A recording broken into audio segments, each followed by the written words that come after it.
The Opie and Anthony Show on XM 202, featuring Opie, Anthony, and James Norton. The most vile, despicable human beings in the country. Creeps, ankle-biters. Obviously, the strength is their ability to turn mistruth into something people would believe. Wow, how long is this guy going to continue to babble and say nothing? All day long. Shut up! All right, here we go.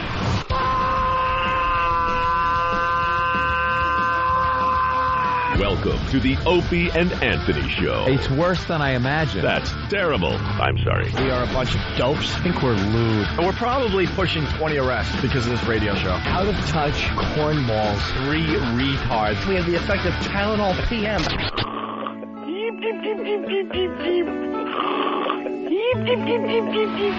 Opie. You know, I could have been a model. Anthony. I'm gay. James Norton. I like yogurt. Robert Reed.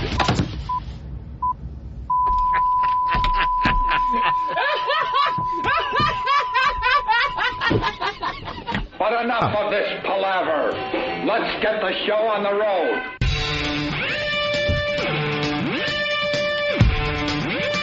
It's Friday.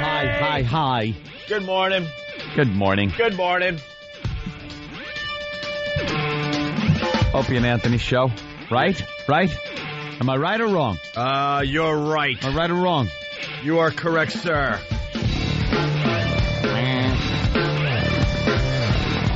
I felt all guilty last night. Why? I felt all guilty, and I got to apologize to Jimmy Norton. What? It was like keeping me up. I was just trying to fall asleep, and I'd be like, I just don't be. You don't have to apologize to me. Jimmy, yesterday, I tried to play a little gag on you, and I stole your banana, your luscious banana, and I hid it under my newspaper, waiting for you to notice and start yelling about where your banana went. You never did it. The show ended. I forgot about it. The banana laid there underneath the paper. I stole your banana. You never noticed, but I never gave it back. Well, I feel bad. You got a boring life. Well, it was like a joke. Boring life. It was a joke gone awry. You didn't even notice, so how did it go awry? I know. That kind of pissed me off, too. Yeah. I didn't care. You didn't care? No. Great. Good joke. I just, for some reason, later spent money on a prostitute and wondered why am I so lonely and hungry. I'm a little hungrier than I usually am. Yeah. All right. It's the only virus spreading across America. It's Friday. Our phone number, 1-866-313-FREE. 1-866-313-FREE. We got lots to do today. I got to get this on the air really, really fast. I didn't sleep last night. No. I didn't sleep at all last night. Jimmy Banana thing? No? No, I spent the whole night farting. The whole night farting. What does that mean? Was your girl with you? Oh, yeah. Oh, it was dude, no. It was just not cool on so many levels. No. And let's just put it this way. When I was able to fall asleep, yeah, something about that kept waking me up. Oh. You kept getting... you had like an alarm clock in your intestines? Is that it? Boy, did I. All night long. And then finally, it was around 4. I'm like, all right, it's time to get up, I guess, even though I really haven't slept. And then rocket propelled out of the bed. And then I spent the first 15 minutes in the good old bathroom. 15 minutes. Oh, at least 15 minutes. Did you have newborn baby fawn legs when you tried to stand up? I had like a butt hickey. All shaky. Mm-hmm. The big ring around. Yeah. Oh, yeah. The ring that goes from your thighs to your lower back because you've been sitting too long. See, I eat out every night. That's what you do in Manhattan when you live in Manhattan. And I guess I got a piece of bad fish last night. And I love red snapper.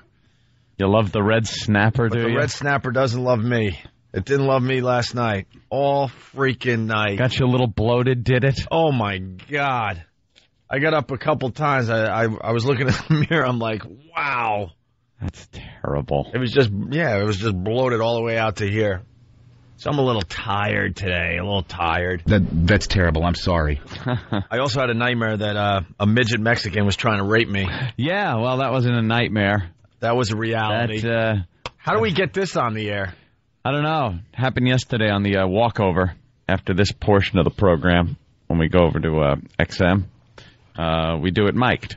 We mic up and walk the block and a half over there to the XM studios and continue the show there. On the way there, we get into little adventures sometimes. Sometimes it's nothing. Sometimes there's nothing happening on the street. We're not going to force it. But a lot of times something will happen. Entertaining. Yesterday we talked to the homeless guy who's Pakistani He's a Pakistani. His name is Andrew, I think. Yeah. He's homeless. We talked to him. And I personally, and I'm obsessed with the guy because he has no sexual desires whatsoever, we learned. Yeah, if you're homeless, you're not really getting any. I don't think you're really getting a lot of sex. So we were asking him how he deals with that situation. Yeah, but he's a guy. He's got to, release the poison somehow. Right. So we're trying to get to the bottom of that. Open up the pressure valve. We're trying to figure out, because he's like, no, doesn't think about it, doesn't do anything. He's also very religious. He's at the church all the time because the church gives him food, shelter, a place to sleep. So maybe they got it ingrained in his head that that's naughty, and you shouldn't be fooling around with anything over there.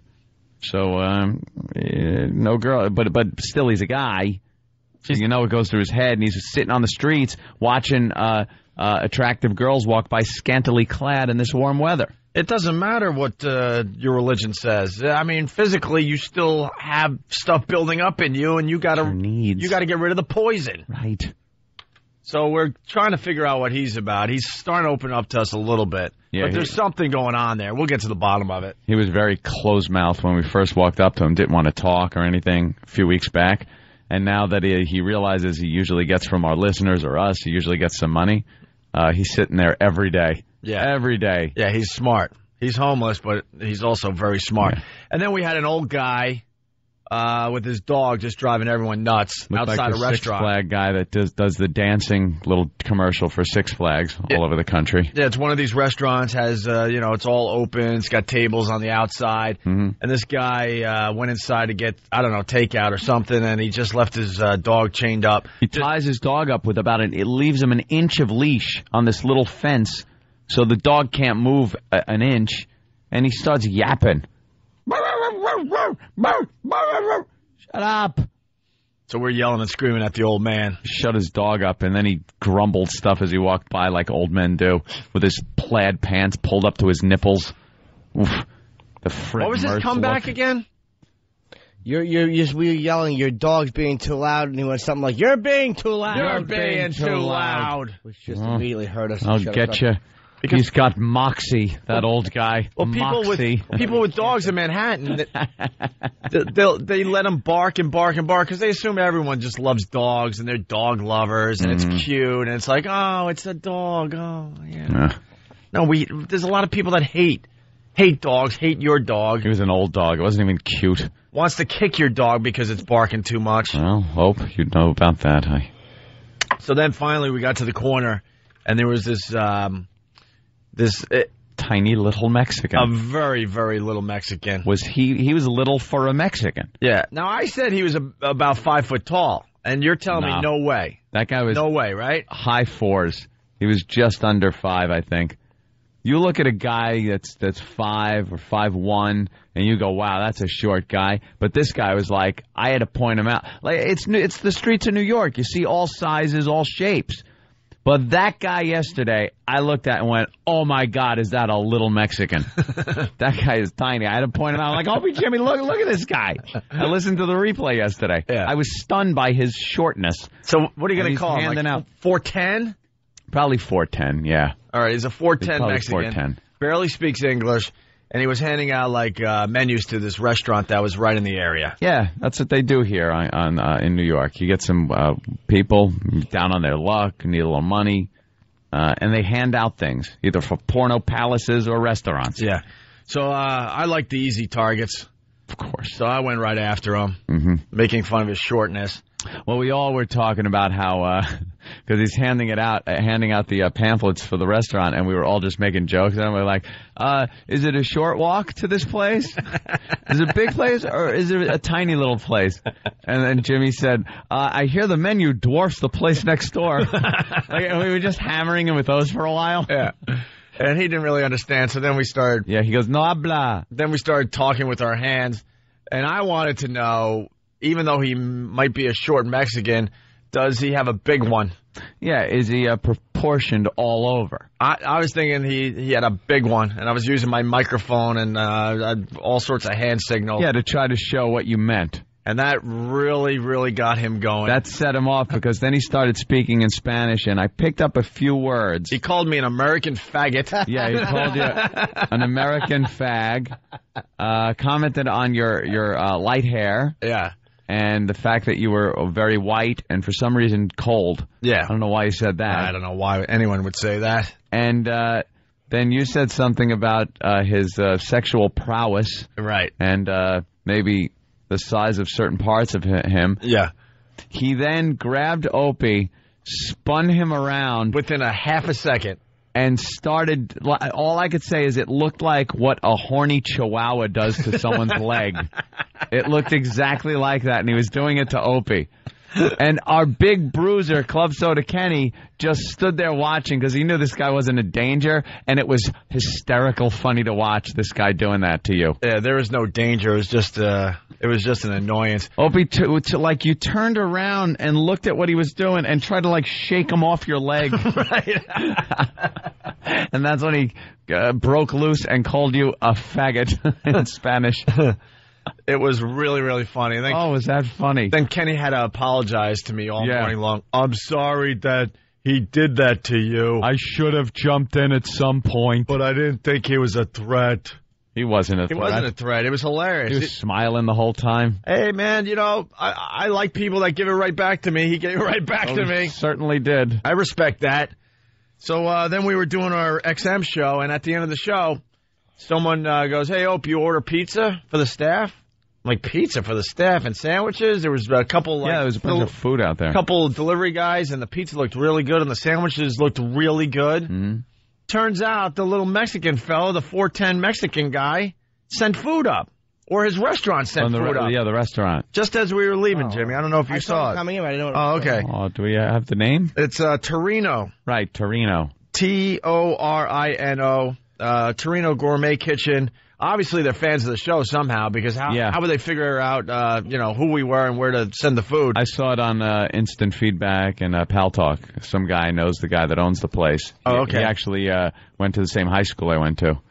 Oh, the John Glenn guy. John Glenn, yeah. I saw him. John H. I didn't understand Glenn. why he's telling me, hey, I went to John Glenn, Anthony's high school. I'm like, all right, who are you? John H. Glenn, Elwood. So he's the guy that owns the restaurant? Or Yeah. Oh, okay. So it's Torino Gourmet Kitchen, 22 West 56th Street. It's worth giving them a plug today because that was really, really funny yesterday on the streets of New York. You hire some funny people there to advertise for you. The little Mexican dude, he showed me. He showed me big time. Did show you. What a set on him. He's so small, but pretty aggressive. Oh, he grabbed me hard, spun me around. And he just spun you around and just started doing that move on you. And a lot of people picking up on the fact that I was obsessed with junk yesterday on the walkover. Yeah, see? No, you guys are obsessed with the homeless guy. Aren't you? Obsessed? Well, because we were talking about his life and stuff, and all of a sudden he Yeah. says he has no sexual desires. And I'm sorry, but that throws a light switch in my brain going, well, what's this about? Yeah, and even if it's a religious thing, you have to get rid of the poison. I would Whether like it's a to know dream what in the he middle does, of the sure. night or whether you're doing it, doing what you got to do. But he just grabs like a handful of garbage and uses that the way one would use liver or hollowed out cantaloupe. Microwaved for a second or two. Okay, someone's giving us a communique. I'll read it later. Anyway, so the video of the old man and his dog from yesterday's walkover, and the Mexican guy. See, we want to play the audio on this side of the Opie and Anthony show, but he was cursing and saying all sorts of crazy stuff in Spanish. We found out later on, and the FCC would fine us, believe it or not, even though it's in Spanish. So the videos are up on opieandanthony.com. You can check it out for yourself, as well as the video that is being downloaded like crazy. the video we made at the O&A Traveling Virus up there in Worcester at the DCU Center. Hot. Me, you, and Jimmy doing that shower scene. Opie's big dramatic debut in the shower. It's some people said I was overacting a little bit. A little over the top? A little over the top. I was very scared. And they know what fear is. It's on YouTube. It's been downloaded over 22,000 times on our website alone. Nice. And then YouTube has been downloaded a few thousand as well. It's getting a lot of hits. It's funny that your acting is being critiqued. What dicks the fans are. Oh, I know. I felt this motivation. A little over the top. That was 2 takes. We got a quick idea. We filmed it. The first take, I started laughing because when I saw Jimmy naked for the first time, I couldn't help myself. Because he has nothing going on in front. Hope you saw me naked. And I don't mean his unit or whatever. I'm talking about what he does around it. Yeah. Let's just say from head to toe, that is a horrific... What? I'm a hairless boy from head to toe. That was a horrific look. But, You're not impressing me, so it's all good. Yeah, you started laughing. I started laughing my ass off. And we were like minutes away from it airing. I know. So it's like, all right, sit down. Everybody get back into positions. And then the camera guy's yelling at me because I'm laughing. Sorry. Did you see what I saw? You're filming this damn thing. All right. We'll take our first break. We were talking about the terrorists yesterday, and we got an email. Someone set us straight from John No Good. That's not his real name, I bet. John No Good. No Good. Has a problem with our commentary yesterday on the terrorists. His letter stinks. And the terror plot. And he kind of educates us on Muslims in general. Yeah, cool. Great. That's what we need, more education. When we come back, we'll read his fine email. Good gosh. And we'll get into some other things today, obviously. Yeah. It's the O&A virus spreading across America. Opie, Anthony, Dance Party Weekend. Wait. Nah. The Opie and Anthony Show. Comedy gone too far. Hear what everyone else is talking about. O&A Uncut and Live, continuing the show on XM Satellite Radio starting at 9 a.m. Eastern. Visit xmradio.com to subscribe. Opie and Anthony. The Opie and Anthony Show.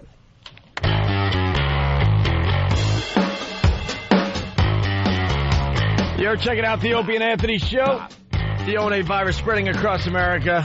Later on, we're going to do some homeless radio with Tippy Tom. Oh, Tippy Tom's coming in? Yeah.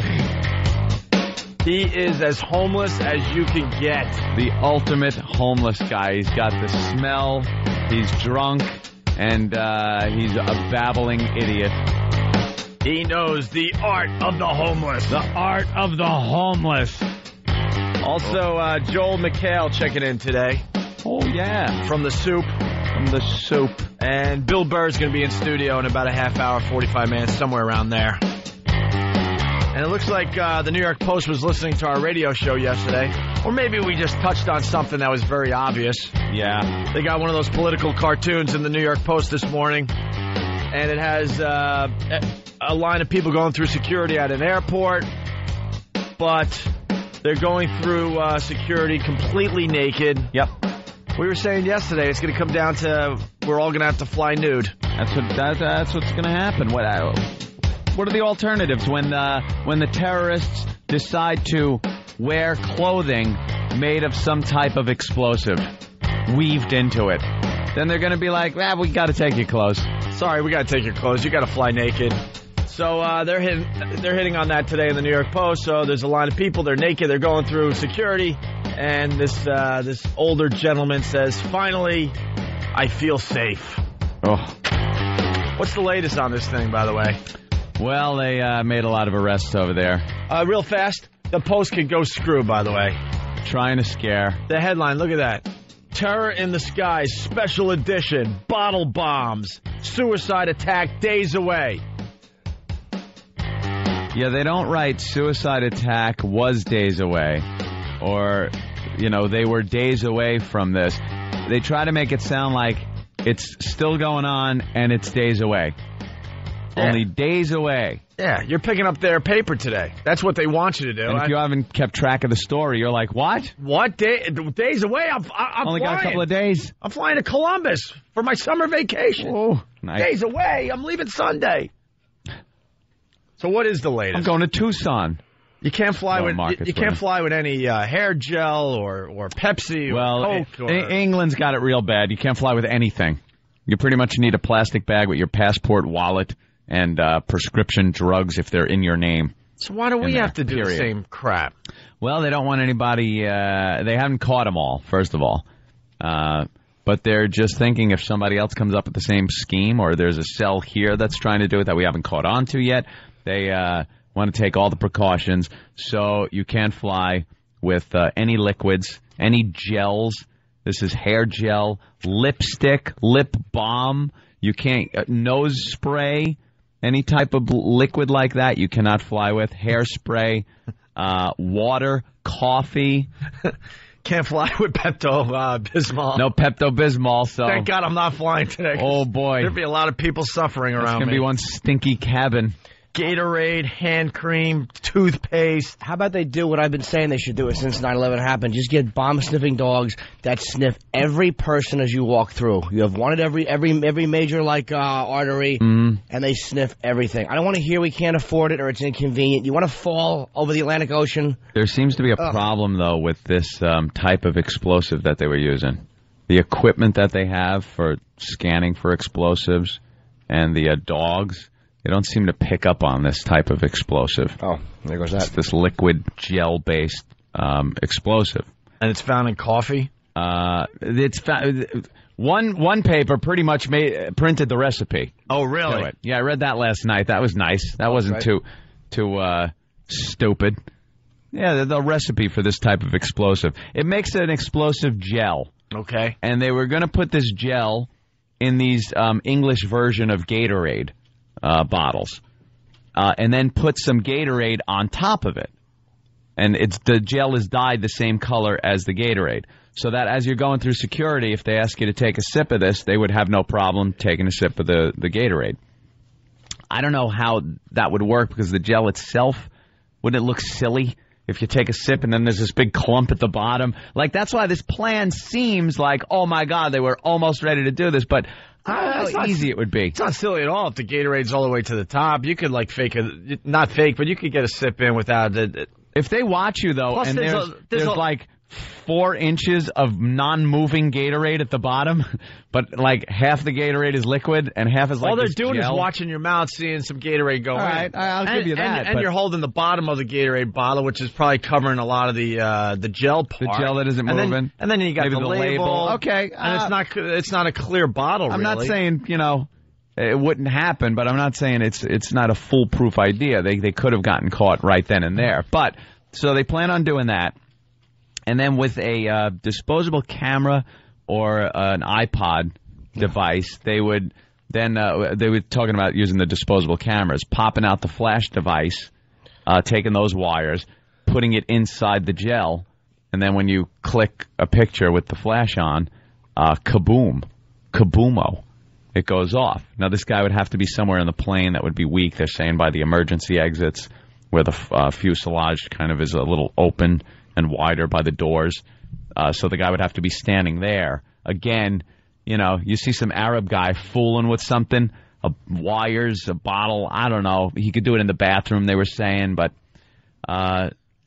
it definitely a little creepy, but I think it's a little harder than they were putting it across to pull off. Yeah, well, especially these days. You were saying in the office that you would love to see them make this work. Yeah, make it. I want to not see in a plane, obviously, but a demonstration somewhere. I'm sure the FBI and whatever they got over there in England, they're going to be doing that in a mock-up of a plane to see what kind of damage this would do. I'd love to see, if it would actually work. So a lot of people are saying this type of liquid-based gel explosive wouldn't be enough to bring the plane to totally blow the plane apart. You could kill some people in the plane. You'd get some depressurization of the cabin. Might have to make, an emergency landing, but as far as blowing it to pieces, who knows? They just don't know. I'm sure they're going to check it out, though. They're going to make one of these and test it out.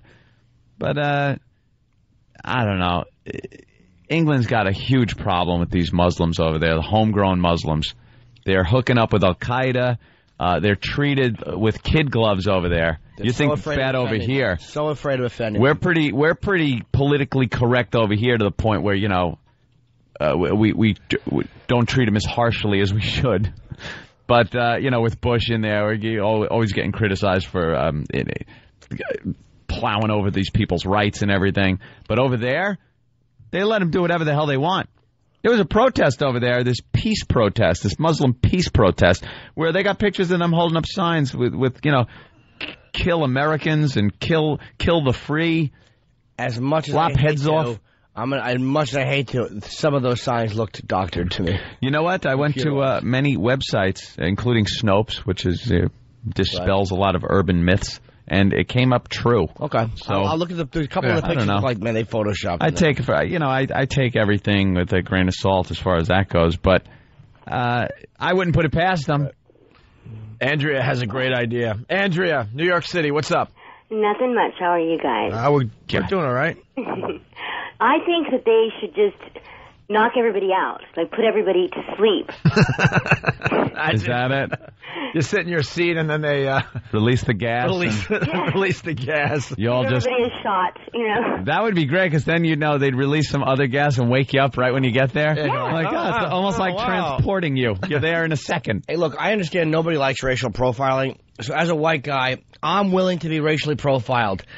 Every time there's a destination, get another plane and say, all you dirty, dangerous white people, get on that plane. Get on that plane. We won't endanger any of our fine Muslim or Middle Eastern brothers by putting you on with them. Good idea. Well, this leads to the email we got overnight. We were talking about racial profiling yesterday. It got pretty heated. And this guy, John No Good. Won't use his real name. Brave enough to use his real name. Douche. Because we know who's doing this was our point yesterday. Right. It's young to middle age Muslims. Yes. And usually of Middle Eastern descent. That's who's doing this. That is 99% of the people that are doing this. And then they got to show me, the Oklahoma City bombing. Well, does this look like a Muslim? No, I'm not saying it's 100% guaranteed. But, yeah, you show me one guy over the past, few years that isn't a Muslim of Middle Eastern descent. And the difference between those idiots in Oklahoma was that was a one-time thing. And they weren't targeting airliners.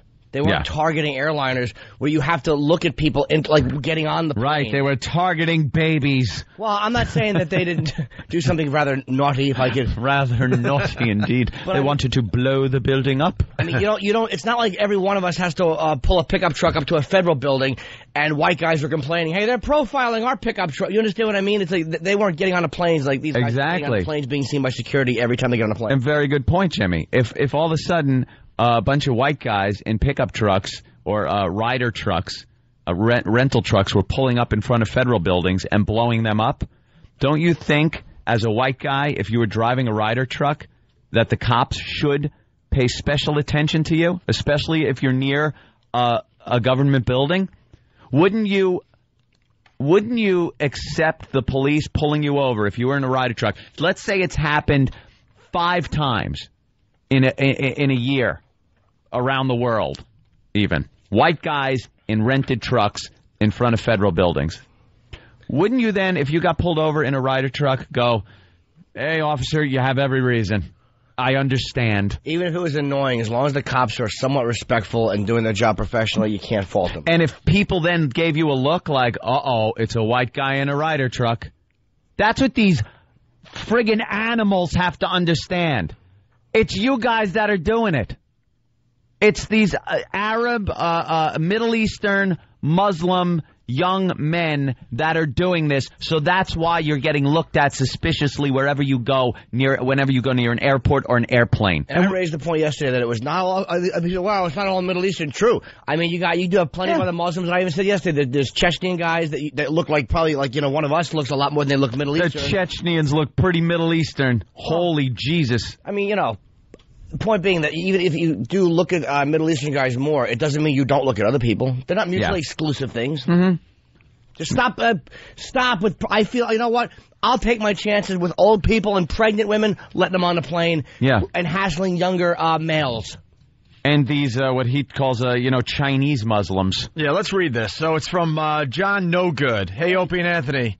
After listening to you guys for the first time today. Oh, no. And probably the last. I realized that I'll read it word for word. Yeah. I realized that they let any idiot be on radio. He's right there. First of all, it was Jimmy and Anthony really showing passion yesterday as far as this subject goes. You two are the biggest idiots on the radio. By suggesting that profiling them, the Middle Eastern or Muslim-looking people, you'll solve the airport issue. You're not only fooling yourselves, but the whole nation. And he's pretty He's simplifying what we said. It's not the Middle Eastern or Muslim-looking people. It's young to middle-aged Middle Eastern men. That's who we're looking at here. That's what we're looking at. That's not, let's say, 95% of the problem. I'll take my chances with 5% that it's going to be some guy from friggin' India, or some guy from China, or some guy from Indonesia, or something. I'll take my chances because most of these guys, you look at their pictures of the most wanted terrorists on the watch lists and stuff. They're all we know where they're from. We know who they are. I remember. So you can't even argue this point, because. If somebody can honestly say that they feel as threatened, can you honestly say if profiling doesn't work, you feel as threatened looking at, say, a 50-year-old white lady or black lady or whatever, Chinese lady, than you do, say, a Middle Eastern guy? Do you honestly can sit in that argument and say, yes, I feel the same amount of discomfort around either, or I look at them both the same as far as terrorism? If you can say that, you're lying. You're lying. Right. Well, you're retarded. All right. Yeah. All right. I know you're looking to fill out the 4-hour time slot, but it's always a good idea to be responsible when you're in a position like that. This is responsible. Do you two idiots really think that Muslim are just from the Middle East? Did you know that there are over 50 million Muslims in China? And did we ever say, you idiot, that Muslims are just from the Middle East? And no, of course not. Of course not. And by the way, this is the little word he used here is exactly the mentality of certain people with certain agenda. It's always a good idea to be responsible when you're in a position. No, it's not. Yeah, we don't have to be responsible. No. We have to be funny, and we get paid to express our opinions. If we suck, people don't listen, and we get thrown off. We don't have to be responsible. There's no responsibility. Let's be responsible. I don't want to be responsible. I want to make fun of people. Hey, kids. Get in your cars drunk and drive. That's right. There you go. There you go. I was irresponsible. Get in the back of that van and keep it quiet. Girls, get on MySpace and go out with guys in their 30s. That's right. Young girls, please do that. And never tell your parents where you're going. Ever. It's your little secret. If someone offers you drugs, take them. Take them and sell them and do some for you. Drugs are fun. I've always had fun doing drugs. Absolutely. Jimmy, on the other hand, didn't. I didn't. But I had fun. Drugs are fun, especially when you're pregnant. If you have some crushed glass, sprinkle it on Dad's cereal. Yeah, this is just a dopey radio show that gets serious every once in a while. Your responsibility. And even when we get serious, look, we goof. That's right. We try to keep the goofing very close by us. All right, did you know that there are over 50 million Muslims in China? What about Malaysia, the biggest Muslim nation in the world with over 150 million people? Boy, the comedy scene there must be hot. I think there's one laugh per month in that entire country. That's all they're allowed. Let's not forget get caned. Let's not forget Africa. Many Muslim nations there as well. Yes, they were enslaving people recently, actually. So, yes, how can we forget the Sudan? Let's go to Europe, Turkey, Spain, Bosnia. None of these nations have people with characteristics of a typical Middle Eastern Muslim that you two idiots kept on mentioning. Yes, they do have the same characteristics. They go to mosques. That would be the same characteristic, you silly goose. Johnny, no good. So by targeting just the Middle Eastern types, you're actually doing more harm than good. The reason being is that if you concentrate so much on them, you'll probably leave everyone else unchecked. What about an African-American Muslim? You get the point. Yes. Yeah, what? You get the point? That's the reason That's the reason the don't let idiots like you two work at TSA. By the way, what about an African-American Muslim? You get the point. The point is, sir, that you're a politically correct idiot. What if the guy is from somewhere else and he's not an American black? Which would be called African-American. Just say black, sir. Black guy. Don't we be can so say afraid of the black word. people. Yeah. You're allowed to. without coming off looking like a racist. African American. I hate when people say this is what they do on the news too. They'll describe a crime and they'll say the suspect is an African American male. How do you know? He's a black guy. He could have flown from Africa and actually just be African. And I want to be a responsible broadcaster. It's still very acceptable to use the word colored. Is it? Yeah. All right. I mean, we got to be responsible broadcasters. A colored gentleman. Well, according to John No Good, we got a responsibility here, so it's definitely acceptable to say colored still. All right. All right. So immediately, if you're black, you're African American, even if you're from France. Yeah, could be from the Caribbean, could be from anywhere. African American. Shut up. Africans, as far as liberal whites are concerned, they're all Africans. Toss them in there. I'll help his grammar in his email here and correct him. So he writes, that's the reason they don't let idiots like you two work at TSA. Really? I've seen some pretty big idiots working at the TSA. They're not screening luggage. They're jumping up and down on it. They're a bunch of dummies. Are you kidding me? I heard some of the announcements that were being played at the airports yesterday on the news. Oof. Wow. Just learn some English, please.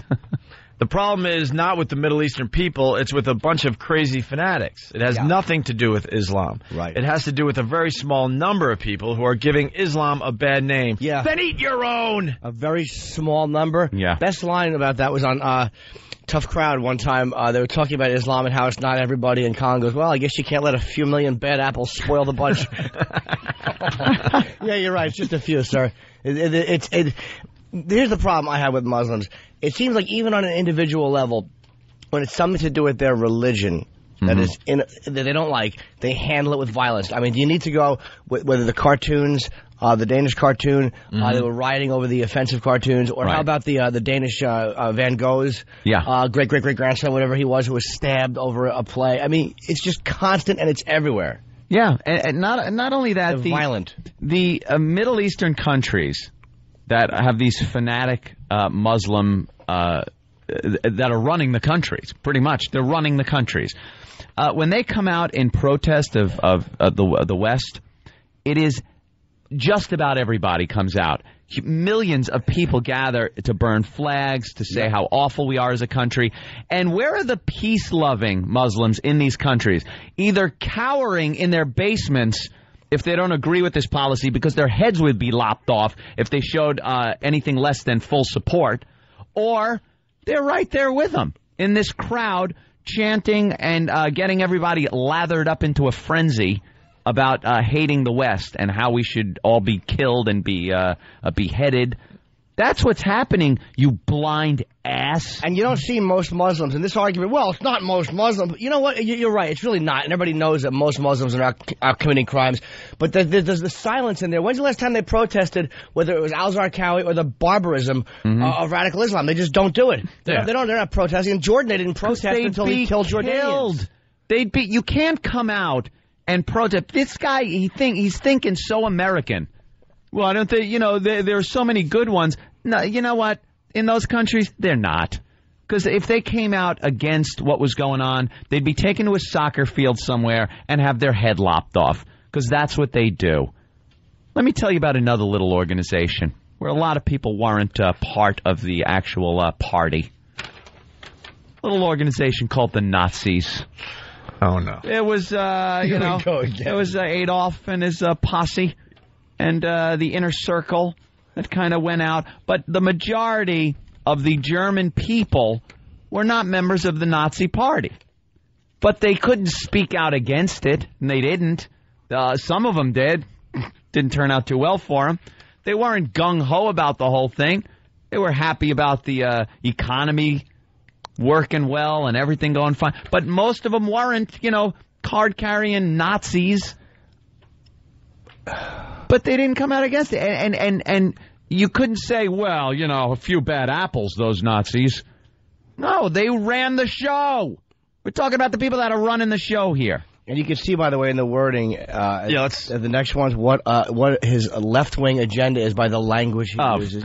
I want to hug this little kid. Yeah, let's finish up John No Good's email. The problem is not with the Middle Eastern people, it's with a bunch of crazy fanatics. All right. It has nothing to do with Nothing Islam. at all. They're the ones who say it's because of Islam. You dummy. It has to do with a very small number of people who are giving Islam a bad name. Don't forget, there are over 1 billion Muslims in the world. Do you really think you'll be able to profile 1 billion people? Yeah, because 1 billion people are going through our airports.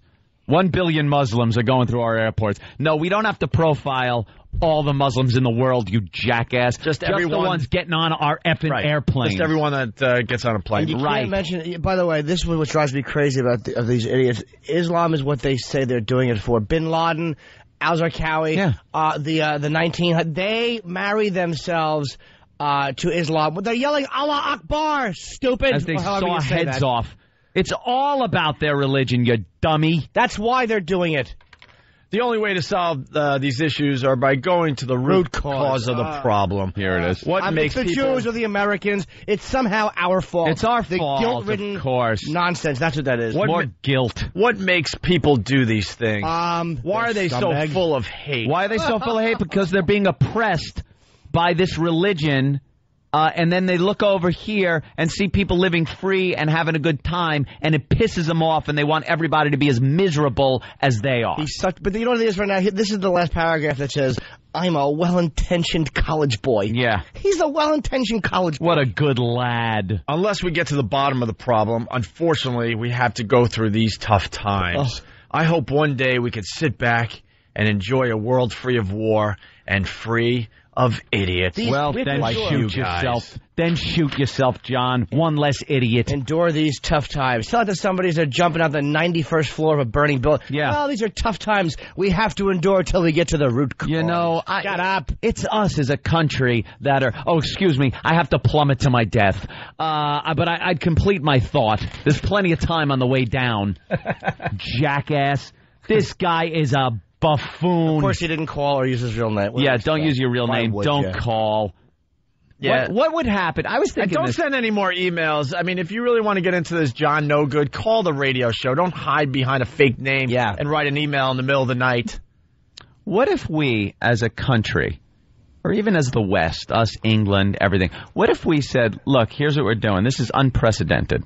We are pulling out of Iraq. We're pulling out of the Middle East. We'll still do business with you as far as buying your oil, trade, things like that. But we surrender. We as a country, as America, we surrender. You guys win. Okay? Would that make peace?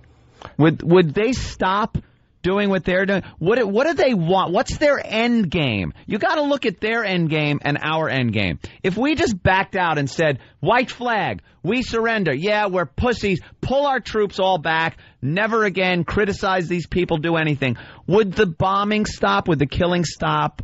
Would they stop any of their violence against us? No, because this thinking is that all their naughty behavior is just a reaction to the root cause, of course, which is Israel's naughty behavior. Not that it's their own awful agenda, like you said, or that they have their own religious endgame. No, it's all a reaction to our naughtiness. Because we could be living in this country, as we do, independent of the world. They don't like how we live. They see a country living against their religion being all-encompassing, they must eliminate us. That's their end game, stupid. I blame the internet. Do you? Yeah, the world's getting too small. There was a time you lived your life, you had no idea what was going on in the rest of the world. They weren't on to us. You had no clue. We were having fancy blue jeans and toilet paper. We were having a great time over here, and the other part of the world, they had no idea.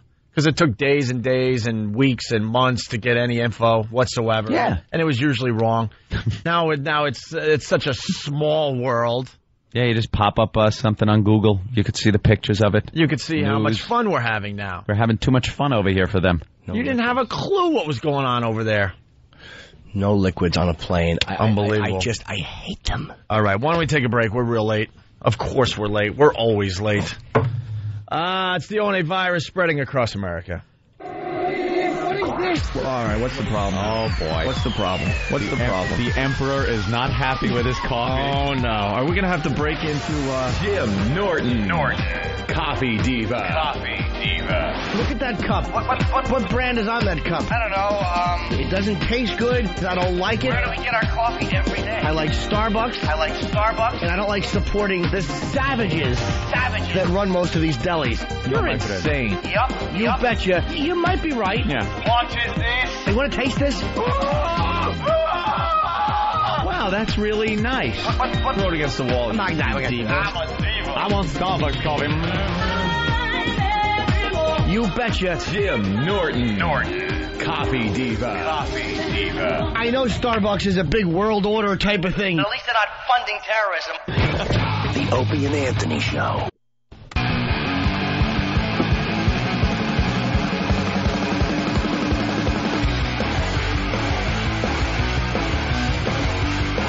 You're checking out the Opie and Anthony Show. It's a virus, all right. I hope you're catching it. I hope it's not like the bird flu.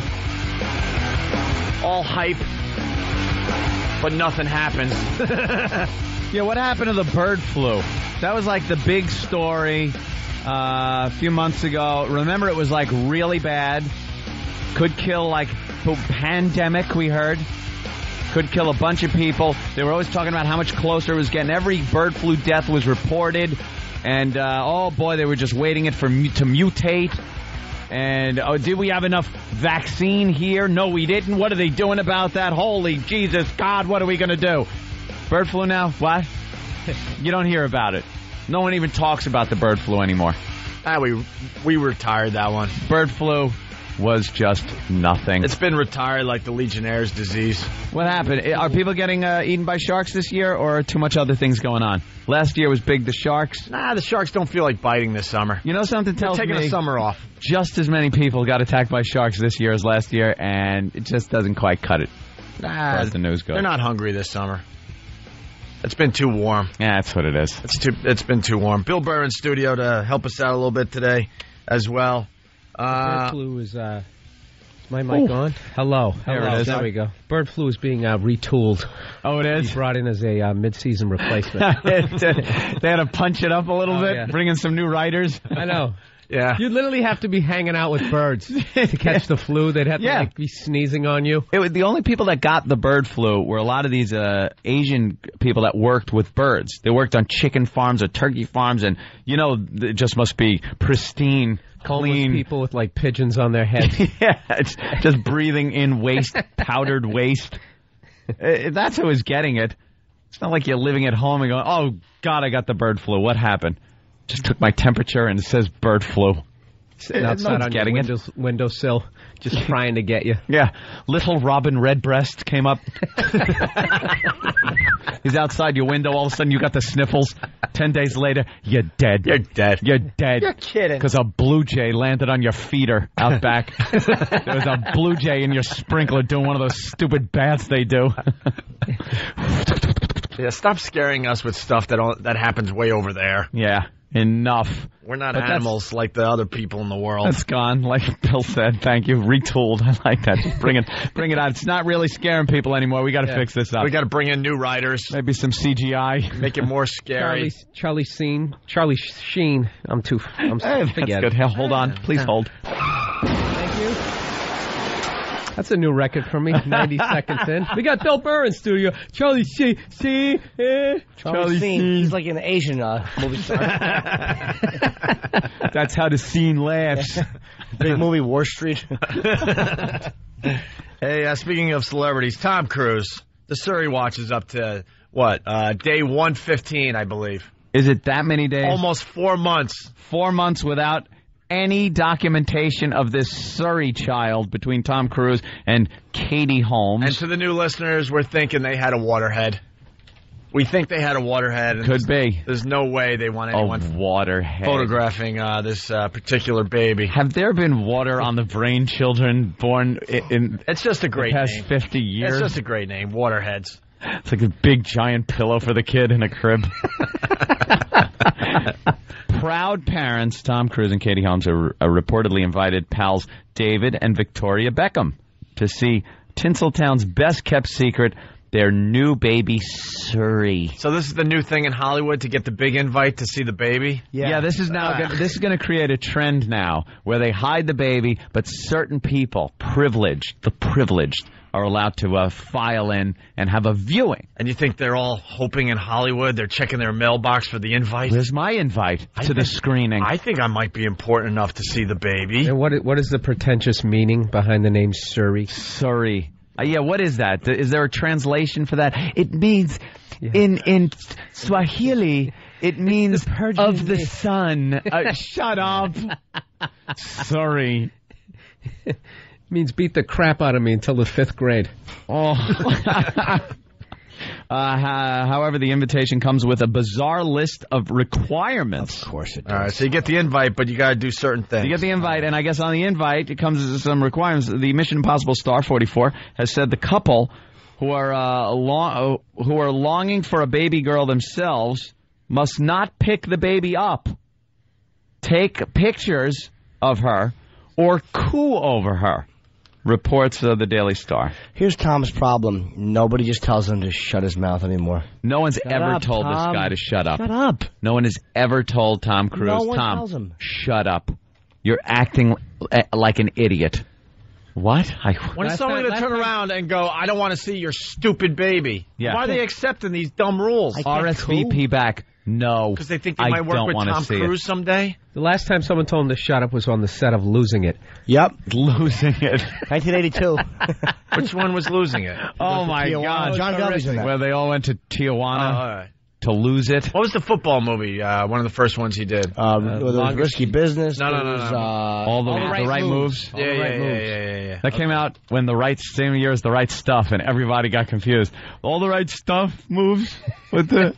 It was a very confusing year for the movies. Yeah, astronauts, football players, they all got helmets. Yeah, it's a helmet thing. I don't know. Just one friend should say, I hate kids, I'd rather not talk. Surrey means retard hidden in the basement. Thank you, Brian Hoyt from Virginia. But in what language? Yeah, you can't coo? Like, you can't go, oh, good baby. No! No cooing. That's bad. Stop it. L. Ron Hubbard. Stop it. Novels. Retard hidden in basement at sunset. At sunset. Somehow it has to be beautiful. Right, there has to be some pretty beautiful thing about it. L. Ron Hubbard wrote novels. What would he tell me to do with my baby? No cooing. It brings more thetans into the baby that later have to be sucked out by, released by holding on to two metal handles as a love meter goes up as electricity is pumped through in a Nickelodeon. Somehow there's a magnet in the... You just put it on your forehead. When I see that picture, they usually showed of John Travolta holding on to what amounts to 2 tin cans with wires wrapped around them, going to this thing that looks like it belongs in a carnival. Going to that thing that made Tom Hanks turn small and big. What was that called? Oh, I don't know. That little thing, Zoltar, yeah. Oh, he's praying to the Zoltar machine and holding on to 2 tin cans. Oh, what was this going to do? I like it smart or something? All right, so what? Are we done with this? Sorry, Would you like to see my baby? What's its name? Surrey. You know what? I wouldn't. I'd rather not. I'm sorry. I'm not coming. Surrey is Swahili for black child. They got the wrong sperm from the sperm bank, I guess. Can you imagine that's how this all went down? And they promised him, no, this is white. This is white. No. This is white juice. Yeah. It turns out it was black juice, and now they're like, now they got a problem. Nah, he paraded around so he could demonstrate that Tom doesn't see color. Yeah, but he had to convince everyone that he actually did the act. He actually did all this. That's another problem that he seems to be having. So you think the baby might not be fully white? I don't know. Like these two would have put out a There's obviously a problem because of all the rumors that have followed Tom Cruise. He wants to show that he fathered a kid. What's it like when you go over there? Do you think there's like music playing and it's you got to be like quiet? Baby Mozart. You think? Yeah. Baby Mozart's Baby playing? Mozart, yeah. Why not Mozart. Baby Zeppelin? In the future. Why does it have to always be Baby Mozart? Baby Mozart. Every kid has to listen to Baby Mozart. Isn't Why that not the Baby one? Black Sabbath? I'll agree. Isn't that the one where, like, Mozart's playing and they just go, block. I don't know. Block. And they show, like, a block, and these kids, like, sit in front of the TV as their parents just do other things. It's like the babysitter. You could do this in a Your basement. parents don't love you. Yeah. Your parents hate you. They should slip those in. Don't love you. Get a knife from the drawer. Get a knife from the drawer. Baby Einstein's another one. Yeah, Baby Einstein. That's one where they... And it's pretty much, if you have a digital video camera and a little space in your basement and some kid toys, you can make gazillions of dollars because every parent picks these things up. Baby Einstein's another one. That's the problem. Every parent's picking it up, so how does your kid become smart? Car. Because now they're all equally smart. Equally smart because they all got Baby Einstein. Yeah. What do you brings the curve down and they're all average? Not Surrey. What do you think affects a baby more? Someone cooing over it or the father going, yuck, tuh, during the conception?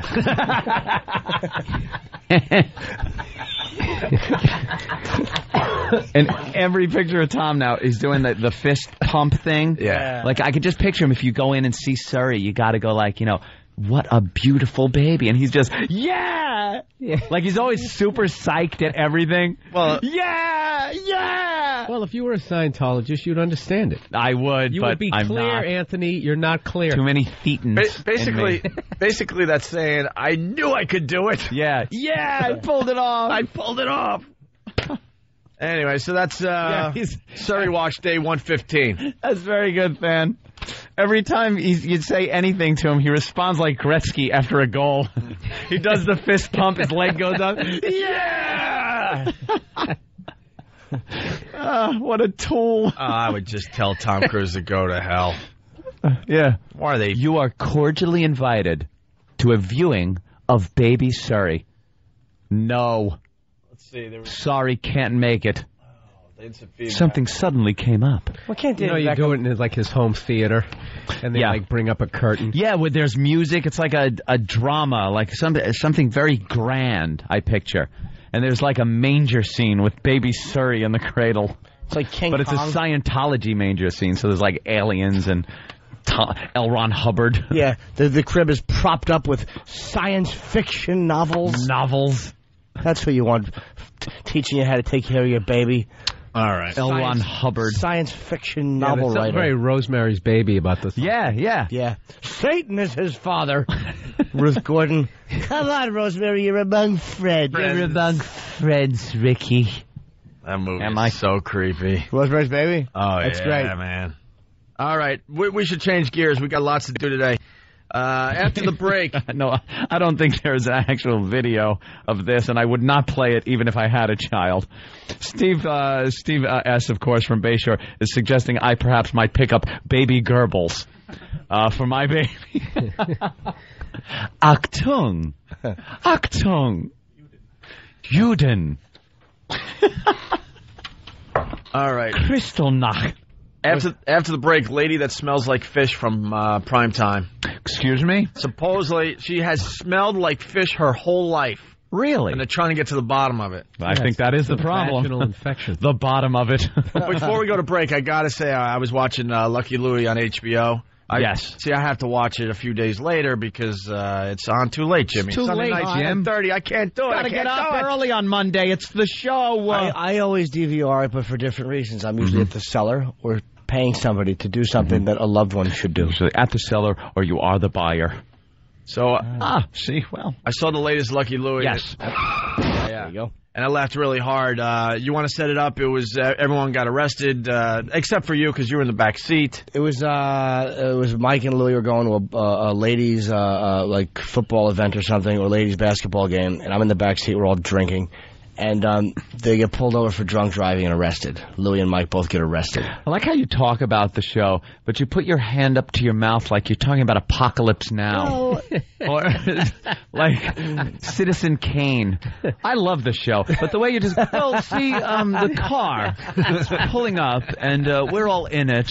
Louis has 2 dates in one night. He doesn't know what he's going to do. I just love how my pomposity is I love how legendary. you kind of looked up and your hand went to your mouth and you're like, yes, the part It was filmed in Panavision. Inside the only way to studio. film this. Jimmy, I like it. He's taking it seriously. They doing it in 16:9.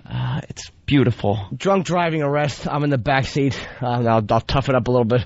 And so what happens is they get busted. Louie and Mike get to go to jail for the night, and they have to go to an AA meeting as part of their thing. And they see Jerry, who's played by Rick Shapiro, at the AA meeting. Who's a wonderful actor. Yeah, he is a good actor, and his motivation. It's so easy to get me back into pomposity. Pomposity. I can be regular guy, and as soon as you throw in This is something, the most good eloquent point. I've ever seen Jim. No kidding. Yeah. Man. Well, there's only 3 episodes left, so Eloquent Jim is hoping for a pickup second season. A tall child just walked into the room. He's the cop. The cop, you idiot. So they go to AA. They go to AA, and Rick Shapiro turns out that he's in AA in the series, and he's talking about how he likes to have sex with old people, and he likes to rob them when he was drinking. He would rob people that he would have sex with, and it was very funny. It was a great episode. And then at the end of the episode. Yeah, but before that, because then the other guys get up and they talk about their alcoholism and basically say, I don't have a problem and all that. So it was they made light of a pretty serious subject, alcoholism and people that have drinking problems. Absolutely. And drunk driving and stuff. It was a really funny episode. So then the credits roll, and Jimmy set up with Rick Shapiro talking about how he likes to have sex with old people.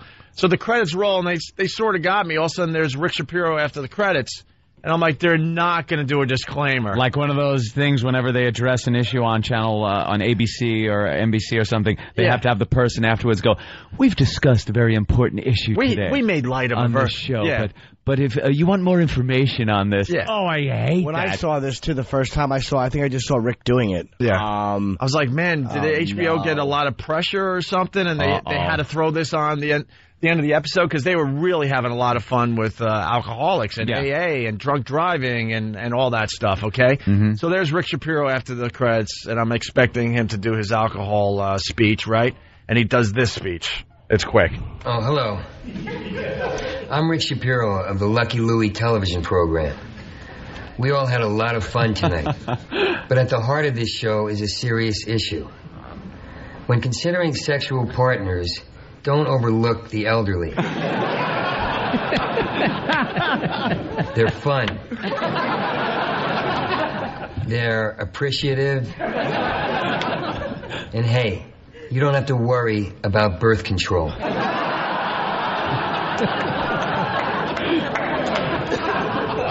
The elderly. They're not dead yet. Oh, that's good. Great parody. They got me, man, because I'm like, oh, no. And Rick, it was so funny. Shapiro, the first time I think he only did 2 takes on that. And the first take he did, he got it all, except for the last line he forgot that dope. He goes, the elderly. And he just forgot they're not dead yet. But yeah, Rick he was great in that one. Yeah, check out Lucky Louie. Sunday nights, 10:30 on HBO, starring Jim Norton. Kimberly, New Hampshire, what's up? Hey, boys. How you guys doing? Hey. Good. Make it fast. We got to take a break and get into this lady that smells like fish. She smelled like fish her entire life. Okay. Well, I just was going to see if we could do a little bit of a rewind. Yep. Go ahead. Baby, sorry. You guys were saying how if you got an invite to see the baby, you tell Tom Cruise to go to hell. And, the baby's name means it's a retard in the basement and all that crap. Yes. You know, if y'all got an invite, if Tom Cruise showed up with the baby at the studio right now, you'd be nice to him. Yes, we would be. Because we're groveling idiots. You know what? No. Jim would get a picture with the baby, right? You know this, right? You'd have to get a picture with Tom and the baby, Yeah. Me holding it by his feet going, huh? It would trump the Bill Clinton picture. You know that, right? No, I'm too stupid. I would ruin it. I would not be able to play that game. I know for a fact I would not be able to play that game. A Surrey picture bigger than your Bill Clinton picture? No.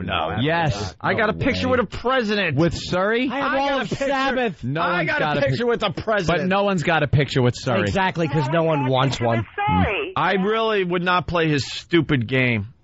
Yeah! That's been... No, I think it would be really weird and awkward if he came in here. Yeah, it would be. And he was super positive, pumping his fists. That's the problem weird. I've had in my life. Opie. That has wrecked a lot of things. Opie, you're being glib. I can't play into people's games. Opie, I've read the history of psychology. Yes. Okay?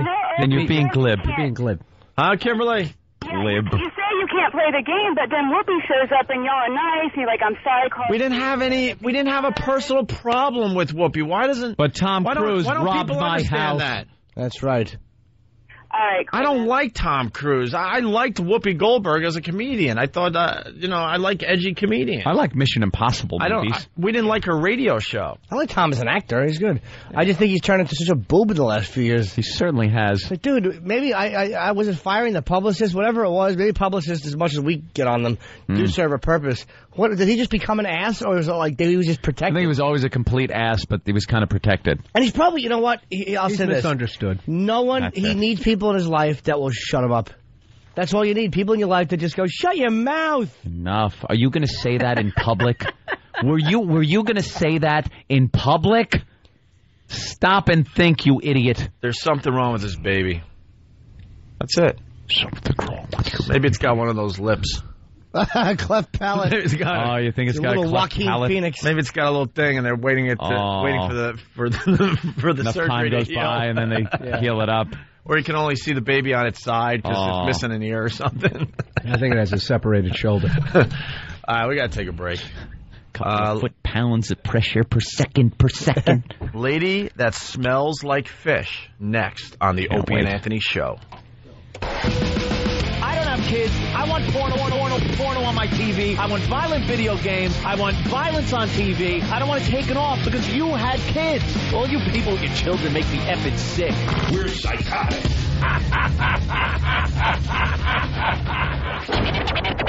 Opie and Anthony. It's the Opie and Anthony Show. Opie and Anthony, XM 202. Flight 800, they kept going up. All right, listen, we're back. It's the Opie and Anthony Show, the only virus spreading across America. We're trying to move on, but that was really just puts things in some perspective, you know. Well, because Jimmy's pissed off because you can't, no fluids when you fly, basically, now, right? And Ant's like, you're going to have to finish your soda or your water before you get on the plane.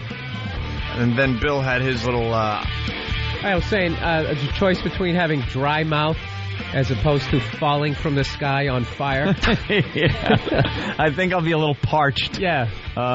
As I'd rather have it sting when I pee. Because there cannot be anything worse than plummeting from 30,000 feet in flames. While still alive. It's just pain and the most intense fear ever. Oh, you're falling. You're on fire. Your hands become one with the armrest. Just flailing your legs. I mean, this would be the most horrific thing ever. Or if you're in the bathroom and it happens and the bathroom is still intact in one piece, but you feel that drop like a roller coaster, and you're not sure if you want to even open the door or not. Oh, yeah. Is that turbulence? Because then there's hope that maybe you'll pull out, but if you open the door and see that there's nothing but the bathroom left, you know that it's just you're plummeting in a bathroom. You open the door and you see the cockpit, you're like, say, excuse me, sir. You instantly make that face, you know, all the victims in that movie, The Ring, where your jaw just drops down. Yeah, I saw her face. All right, listen, let's move on. Yeah, Fish Woman. They're saying this is really good. Lady that smells like fish. This was on primetime last night. Mm-hmm. So we got the intro here. Camille has an unpleasant odor. Camille! She smells like a fish. Let's check out Camille. You've heard the phrase, something smells fishy. But for the brave and beautiful woman you're about to meet, that smell... Brave and beautiful. Brave and beautiful. Why adjectives? How is she brave and beautiful? Because she smells like a fish. What's brave about that? I'm not afraid to stink around everyone. She's a hero. She'd shoot herself. That's really not a choice. Yeah. The bravery of this woman to stink and still go to work. Brave. And usually when they use the word beautiful... Yeah. She's anything but. She's beautiful on the inside. Because that's a Maury Povich thing. Yeah. You've heard the expression, something smells like crap. But for this brave and beautiful woman. When they use beautiful that way, nah. We didn't see the video, but I would bet money she's a mess. Not beautiful. Not beautiful. She's a fishy coward. On the inside, she's beautiful in the Maury Povich way, right? You're beautiful. No, the clothespin on my nose, don't mind. The woman you're about to meet, that smell is the story of her life. And no doctor can help her. Here's Deborah Roberts. The touching music. She's got looks. Camille's a former model. She's eating a worm. She's got brains. Oh, she was a former model. Former model. Cool. For Field and Stream. Oh, I mean, The scratch and sniff edition. Well, there's this weekend's promo that they'll play 100 times on Free FM here in New York City. Well, that's funny. Looks. Camille's a former model. She's got brains, an honors degree, a master's in teaching. But she's got something else, too. Something less desirable. Ominous. Students wouldn't want to come near me. They would say things like, ooh, this classroom stinks like dead fish. They would call me Miss Fishy. Put Camille, who asked us not to use her last name because speaking out is so difficult. Flounder. Miss often Flounder. has a smell. Don't use my last name. Hold on. My name's Camille, and I smell like fish. but don't use my last name. And I teach and I used to model. Yeah. That narrows it down. It's between me and one girl.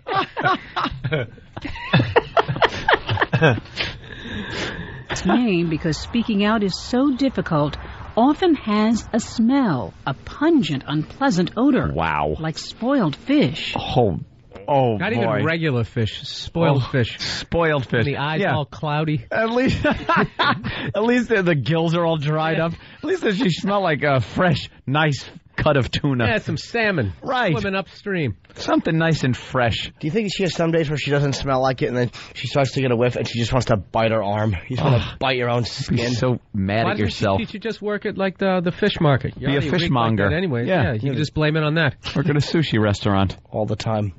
Sleep there. Sleep on the ice with the fish. Luca Brasi had sex with her. Yeah, she smells like Luca's vest. In a bizarre twist, her area smells like Daisy, so.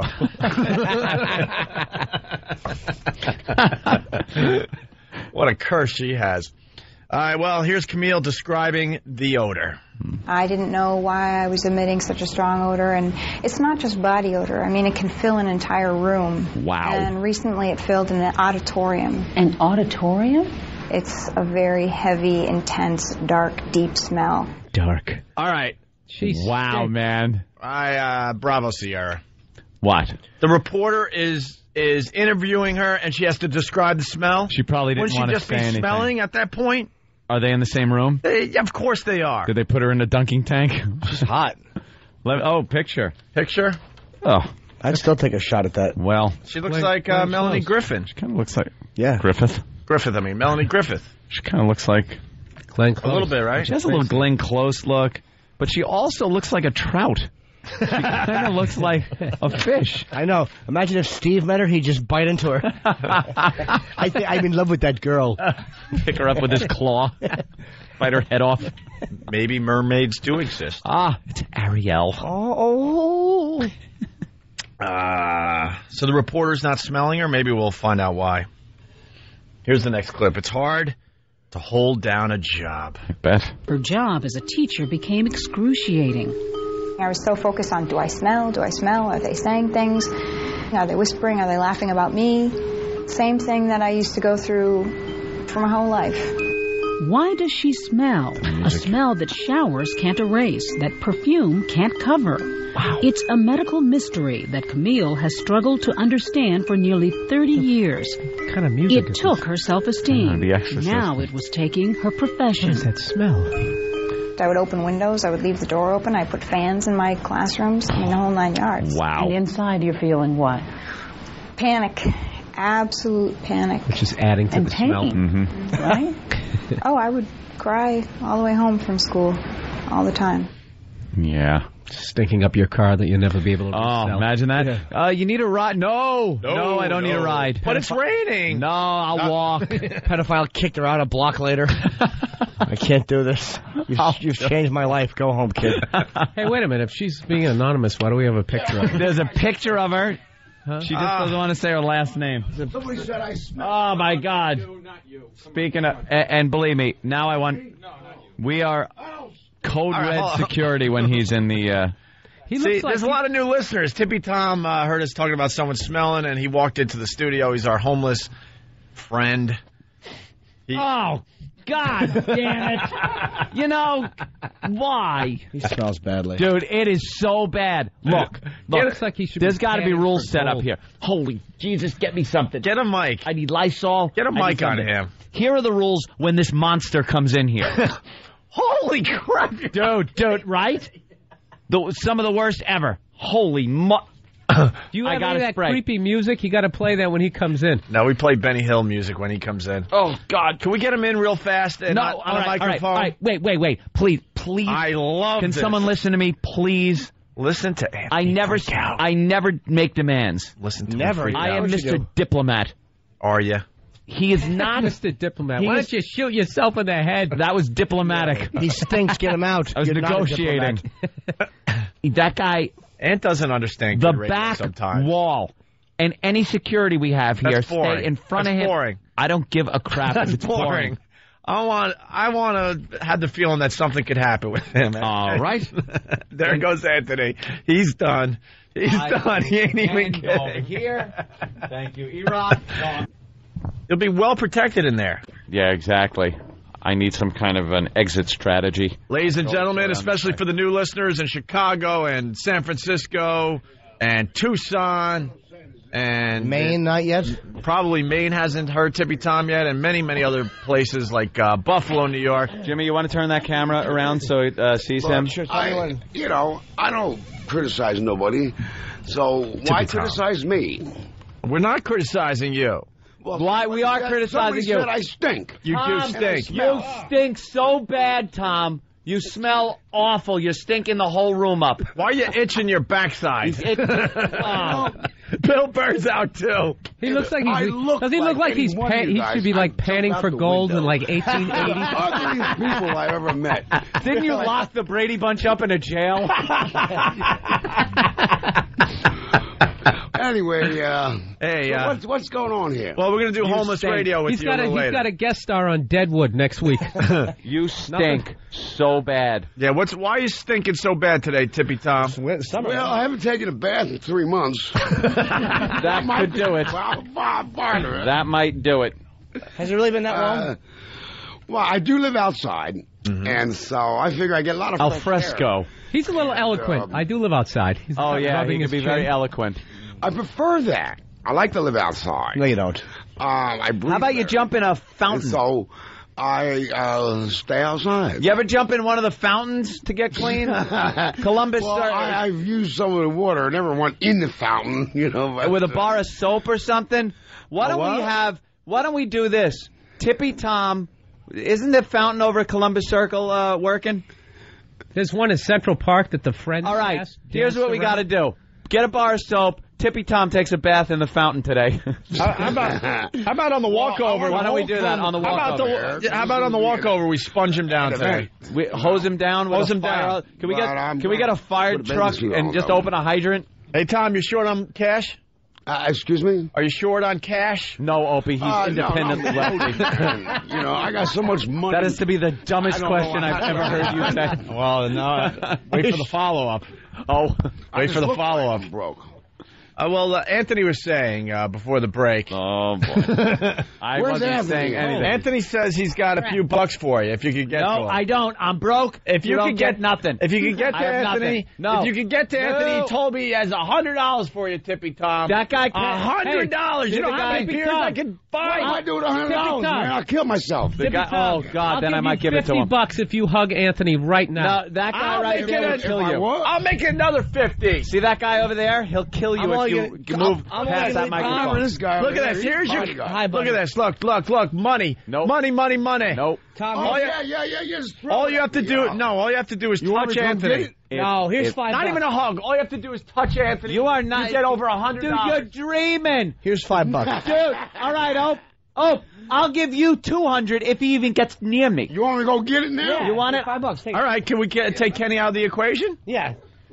Can we take Kenny out of the equation? Then I'll take Anthony's can't bet. go. Yeah, go ahead. He can grab that money, Take though. Kenny out of the equation. Go ahead. Wait, that's my money, man. Kenny, let him grab the money. He can grab the Take money. Kenny out of the equation. Go ahead. I allow it. He can grab the money. I allow it. Wait, Go ahead. Wait. There we go. But he's going to grab the money Whatever on he your wants to keyboard, do. though.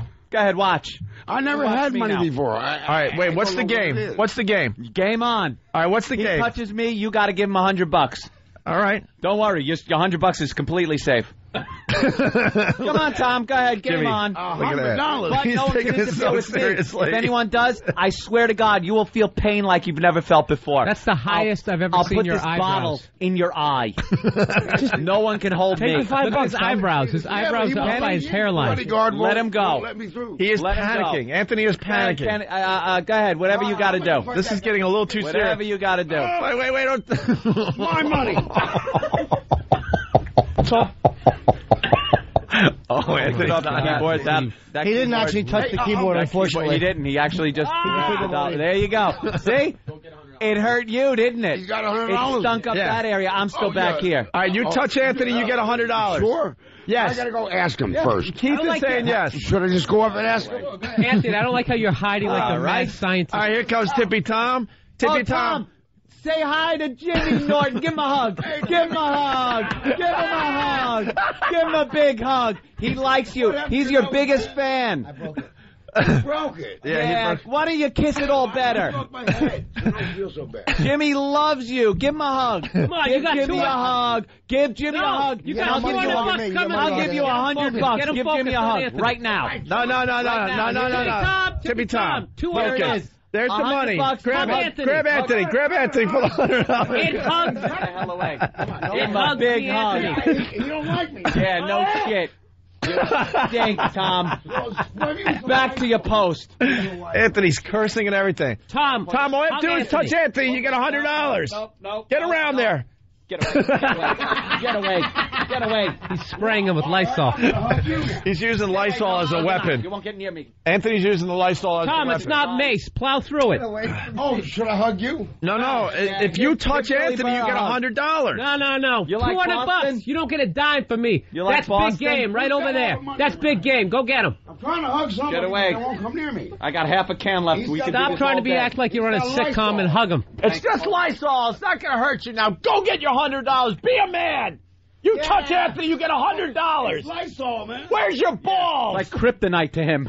Where's your balls? Stink man. Now go for it, Tom. Go for it. That's right. Cover your eyes and get in there and get your money. Walk around it. Lysol's not your kryptonite. Go. Get away. Go. Get away. Go. All right. He's around the board. Go. Just cover your eyes. You touch Anthony, you get $100. He's getting closer. Oh, he's throwing water on Tippy Tom now. Water and lice. Yeah, Tippy Tom doesn't like water or soap. Run! Take the beat. All right. Oh, no. All right, this is what's going on. Anthony has gave up on the radio show. He's got Lysol, he's got water, and he's got a poking stick, and he's holding Tippy Tom off at this point. He has everything used to make a bomb on a flight. But Tippy Tom made some good progress there. He almost got to Anthony. He almost won the $100. Yeah, but Anthony he fought didn't back with the Lysol and the water. But Anthony might be down for the count because of the smell. Come on, he's getting weak. He's getting weak. Tom, he's getting weak because of your smell. Go for it. $100. One more shot. One more run at it. One more run at it. $100. Tom, we'll give you alcohol if you hug him. Oh, my God. More money in the pot. It's up to $200, Tom. All you have to do is touch Anthony. One more try. Don't be scared of Lysol. Opie, offer him alcohol. He'll do it in a second. Go for it. Here goes Tom. He's going to try it again. Oh, Anthony's got Windex and Lysol. Anthony is pushing him back with the Lysol and the Windex. It's Windex, too. I'm going to lay my karate on you, man. No. Oh, yeah. Tippy Tom's going to try karate on Anthony. Tippy Tom is fighting back. Back. Oh, Anthony's pushing him back. But Tippy Tom's trying to karate move. Go ahead, use some of that karate, Tom. I only got one hand here. All right, well, drop your stupid beer. Back. Hey, take the beer from him, Keith. Get back. Get back. Back where you were behind the microphone. This reminds me of the Grizzly Man. All right. Obviously, ladies and gentlemen. Yes, Tippy Tom. We have a problem here in the studio. We got somebody that's uncontrollable, and I think he's got anger. He needs anger management classes, and because he uses Lysol and Windex to attack people. Yeah, but you were going to use your karate on him. Let me see your karate move, Tom. Well, what have you done I to know my Anthony? karate. Yeah, look at that karate. Why are you wiggling yeah, your I mean, butt? That has nothing to do with karate. All right, now you're breakdancing, Tom. That's a little breakdancing. Now you went old school on us. What's going And on? I know Egg Foo Young still listen. What I'm saying is, Even for homeless people, that I just was want bad. to say thank you to everybody because I'm having a good time. But I want to know where that $20 is. You were supposed to $20. No, dude. Did we film that? All right. All right. That'll be on OpieandAnthony.com. Anthony was fighting back with Anthony. Anthony. And you're Anthony, hold on. Anthony was losing the battle, and Anthony picked up the Lysol and started spraying it in Tom's face. Tom was acting like it was kryptonite, but then he covered his eyes and he went in for another try at touching Anthony for the money. That's when Anthony picked up water, started throwing it on him, and then the Windex, and then you were able to push him back to his microphone. I was able to push him back. That was rough. Well, you know, It was like a game of Battlefield. It's like Superman. 1940. He has a problem with kryptonite. Hamburger Hill. Yeah, Hamburger Hill. I have a problem with, spray. Yeah, so obviously. Holy I mean, crap. Spray, nobody's roll perfect. on, anything All right. like that. Tom. So what's he I going to do don't in the like fountain? Lysol. What? We should have him bathe in a fountain. Oh, yeah. All Why right. don't you get some good cologne? All right, Get some Brute. Tom, get lost. And Let's get Tom out of the studio. spray that on me. Hey, Tom, no. beat Because it. now I smell like a lemon. You don't. No. You do smell like a All lemon. right, guys. A Well, lemon that's I in thought I was a going to get some money. Smell like a toilet lemon, bowl. a lemon that fell out of the back end of an elephant. Wow. That was hilarious. Oh. I hope that translated to radio, Right. man, because that was hilarious. That was like, Oh my I God! thought, and quite. Oh God, no! Oh, It's really disgusting. That was all your video game skills came into play there, Anthony. yeah. Well, you know what You were you able got to use do. both hands and two different weapons. I realized he was kind of coming up on me. He wasn't taking the threat seriously. And then he was coming around. So that's when you got to go on the offensive. Yeah. I know you got to make loud noises, more weapons, and just superior firepower. So I just kept the Windex and the Lysol going, hoping for some spontaneous combustion. He got aggressive. He was trying. Oh, he was. He was really trying, and then you pushed him back with the Lysol. I hope that translates on the That was video. rough. And then he's like, I'm going to use my karate. My karate, and all I pictured is him lifting his leg up and the smell. Oh, of his taint. Yeah, let's go to Jason in Chicago. Jason. Hey, what's up, guys? Hey. You're playing that clip of that chick that said that the kids in her class called her Fishy, her fish woman. Oh, yeah. We're going to get... I blew Mountain Dew all over the windshield of my truck. Man. Nice. I shouldn't have been taking a drink at the time. Oh, I wish Jimmy would blast one to clear the air in here. All right, thank you, Jason. Yeah, we forgot. I forgot that we were talking about the lady that smells like fish, and we got to take a break, so we'll continue with her in a few moments here. All right. Alrighty. We got Bill Burns studio. Are we promoting anything, Bill? I don't remember. All right, good. It was like I was LARPing. I had a sword and a magic spell in the can. Live at Gotham. I was casting spells of Lysol. That was hilarious when you picked up the Lysol. And he was not happy about that. Dude, you got to get some incense or candles or something. Yeah. That's all right. It smells good. It's fine. Hey, Bill, before the break, did you have fun at the O&A Traveling Virus? A corpse in here, it'll great. smell better. A lot of people saying you had one of the better sets there, by the way. I got on early. It's the easy spot. Everyone did real well. You're down. Yeah. You killed on the show, Bill. Great job. Thank you. And we're going to do it at the PNC Bank Arts Center on August 26th. We got the lineups and all the info you need on the O&A Traveling Virus at opieandanthony.com. I'm going to be on Comedy Central tonight. That's why I'm here. Okay. What we need? Live at Gotham. All right. We can't confuse the issue. What we need right now is people to text the word WOW to 69923 to win a pair of tickets to the comedy event of 2006. We're talking about the O&A Traveling Virus at the PNC Bank Arts Center on August 26th. Text now WOW to 69923 to get a pair of tickets. The O&A Traveling Virus is brought to you by Bud Light. It's the Opie and Anthony Show. Welcome to the Opie and Anthony Show, the venomous voices of the vastly vulgar airwaves. Introducing the Destroyer, operator of the OCD organization Opie. The Professor, the know-it-all neurotic Nancy Anthony. Swing over to little Jimmy Norton, the worthless, chinless, buxom master of laughs. Meet the irritating extra of excrement E-Rock or the swishy audio shim Steve C. And don't forget Sam. Black and white, 50-50 where it counts. Corrupting the cavities of ear holes everywhere. It's the Opie and Anthony Show. Hear what everyone else is talking about. O&A Uncut and Live, continuing the show on XM Satellite Radio starting at 9 a.m. Eastern. Visit xmradio.com to subscribe. The Opie and Anthony Show. Yeah, we're back with the Opie and Anthony Show. A very busy day. No jokes on me either. No. I don't want to turn around and see him right behind me. We're sort of back to normal. But you never know. I think we just got used to it. Like, I think the next people that walk in here that have been outside of the studio are going to smell it. But I think it still stinks in here. I like when you first walk into Fish Lady's classroom. Right. You probably really smell it. And then after a while, you really smell it. Yeah, we're going to get back to the... stinks all the time. We're going to get back to Fish Lady in just a bit. Tippy Tom's here. He's going to do Homeless Radio for us a little later on. Bill Burr in studio. He's promoting something on Comedy Central. Live at Gotham, I'm hosting.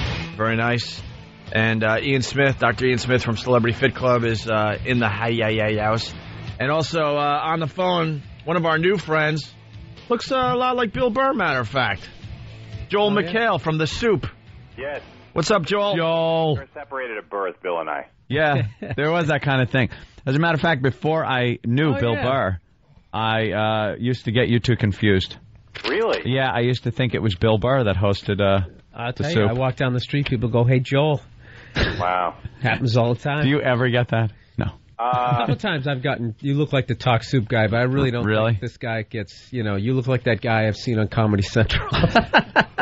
You never know. Hey, Joel McHale, someone handed me something. Is this true? The Soup ratings has doubled since his last appearance on O&A? I think a couple showings have. Look at that. It does. Our premiere is definitely up, but I think a few repeats have gone. Well, that's the sheet they handed me. So someone of importance put this together. It's a great show. We all love it. We just think it needs to be promoted a little bit. That's all. Thank God, because the marketing department isn't doing it at E. No. Well, it's E. No, they've got to worry about Paris and Ryan and right, all that Ryan Seacrest money. So, what are you working on for the next Soup? Well, Fish Lady. You gotta find Fish Lady. Don't you steal Fish Lady from us. She's ours. She's ours. Oh, I mean, it's the same thing. It's called Flavor of Love. Yeah. Oh boy. How about that, huh? How about that? That opening there when she kind of lets loose on the floor. One of the women, I guess she had a problem.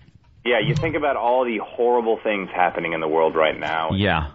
And then that balances everything out. One of the women contestants had maybe an upset stomach or something, and she was wearing a dress. And evidently no panties. Evidently, because something fell on the floor. And she picked it up. And ran away. And dropped one on the floor. She ran on the stairs to try to hide it. Yeah, then another one, bloop. Yep. She's running up the stairs. Totally understandable. Yeah. Yeah, and then a cat fight breaks out in like the first 2 minutes. That was a good one. Nice white-black fight. Good racial harmony. With the usual result. Yeah. The white chick getting the white fat chick. Yeah, just to find enough women that would, in their brain, somehow, I don't know, figure out that they would be attracted to Flava Flav. Yeah. And on top of that, be completely insane. I mean, that is some producing going on. Great show for you, man. Yeah, it's great. It does make up for... I mean, who would have thought that you have Mel Gibson and then you get Flavor of Love? Yeah, what's your take on the whole Mel Gibson thing? Oh, it's really great. No, for us, it's Christmas. Yeah, stuff like that happened and you just go, oh, it's gold. Yeah, and now we have footage of Swayze defending him. Yeah, Patrick Swayze came out and said, hey, he's a nice guy, like him, he's not anti-Semitic. Yeah, I see him at the meetings. I mean, I think it's him through the hood. Did he give any... Well, that takes a lot of nerve on Patrick Swayze. Once anybody, if they trash Jewish people, if you're in Hollywood, you're going to be like, yeah, I don't condone that whatsoever. I thought I knew Mel. Well, I hear he's done nothing. He's having trouble. Yeah, he's desperate for attention at this point. He wants Mel to remember, hey, that guy was nice to me. Right. Trouble. I hear all backing has been pulled off of Roadhouse 2. Yeah, Mel, next of kin 3 and 4. Come on. Next of kin. Why can't we have more next? Yeah. We do have a clip of Roadhouse, actually, on Roadhouse rules. And what's up with David Hasselhoff? You know, I'm kind of worried because he did not cut open a tendon this week or get drunk in an airport, probably because you can't have any liquid on board anymore. But did he do anything this week? They're saying They're saying he thinks he's the Antichrist. Well, that's not surprising. Yeah, I think he is, since America's Got Talent is about as watchable as hell. But, he does. He says he sits there pondering these things. Whether he is, because some people say, write him letters and tell him he's God. And other people tell him he's the Antichrist. And he actually ponders these things and thinks, am I? With all that's happened in my life. As his houseboy braids his chest hair. Yeah. You would, too, after, 9 Manhattans. Yeah. You'd be like, maybe I am the Antichrist. Yeah, that picture of him, a little sauced, was pretty good. Yeah, and then we have, I don't know if you saw America's Got Talent, but Leonid the Magnificent is back. Oh, thank goodness. Which one was he again? He's the guy that was all in silver with the knife. Yeah. And I think he's from Latvia or Estonia or something. And I'm going to say as our producer said, our gay producer said, as he watched it, he said, as we got to the end of it, he goes, oh, man, I wish I was having sex with girls again. He's making us all look bad. Hey, we got someone on the instant feedback. Asked Joel about his laugh track line about Mel Gibson last week. I guess the line was something like this. ABC canceled his miniseries about the Holocaust. They said it wasn't because of these recent acts. And it was about them arguing with him over the use of a laugh track. Yeah. Oh, Jesus. He really did have a series on the Holocaust coming out. Yeah. That's incredible. We also did a thing called Jews on a Plane. We did, and if I were on during the XM hour, I could repeat what I said. That's really funny. That is. Yeah. There was a lot of profanity and wanting the Jews off the plane. Well, yeah. Of course. So I don't know what that guy's saying. What do you guys think? Do you think he's done? Mel Gibson? Yeah. Nah, they always forgive in Hollywood. Yeah, guy's got enough This money. is going to be a tough one, obviously, but... This is going to be tougher Plus, I think anti-Semites like to go to movies, too. So he reduced his audience and then picked up a new demographic. He's like a hero in parts of Europe, and he'll always work. Parts of Europe and, Muslims, they would love him now. He'll be fine. Big opening in Austria for for lethal weapon parts. Hey, what are you guys doing on Tom Cruise this weekend? Well, did you see those photos? No. Wait, you could see photos now? No. Well, there was an aerial photo taken of his house to, I don't know, I'm sure there's helicopters all the time over his house. But they're like, first pictures of Surrey Cruise, all these big headlines. And it is the most blurry shot from a helicopter of a woman looking out of a window and possibly a bassinet. That's it. Yeah, and so we just have we have an aerial photo of Africa. Like, hey, look, there's Angelina's new baby. Serengeti looks great this time of year as well. And so it's very blurry, and there's no, it's really nothing. But of course, extra The Insider and all those visual vomit shows. Exclusive first pictures. Yes. Yeah. POB, but first. Lindsay Lohan, what is she up to? Yeah. Oh, by the way, she wants to go to Iraq with Hillary Clinton. Did you see that? I'm all for it. Oh, yeah. And she goes, I'm not afraid because my bodyguard, when we get back to L.A., is going to take me to a gun range and give me shooting lessons. Oh, that's good. She thinks she's going to go over there and they're going to give her a gun and send her out? Yeah, insurgents, you've been warned. and troops. Yeah. That's all you need to do, really. Just go to a gun range for 20 minutes. That's it. Before you jump on a private jet. Yeah, that's you know all what to shoot at. You're set. Point her in the right direction and shove her off. There she goes. Isn't that how they're training that Iraqi police force? It seems to be. Yeah, and then she also said that she her idol and is Marilyn Monroe. So dead, naked, and full of pills. We can only hope. Yeah. Oh, look at that! I'm seeing a little bassinet. I'm looking at the picture. It's through a big bow window, and then it's zoomed in so much where you could barely see it.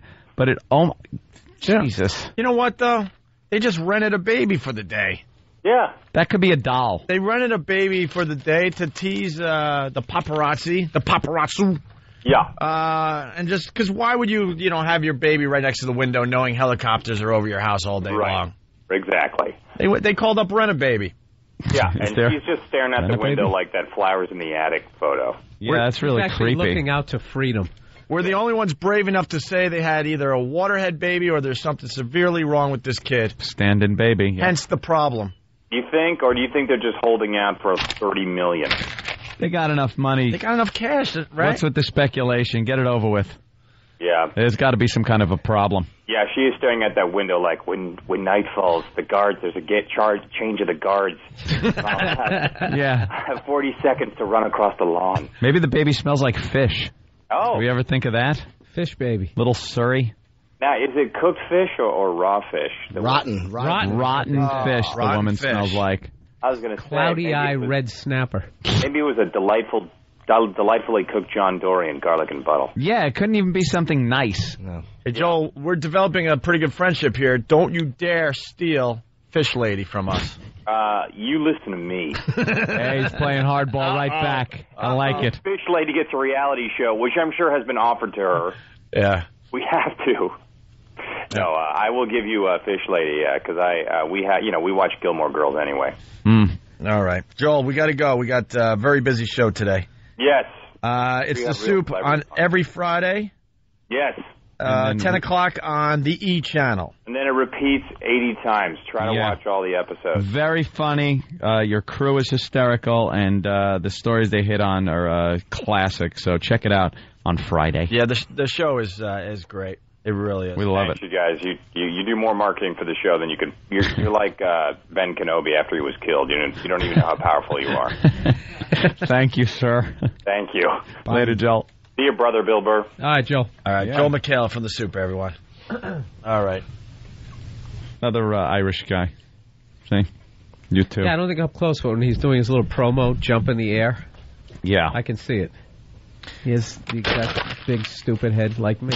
Big stupid head. All right, let's get back to Fish Lady. Where's she from, by the way? Where's she from? Fish Lady? Under the sea.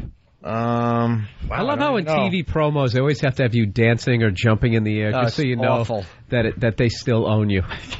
Dance for that show, buddy. Degrade yourself for us. Yeah, do something wacky because we said so. Where were we with Fish Lady? She was thinking up a classroom. Did we talk about it's hard to hold a job? We got. I think we were in the middle of it's hard to hold a job. All right, we'll start it from the beginning. Please. It's hard to hold a job. This is a lady that smells like fish, rotting fish from primetime last night. I love her. Her job as a teacher became excruciating. I was so focused on, do I smell? Do I smell? Are they saying things? Yes, Are they whispering? Are they laughing about me? Same thing that I used to go through for my whole life.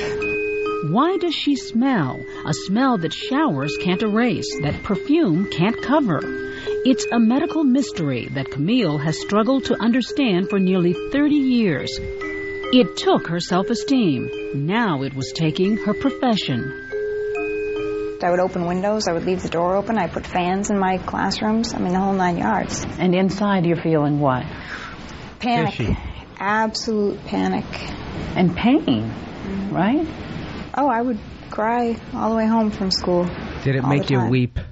It'd be funny if they go to her house and she's sleeping under a giant piece of cheese, and they go, that might be the problem. Cheese comforter. Yeah. Inbred pest. Is Fish Lady's blouse made out of yesterday's newspaper? All right, moving on. She had a tough childhood. There was an incident in middle school. I bet. That she talks about here. Her childhood was no easier. Camille's ordeal began in first grade. One of my teachers asked me if I was showering every day. See? And from that point on, she kind of sat me in the corner of the classroom. And kids would call me a freak. They would tell me I smelled like horse manure, dead fish. Dead fish. We're effectively programmed to stay away from that smell because it helps keep us from eating spoiled or dangerous food. That unpleasant odor is what Camille smells like. She's still a virgin. Even worse, she couldn't detect the smell on herself. Oh, boy. So she never knew when it was out of control. Oh, no. It made for many humiliations. I had an incident in middle school where a bunch of kids cornered me in the cafeteria and threw tuna fish sandwiches at me. Oh, kids. Oh, you gotta love the kids. That's terrific. That's terrific. Don't joke.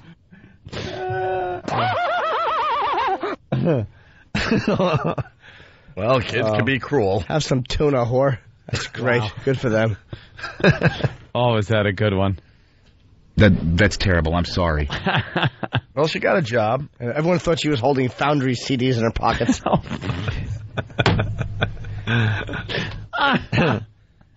Well, she got a job. Yeah. But she had to be separated at work. How'd they do that? Then there was work, one of her first jobs as a teller in a credit union. And my supervisor would come by and spray my area with perfume, Lysol, and they put me in the drive-through section, which is separate from the rest of the teller area. People in the cars are smelling her through the drive-thru. No, they put her in the vault. Hey, you count the money again. Keep criminals out. This is a stick up. Oh, they come by and empty her wastebasket every 2 minutes. She must have dropped something in there. Can't figure this out. They throw her panties in the dumpster to keep the rats out. Is there any closure on this story? We're getting there. Self-inflicted gunshot wound. There's got to be some ray of light in this. Blow those fishy brains all over the wall. Well, Camille's trying to figure this whole thing out, so she types in fishy body odor into online search. Oh, that's funny. Which I do believe would be Google now, wouldn't it? Took her to whack bag for some reason. Or maybe everything does. Maybe it was dog pile because that's what she smells like. In a deep depression. Showed a picture of a shotgun. Fishy odor. And it's a picture of a retarded face, and then plus it has a bar of soap, and then it's equals, and it's a daisy. Vanilla Gorilla from South Carolina. I think I saw her on Deadliest Catch. Well, a guy went to third base with her. They said, "What were you doing?" He said, "I was noodling." Thanks, folks. Dunking Booth Douche from Pittsburgh. She got a job at a blind strip club. That's funny. So they could enjoy it.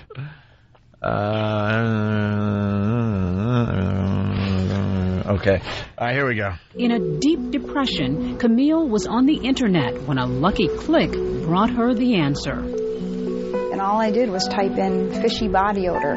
Then this one thing came up, trimethylmenuria. They're saying that this chemical, trimethylamine, comes out of your body and smells like dead fish. Trimethylmenuria, TMAU for short. Was there a name to her disorder? Other people who would understand? Another computer those meetings. brought up the TMAU Foundation and the woman behind it. Sandy also suffered from the disorder, though she didn't know it for years. In fact, she remembers even calling the maintenance man to her New York City apartment to check her bathroom. It's you, lady. It just smelled horribly. I thought maybe there was some kind of a problem with the sewer. It wasn't the sewer, it was Sandy. It wasn't the sewer, it was Sandy. I love the smell of napalm in the morning. Smells like victory. There's something blocking my toilet up. Yes, miss. It's your hand. Let's say hi to Josh on Long Island. Josh? Goddamn rich cod. Goddamn rich cod. Goddamn rich cod. The delivery was not the greatest, but the joke very good there. Let's go to Jeremy in Jersey. Jeremy. Good morning, boys. Hi. Do you think she goes to happy hour and gets chummy with her pals? Goddamn fish. All right, let's continue. But she didn't put two and two together until later when a coworker explained why everyone was complaining about the bad smell in the office. She said, but Sandy, I have to tell you that it's coming from you. And I literally broke down because it all clicked and I realized that's she was why I have no friends. The truth. Her search for that elusive TMAU diagnosis took years and her life savings. I literally spent like $27,000 of my own money. Oh, I had like 8 different unnecessary and unwarranted surgeries. It was a dentist who saved her. Stinkectomy. Sandy's breath made him suspect TMAU. Wait, rewind that a little bit. Breath? Did he say Sandy's breath? Yeah. Like she just stinks from everywhere. Even her breath stinks like it? I was too distracted because Pat from Menaki. Yeah. You want to explain it to the new listeners or just let it fly? Here's his line. He's a gem. Someone walked into the credit union and said, "This is a stick-up," and put a stick-up on her. Oh, God. That's a Pat joke, all right. That's a Pat joke. Oh, my God. Where was the smell part? I'll talk to her for 5. I'll date her and have sex with her for 10. Well, she was a model. Mike has something on that from San Antonio. Mike? Yeah, she's the Gordon's Fisherman model. She must have liked in school when it was fish stick day. Kind of covers up the whole thing. No, what? Yes. Very relieved that day. You wanted me to back up to the end of this about her breath or something? Years and her life savings. I literally spent like $27,000 of my own money.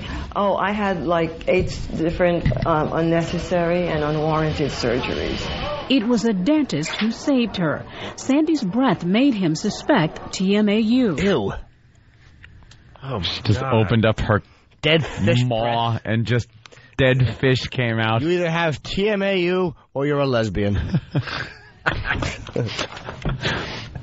Looks down her mouth with that dental instrument, finds a license plate from Florida. She swam up from the warm water. Jeremy from Ohio. She threw up and the Kinder Boy spilled out into her toilet. Shark got a black eye, lifeless eye. Like a doll's eyes. It rolls in the back of that head.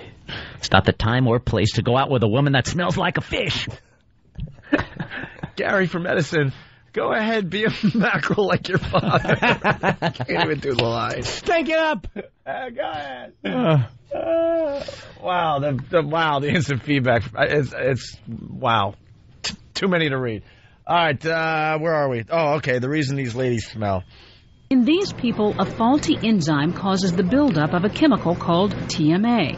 And TMA smells like dead fish. Wow. Because it's a volatile chemical, it will come out through the lungs, it'll get into your sweat, your spit, and other body secretions. So that's how it imparts its odor to the individual.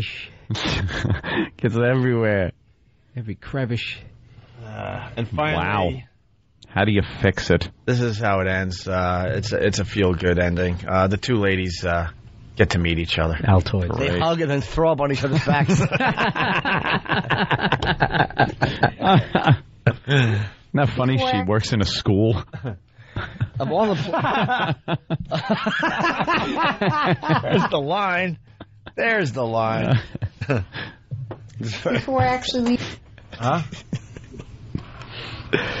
When I'm doing the tuna. Before I actually leave the house, I spray all of my clothes with Febreze, all up and down. And I also spray my feet and my socks. I put lemon Her slices whole on life, herself. Camille has never met anyone like Pepper. herself. That is about to change. Camille? You stink. We brought them together for the first time. On a dock somewhere. Camille credits Sandy with saving her from despair. I honestly don't think I would be here right now if it weren't for you. Sitting on a lobster trap. Just to show you. A trawler. Only a bunch of mine. Oh my. These are the useless medications for conditions she didn't have. I don't even remember what this one was for. But it says have a pleasant day on the label, so, you know. This one, you're letting it go because you're not angry.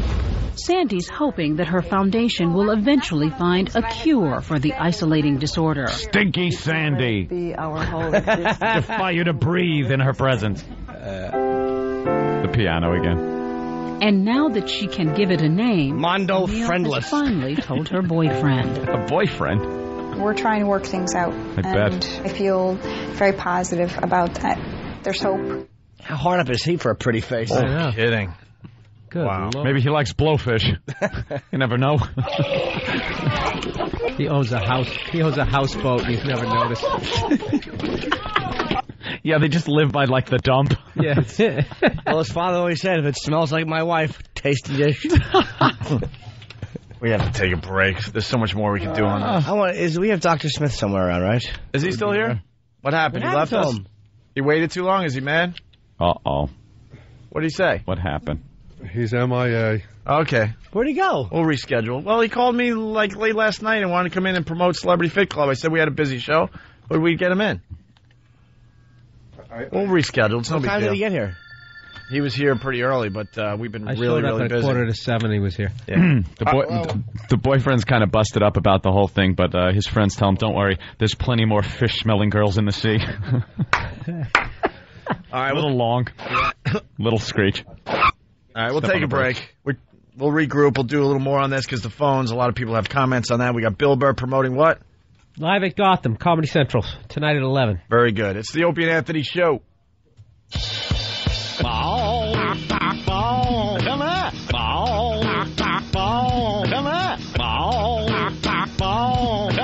That was a clip from Anthony, the retarded half of the Opie and Anthony Show. Opie and Anthony! The Opie and Anthony Show.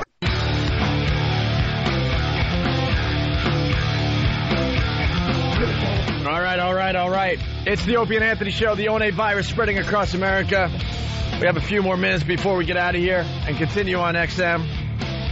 Tippy Tom's going to do homeless radio today. Bill Burr in studio. Watch him on Comedy Central tonight. We have Janine here. She's our hole. Yeah. She does the whole lines for our show. Let's say hi to Mike in Jersey as we get Janine in here. What's up, Mike? Hey, what's up, guys? How you doing? Good, Mike. Hey, so I figured I'd tell you a sad tale of marriage. All right. Make it fast because we're running out of show here. Yeah, I went out and scalped 2 tickets to your PNC show in one of those budget crunches at my house. Underneath, my wife didn't even know about it. So one of those things where she got the bill for the credit cards and she found my tickets and ripped them up in a fit of rage. Now I'm ticketless for your show. Why don't you just spit on her? Can you please hook me up with 2 tickets? Wait, just so I can shove it back in her face. She ripped up your tickets to the ONA Traveling Virus? Yeah, I had 2 tickets for, I figured I'd spend $250 and get the good seats. I don't want to sit on the lawn or anything. They always say don't lead with an uppercut, but I think... yeah. I think this. Yeah. If your wife isn't walking around with 2 black eyes right now, you're a pussy. Did you insult her? Well, hey, we got to be responsible. No. Remember. Oh, right. Got to be responsible broadcasters. That's true. Start with a jab. Let her know it's coming. That's right. You're supposed to set up your punches. All right, listen, man. Fine. We'll give you a pair of tickets. August 26th, PNC? Yeah, absolutely. Please. All right. All the info is up on opieandanthony.com for the Opie and Anthony Traveling Virus, the comedy event of 2006, presented by Bud Light. Always worth it. Stay on the line. We'll give you a pair of tickets, Mike. Thanks. You're the best. All right. He must have done something. Yeah, well, yeah. There's more to the story, but got married. We're just running out of show. Janine, everyone. What's up, Janine? Good morning, guys. Hi, Janine. Hi. How are you? Hi. Yeah, she does all the lines of the whole. That is what we call you hear these shows in your cities, in your towns. They're the guy with the woman, and it's usually the very nice, fun little show. Every day they have their certain bits they do at certain times, and they have the little banter back and forth. And the second the guy gets a little saucy, hey, now wait, come on, that's what you hear. The woman's got to chime in and calm him right down, and he's like, oh, okay. And the women in their minivans love it. Can't get enough of that drivel. That's just the way I am with my husband. When he gets a little too crazy, I have to go in there and squash fun like the cancer I am. So we've had people approach us during our careers on the radio and say, you should get a woman on the show because that could offer a different viewpoint of that. And we always say no holes on the show like that because they just are comedy kryptonite. Do you have that scowl on your face as you do it? Yes, and I do it with the scowl. I am actually scowling. Get away. You don't need it. Because you talk about a subject like guys talking about stuff. You don't need some woman's point of view being thrown in to just squash the fun. Just to bounce it all out. Balance it out. Well, I don't know if I would go there. Yeah, of course you wouldn't because you're not funny. They think it's going to get some kind of a, get the women numbers up or something. It makes for such awful radio. Not that there's no funny women, but let's be honest. 9 to 1. Men are funnier. Not on the radio. They yelled at Jerry Lewis for that, for saying that women are just not funny. And some are. There's some really funny comics, but just stop. Oh, Jimmy, I think some of them are funny. Janine Garofalo is hysterical. There you go. Perfect example. Stand corrected. Oh, man. That's what you get on most morning shows. That was perfect. I feel like I'm hanging out with a celebrity because we've played her line so many times. It's weird to see her do it live. There have been subjects we've touched on just before. We were talking about the woman that smells like rotting fish all the time. Yeah, we thought it was hilarious. And there wasn't one person that got, upset about the fact that this woman smelled like fish. And I feel sorry for her. I mean, she's got to go through life like that. She can't help it. Oh, gosh. Well, we do wish her the best here. Yeah. That's all you can do. See, that's all you can do. Yeah, that chiming in of that. I want to choke you. It's perfect. What kind of loser guy would get with that chick who smells like fish? Right. She should dump that broad in a minute. She's never going to get a guy. She's smart and she has a good personality. She might be fun to be with. Maybe she's a good cook. You don't know. By the way, I got to help Janine out. Janine is playing a role today. I just know you're a dirty girl. You think? Absolutely. Yeah. Stop. You don't believe any of this crap you're spewing. You're not happy on a first date if your head's not bobbing with tears coming out of your eyes. You're a good girl, Janine.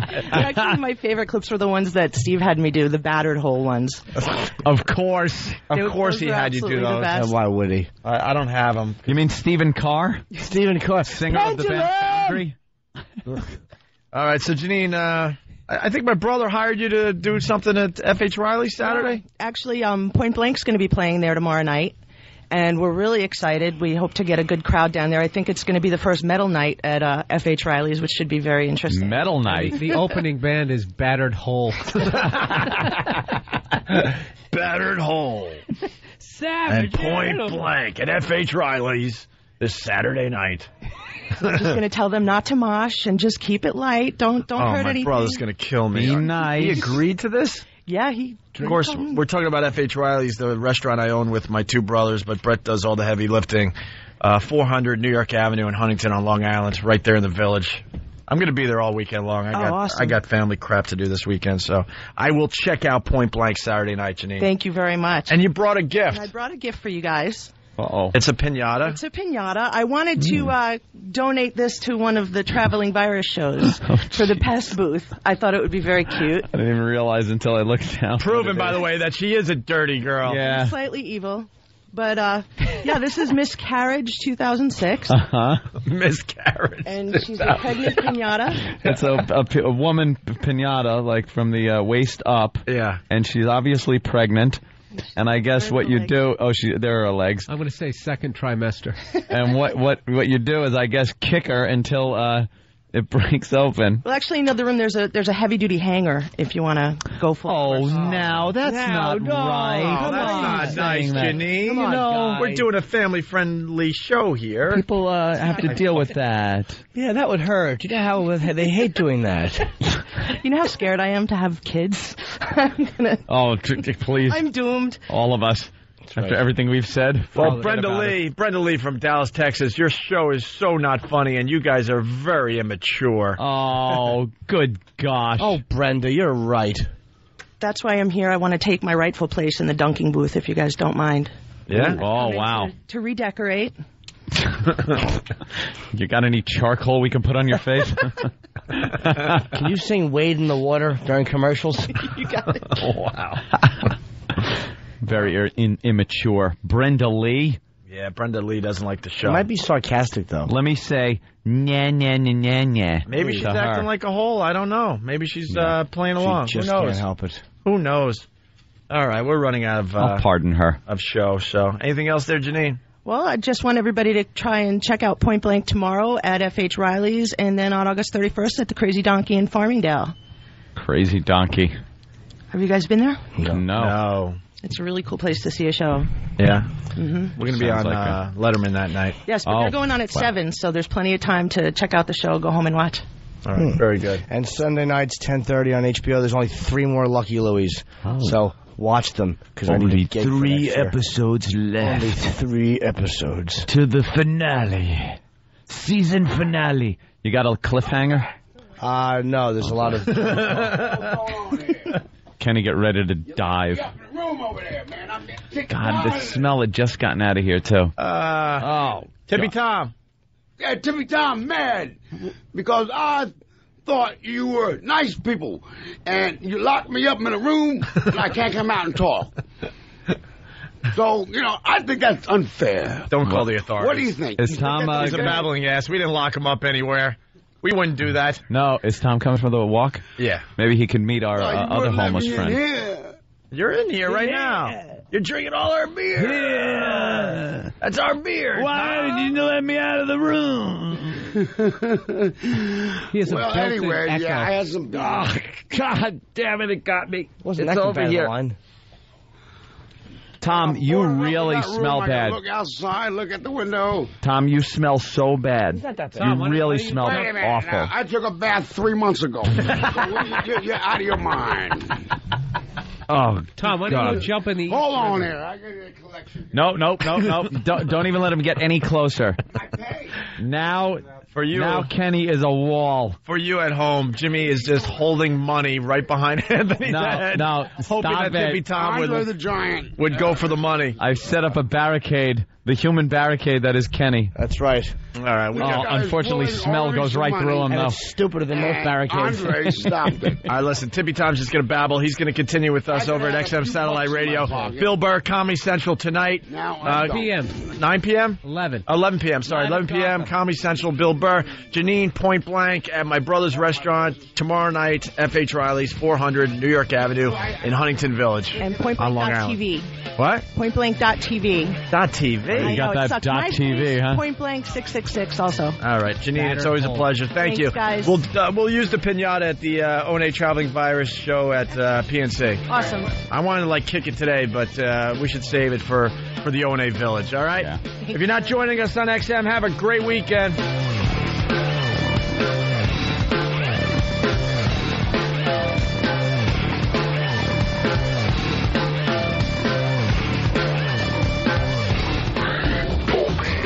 Anthony Show. The empire is spreading. Conquerors, you bastards! Opie and Anthony! The Opie and Anthony XM walkover begins now.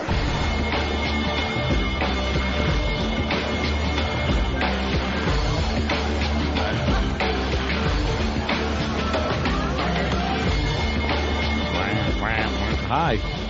Welcome, XM. Welcome, XM. See the Opie and tits on Anthony that girl? Show. Done day. Where? Which one? Standing behind that creep who brought his whole computer system with him. Yeah, they are nice. Cyborg. Yeah, he's on. He's got the Pal Talk thing going. Oh my God, Tippy Tom is very close to a baby. Oh, he won't hurt it. A baby? You think that kid's gonna kill you that you called him a baby? Tippy, what do you think of the baby? That looks like the kid from Courtship of Eddie's father. It's beautiful. I used to look like that. I think I still do. And you smell like it's diapers. No, but I think he's a little shy, a little scared. Hey, it's Goose Gossett. But he wants to get out of his seat and walk around. Because I understand these things. I know the brain. It's a very nice Aryan-looking child you have Somebody there. like that. It's boys from that Brazil, beautiful kid. blonde hair. He has got to get up and walk around a little bit. but he may run into the road, so we have to watch him. Yeah, Parental advice. He got hit by a car. Keith, what are you pointing at? Look at the side of his head. What happened to the side of your head, Tom? Is that? Well, that's what happened. You run and hit a pole. Holy crap! We didn't see that earlier. What? Oh my God! Don't He's even got get close. staples in his skull there. They stapled your head. What happened there, Keith? Do we know the story? This lady's amazed. You want to talk on the radio? He ran into a light pole. He ran into a light pole. Pole, excuse me. A light pole. Hi. I'm smoking a cigarette. Yeah, smoking's bad for his health. Yeah. How into internet porn is this guy? Wow. Don't stand downwind. I was downwind. Pot. Wow, I got downwind. Well, the wind, I keep getting downwind. Gee, it's like I'm in a vortex here. Yeah. Hey, Tom, do your Bud Light commercial again. That was terrific. Do your Bud Light commercial you were doing in the elevator. Here we go, once again. They didn't hear this on the first half of the show. Look at the camera and do your Bud Light commercial for everybody, all right? Watch the baby. Everybody. What we have here is a bottle of Bud Light. And, I mean, this is really good beer. I forgot what I sang. I gotta make You were singing, you blithering idiot. All right. Bud Light, the king of beer. I'm gonna have a good time because I'm gonna drink some Bud Light. Because I like my Bud Light because I's the king of beer. And I'm gonna go with the Bud Light because I like Bud Light. Yes, I do. And Bud Light is right for you. Is it? Let's hear it for Tippy Tom. Yeah. What a nice crowd here for the Walk to XM. What's your name, son? Michael. Michael, do you see that guy right there? Yeah, he's drunk. He's drunk. Here's what you do. Listen to your parents, or you may end up like that. It's a good lesson. Look, this is a good life lesson you're getting right now. Well, he's homeless. What are you going to do? Stay in school? No. You're gonna work? Get a job? No. You're gonna be homeless? No. What are you going to do? Does that look like an appealing lifestyle? Yes. You kind of okay. All right. Screw you then, kid. Go ahead. Yeah. Whatever. He's 10. He's 10, and he's kind of looking at the homeless lifestyle like, hey, that's good. Look at Tom's looking at him like a vulture. Oh, he's got muscles, man. Well, what do you want to do, son? What do you want to do when you get older? Race. You want to race? Race, huh? Cars? Yeah. Oh, I thought he was going to say riot. You're never supposed to ask kids yes or no questions because then it becomes a boring interview. Is that what it is? Art Linkletter? Yeah, that's what you're supposed to do. I'm just saying. I know, he's right. Broadcasting. How do you feel about what's been going on in the Middle East? Don't know. Talk about racing.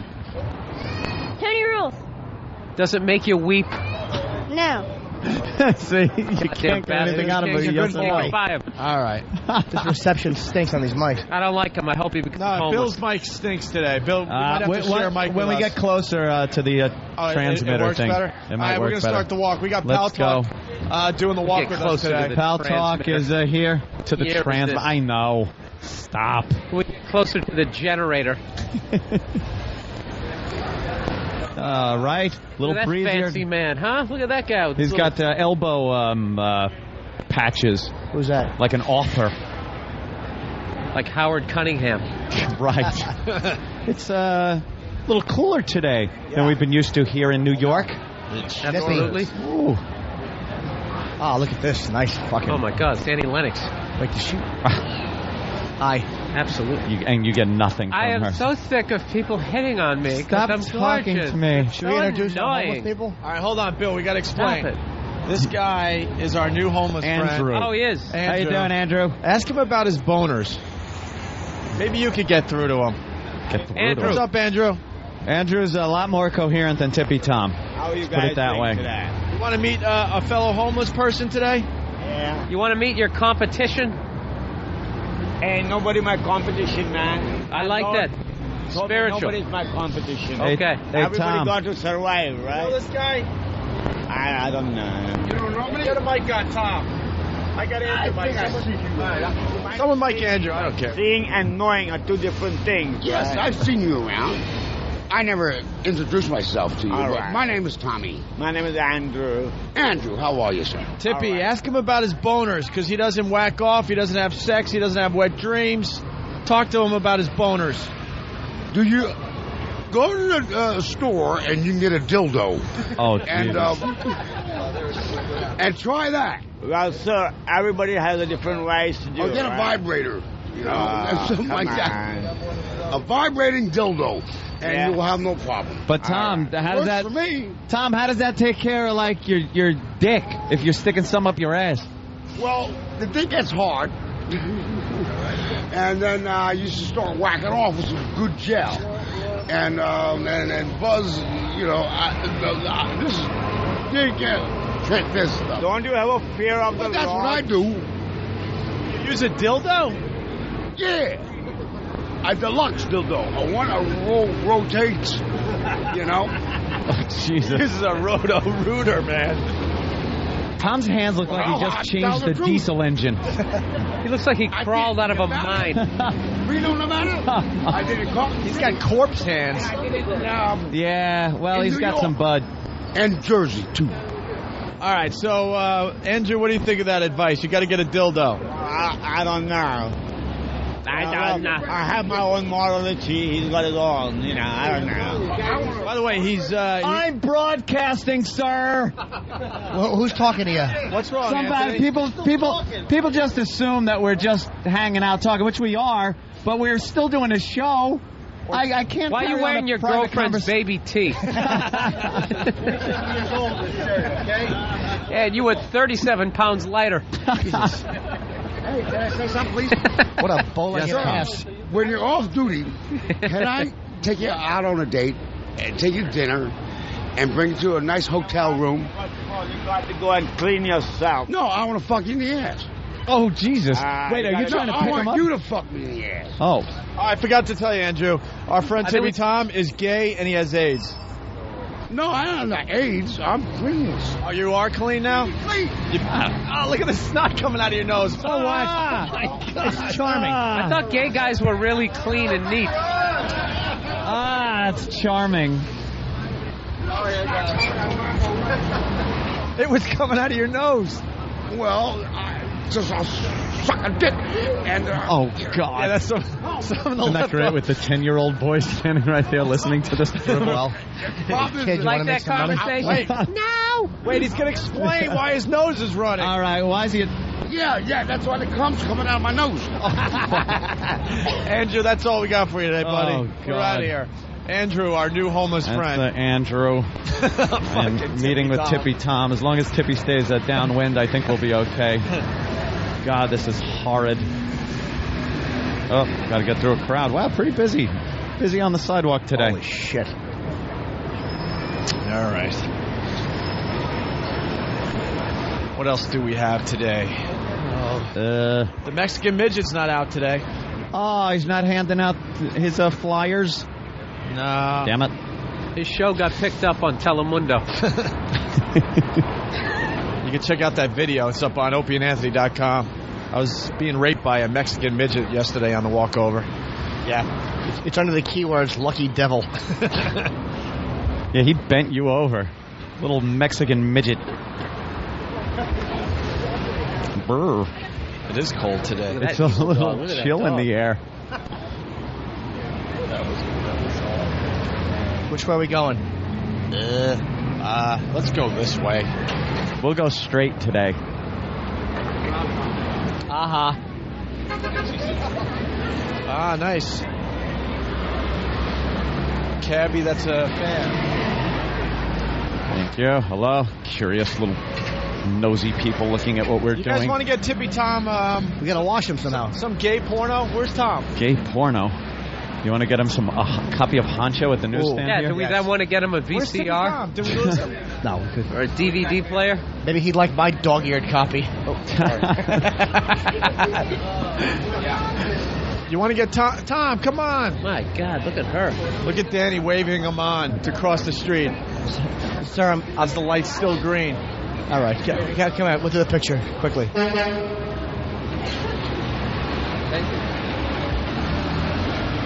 What the the hell is this all about? I think he's picking up that dumpster. Oh, okay. Either that or he thinks it's a dumpster when he smells Tom. Just automatically backs up to Tom. Smelly bastard. I want to see what Tom wants to pick out from the newsstand. Oh, nice.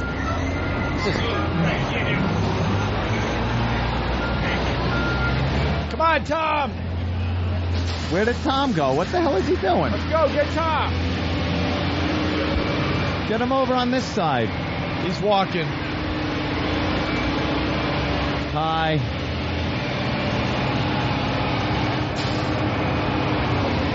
Oh, all right. There he comes. Jesus, what the hell? What happened? Yeah, let's get him a magazine today. Look how he walks. He's got like a bag. Yeah. He's like a woman. Now I'm seeing the whole... Looks like a woman at the beach. He does with that tote bag. He's got a tote bag. Now I see. Watch out, this lady's Pardon trying me. to get Wow. She is a real business-looking woman. Don't mind us. We're just taunting the homeless. Don't mind us. Go to your successful job. You have a very smart outfit. I might add. That ass is horrendous. Very nice.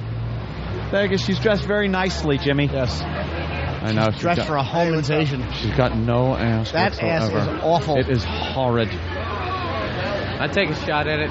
You take a shot. I'd take a shot at it. I'd give that kilo Dude, pod. set it up! All right, let's get Tom a magazine. Let's get Tom some smut. All right. Hi, girls. Hi, ladies. Hi. How are you? What's up? Hello. How are you? We're just going to buy some gay pornography. Don't mind us. Oh, I got him downwind of him again. Oh, God. How could somebody stink up an entire sidewalk on New York City? We're getting mobbed for pictures. People taking pictures with James Norton, Jimmy Norton. We have Pal Talk people here. It's a big crowd. Come here, Tippy. Tom, come on over here. Jimmy and I are going to help you out with a little magazine. Anthony. Sir? You want a magazine today? Where is he? A bag of what? A magazine. To read, a magazine. I bumped into Tippy Tom. You want a fuck magazine? His elbow touched my You want a fuck book, Tom? So, you're infected. After a year of doing radio here, I never gave you a hug, Anthony, and I want to do it now. Show him. All right, listen. We have like 2 conversations going on. We're trying to get Tippy Tom a magazine. Tippy Tom, which one you want? I want the guy. Come over here. Look. Go look and tell us which one you want. I want this muscle man. Who doesn't? Which one? Honcho or torso? What about torso? I like. Hey, wait! Show him the guy on the cover of Jock. You can't see it. Oh, up there. Looks like Kevin Spacey. What about that guy? Yeah, he's okay. He's okay. He's overrated. All right. Well, he's overrated. I hate Jock. Opie, put that copy of Jock back. Which one do you want? Torso? I want that tough guy. How about Matt Dillon? He's on the cover of Gotham. All right. Thumb through that. You want Torso magazine? Well, look through it, Tom. Make sure it's a good one. He likes light-skinned black men. Look make sure there's plenty of dicks look through in it. Comment on what you see. Yeah, Tom. Open it up. Open it up. Take a look inside. Don't look at the cover. How about the Scrotum Weekly? Oh, my God. I'm in a lot of trouble now. What do you think? I like it. Soda, right? Do you like what you see? Yeah. Oh, God. Describe what you're seeing, Tom. Yeah, describe it for the listeners. Well, I see about 8-9 inches. He has good abs. My God. No, this guy, I like his chest and his muscles. Oh, God. Do you? And his cock is okay, too. Would you let him hold you? Of course. Of course. Why? It goes without saying, Jimmy. Yeah. What do you think of Would you let him bathe his you? Unit there, his goods? What's that? His penis, Tom. Well, it's a little big for me. It's a little big for you? Oh, you prefer the Asians, do you? You're not a size queen. I like a normal size. Yeah, that guy had a monster. He's oversized. Jesus. No, see, I can go with this one here. I like his tits. Ew. It's a man. Would you caress them? Would you caress Please them? don't call him that. Just when you thought it couldn't get any more disgusting. Would you kiss his chest? Of course. Of course. Kiss your chest. No, you wouldn't. Hey, going in there. I actually like that too. Hey, Tom, what would you do with that? Probably suck his dick. He ain't got no tits. needs a man with tits. He needs a guy with tits? What the? Do you prefer a beefcake, gentleman? You don't like the boyish waif type? You don't like twinks. You're not fussy, he says. What? You're not a twink. You prefer a beefcake, gentleman. Oh yeah, I like a tough guy. Travis is out. How about our own Steve? Yeah, what about Steve C here? Steve Carr. Stephen Carr. Stephen Carr from Townsend. That'll work. That'll work. No, he won't. Come on, touch the goods. Look at those arms, Tom. He'd hold you. What do you think of that? Get you in a big bear hug. Bigger than me. Grr. But what I'm saying is that, that'll work. I'm sorry, that's terrible. Yeah. All right, well, there you go. Tippy Tom's got his enjoy that magazine, Tom. That's right. Maybe you could, Whoa, what's going he's on? got excited about something. Wow, what a party, huh? Anthony. Dang. He wants to see Steve in one of those. Remember those Arthur Fonzarelli one pieces that he'd wear when he'd work on the cars? Coveralls. Coveralls. There we go. Suck this guy's balls.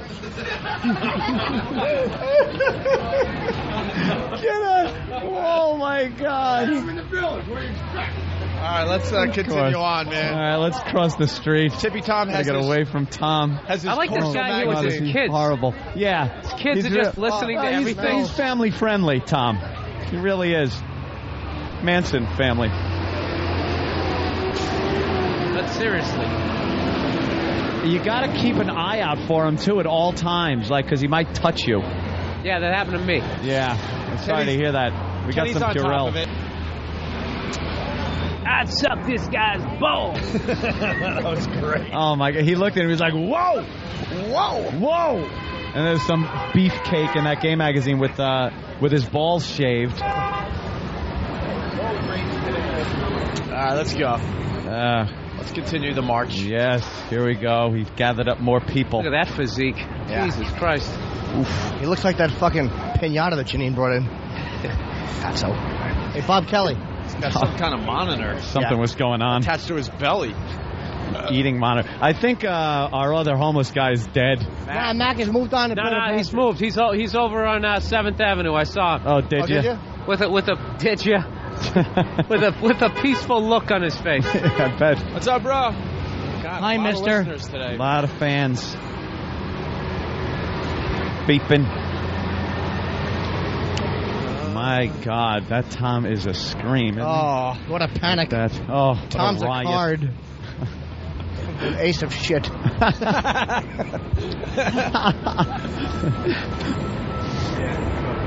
He loved that, The Illusionist. that magazine we got him. The Illusionist. Christina Aguilera, back to basics. She looks pretty good. They all do the Madonna thing now. You change your look she was like the girl next door, then the whore. Now, I like the 20s and 30s. They're just fun. The styles. Then Janet. We got Janet Jackson on the cover of, what is she, on Vibe? She's fucking gorgeous. On the cover of We Can't Have an Awards Show Without a Shooting magazine. No, that's the Source Awards. Oh, Let's not get them confused. Oh, Vibe is any different? Vibe's more relaxed than B, man. It gets everybody all chill. All right. It's the VH1 of black entertainment. Who's Young Jeezy? That's probably a rapper. I would guess that. I don't know. Who's Neo? N-E-Y-O. Neo, it probably means new, as in new. Neo. Shut up. It's probably Remy Ma? Yeah, it's a guy. You know nothing, Jimmy. It's not true. Hi, little fella. There he is. There he is. How you doing, buddy? Oh, buddy. Hey, look at that. How you doing? Don't make me today. ¿Cómo está? Hey. Grande, huh? Yeah, you big one, man. Hey, I'm going to get Tippy Tom on you if you don't watch out. My buddy's right here. Why you go no eat here at the restaurant? What happened? You don't like the food or what? They sent up food yesterday. You guys set up food yesterday. We all ate it, and we gave it a big plug. Oh, this is good. Fresh every day, the food. Yes, fresh every day. Torino, 22nd West 56th Street, right? Very good. Look at the menus. Oh, man, Tippy Tom. Jeez. Hey, Tippy Tom, where are you? Nice. Oh, Tippy Tom. Can't smell him? Get him away from me. Yeah, Tom. He chased that Mexican right out of here. Yeah, he ran away. He ran away. Yeah, the Mexican knows to get out of there. All right. Must be hard to be a jockey in Mexico. I guess that's it for today. Well, that's wonderful. Walk. We had a very good walk and a very big crowd today. Guys, thank you so much. Thank you, everybody, and we'll see you. Be back on XM any minute now. We certainly will. Are we doing tours today again or what? Kenny, are we doing tours today? Yeah. What? Yeah, they're allowed in. All right, we'll let you guys upstairs and check out the show. Pal Talk people, yeah, you come in. It continues on XM, obviously, in just a minute. Mexicans. That sucks. Lesbians. I like that in a woman. And every other kind of deviant. I love paying for sex. This moral decay weakens our resistance to the onslaught of the communist masters of deceit. We're a bunch of scumbags. These abnormalities are corrupting the minds and the hearts of our children. Jackass. I can't believe it. It's pedophile humor. It's depressing and horrendous. It's awful. It's a bunch of idiots. Perversion for profit. Here it comes! Here it comes! The Opie and Anthony program. El virus de Opie and Anthony. God, that irritates me. It's just like somebody took a bat to my brain. We're the only radio show that makes you want to hate us. Opie. I want my coffee. Anthony. I want that fax. Jim Norton. I want Ozzy. We are going to dumb this thing down to the point that we're going to be #1 with Down syndrome children. Hysterical. The Opie and Anthony Show. But enough of this palaver. Let's get the show on the road.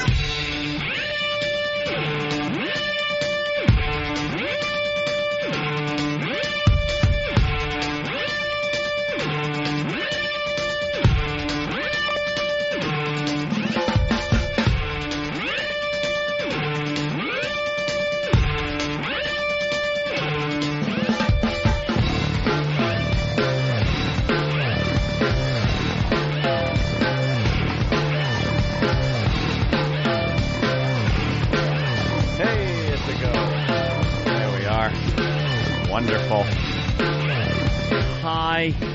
Didn't want this to go as long as it went yesterday. I listened to the replay. This fucking music went on for like 2.5 minutes straight. It's like, what the hell were we doing? Jacking off in the bathroom? You see this? It's for jacking off. For jacking off. Tippy Tom, I can only imagine what he's going to do with that caliber of gay pornography that he's got. I suck his ball. I suck his ball. What I'm going to do now is go to the bathroom and jerk off. That's like the only fluid that hasn't oozed from his body during this program at some point. God, is he disgusting. The smell. How a smell can travel outside a city like that. block. Like, we were standing on one corner. He's on the opposite corner. The wind blew the right way.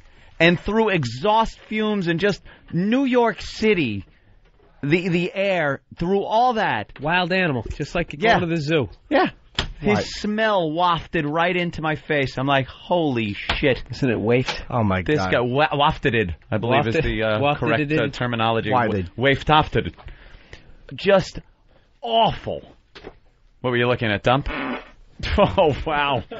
You just took a dump. You know, I'm really going to have to... Is there a doctor out there I could talk to about perhaps removing my, what is called olfactory? Ooh. It is the sense of smell. Because from this job alone, I am disgusted on a daily basis. Whether it's the homeless stinky guy or Jimmy's asshole. Wait till you read the dumps. You want to talk about being disgusted? The last one? Come on. Come on, Al. Like a lemon that fell out of the back end of an... Wow. Why would they dump that? Yeah, that... Come on, Al. You gotta relax. And I do believe I said fell out of the back of an elephant. You did. I didn't say back end just for that reason. Even if you did. Even if I did. So harmless. I said like a lemon that fell out of the back of an elephant. Wow. What is it? Lawrence Welk show. Anthony describing Tippy Tom's smell when Tom said he smelled like a lemon. Wow, that is really trigger happy. That's a little... I never agree with ones where it's me. I agree with no shit. That was Anthony being chased by Tippy Tom. I cursed a couple of times. Proving that you were indeed distracted. You don't curse much on that other show. Yeah. And then Bill Burr was the last one. I'd rather have it sting when I pee. Yeah. That's gay. Boy, you know what that'll do to children, though? true. Meanwhile, Tippy Tom is Jesus, talking about Jimmy. sucking a man's balls in front of a fucking 10-year-old on the street. That was before. But perish the thought someone says pee on the radio. Holy Jimmy, there's mother no of need. God. Ooh. How great is that girl's tits right out there? Baby girl? Baby girl. She's distracting me. That is Baby Girl from Pal Talk. Oh, she's lovely. And she is prominently displayed on a daily basis on Pal Talk. As a matter of fact, since she's here live today, I don't even have to put Pal Talk on.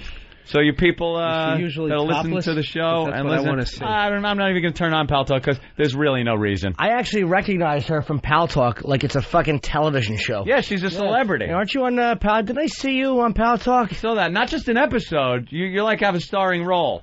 Look. I want to Right? take a picture with her, but I was afraid she'd say no. Isn't it great? Does she talk? No.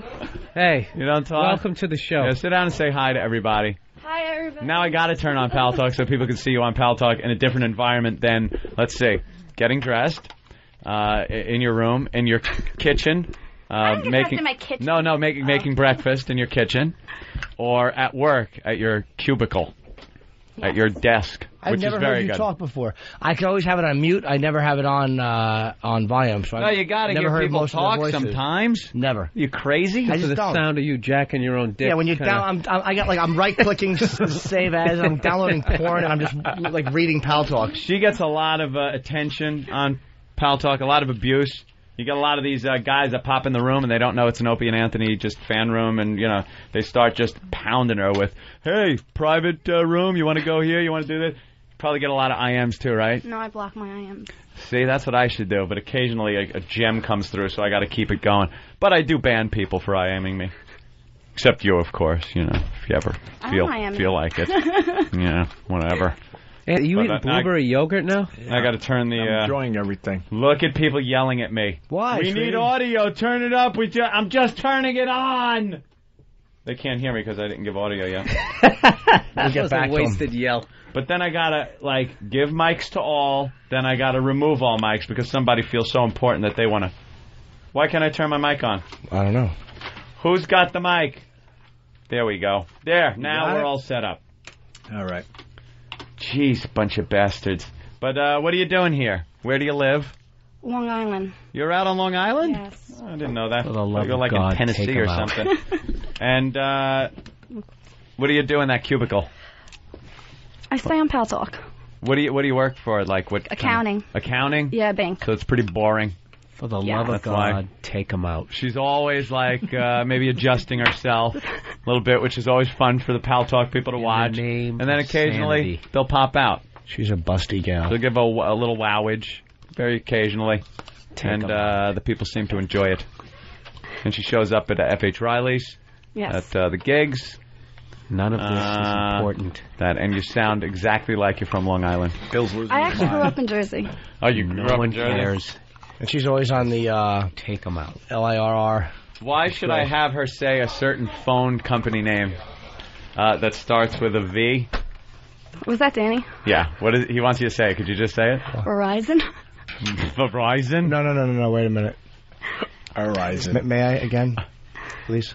What? Could you say it again? Verizon? Oh, so she said it right. When she said it fast, did she not pronounce the V's properly? I say R-A. It was Verizon? Verizon. Okay. Verizon. Can I see your Regina? But you're here with a friend, huh? Yes. The kid's got some guns on him, too. It's bugging me. He's a muscular young lad. His first name is Cock. His last name is Blocker. Gapping young buck. Oh. Boyfriend, is it? No. No? Just friends. Oh, best friend. No, just friends. Oh, just friends. I don't hang out with no. Oh, look at that. The curtain's going down. The curtain's going down. Ah, that was great. Like that brick of a laptop all the way in from Jersey. Denied. Oh, that's going to get smaller, though, man. Yeah. This is the beginning with that Pal Talk crap. You got to still carry the laptop around with you. You might want to... You can lift it up again. Yeah, okay. He's a good boy. No, he's already looking over here now. Be funny if him and Tom were making out when you lift it. Tippy Tom's like, what's going on? Yeah. You don't want to see this, Tom. Did you smell Tippy Tom? No. Yeah. I you tried don't to want stay away either. from him as much, Yeah, yeah. try to stay away. It's very He stinks. I know. He stinks. He's a dirty boy. All right, well, you're more than welcome to sit out and watch us like we're on television. Thank you. It's just like Pal Talk, only with the smells of Tippy Tom and a much bigger window, and we don't pixelate. Occasionally, if you want your drink or two, maybe we'll pixelate for you. Okay. Thank And that's you. it. Bye, guys. Bye, baby girl. Happy you came here to watch us. Oh, she's a lovely... Heavy door. Bill's not happy. We're certainly Bill. a lot nicer to her than we would be. The whole purpose of bringing her in here was... What? Oh, would you? Thank you, Bill. Oh, wow. Jesus Christ. Good Lord. Thank you very much. Right. Goddamn 10. Those are, her breasts are, Exquisite. What's the word you're looking for? It's a good word. Exquisite. As said by the great Stephen Carr. Exquisite. I'm going to write a song, Exquisite Breast. And I'm going to sing it in the same tone I do everything else in. Gentlemen. Oh, jeez. How about getting the right thing there? How'd your parents die? Why not? How'd your parents die? Exquisite. Why not? How'd your parents die? Why not? Take them the fuck out. No, nothing's wrong. Just stay in the living room. I'll handle it. What are you doing in my house? What's my problem? You're in my fucking house. Oh, wow. He's just... What was that, by the way? That's Steve acting. It was the worst acting you've ever seen in your life. Yeah, Isn't that awful? It was a little promo he did where he had to be an actor.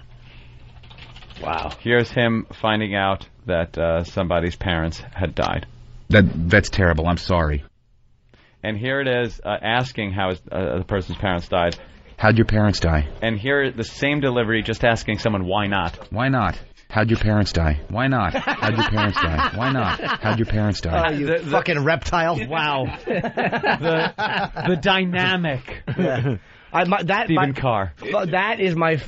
that's terrible. I'm sorry. It's my favorite clip. Because it's the same delivery, but one is supposed to be, how'd your parents, supposed to be sympathetic. The other one is just like, why not? And listen to it. Why not? How'd your parents die? Why not? How'd your parents die? Why not? How'd your parents die?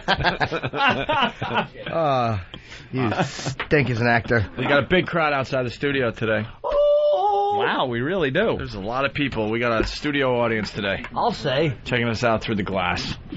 All right, why don't we take a break? We'll regroup, get into some things. We got Mondo Topless promos coming in from Coke Logic. We had another one today that wasn't that good. That stunk. It was pretty bad, right? Oh, my God. Was this for CBS? We'll do that Monday.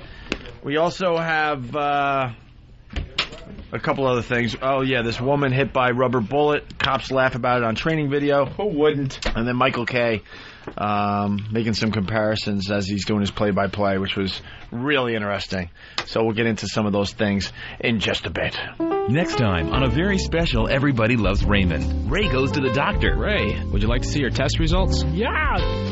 Oh, boy. What are you doing? Ray. Oh. I'm afraid you've got AIDS. No, come on. You have a rare strain of HIV. No. Commonly found in post-op Portuguese transsexuals. No. The fun really begins when Ray's wife finds out. Why is the toilet filled with bloody poo? Come on. Oh, my God. The bed is full of scabs. Hot. But everything works out in the end. Sweetie, you're losing so much weight. I bought you a smaller robe. Come on, the air conditioner. Ray, your mother's here. She wants to say goodbye. Oh, what are you doing? All on the next Everybody Loves Raymond. Tonight at 8.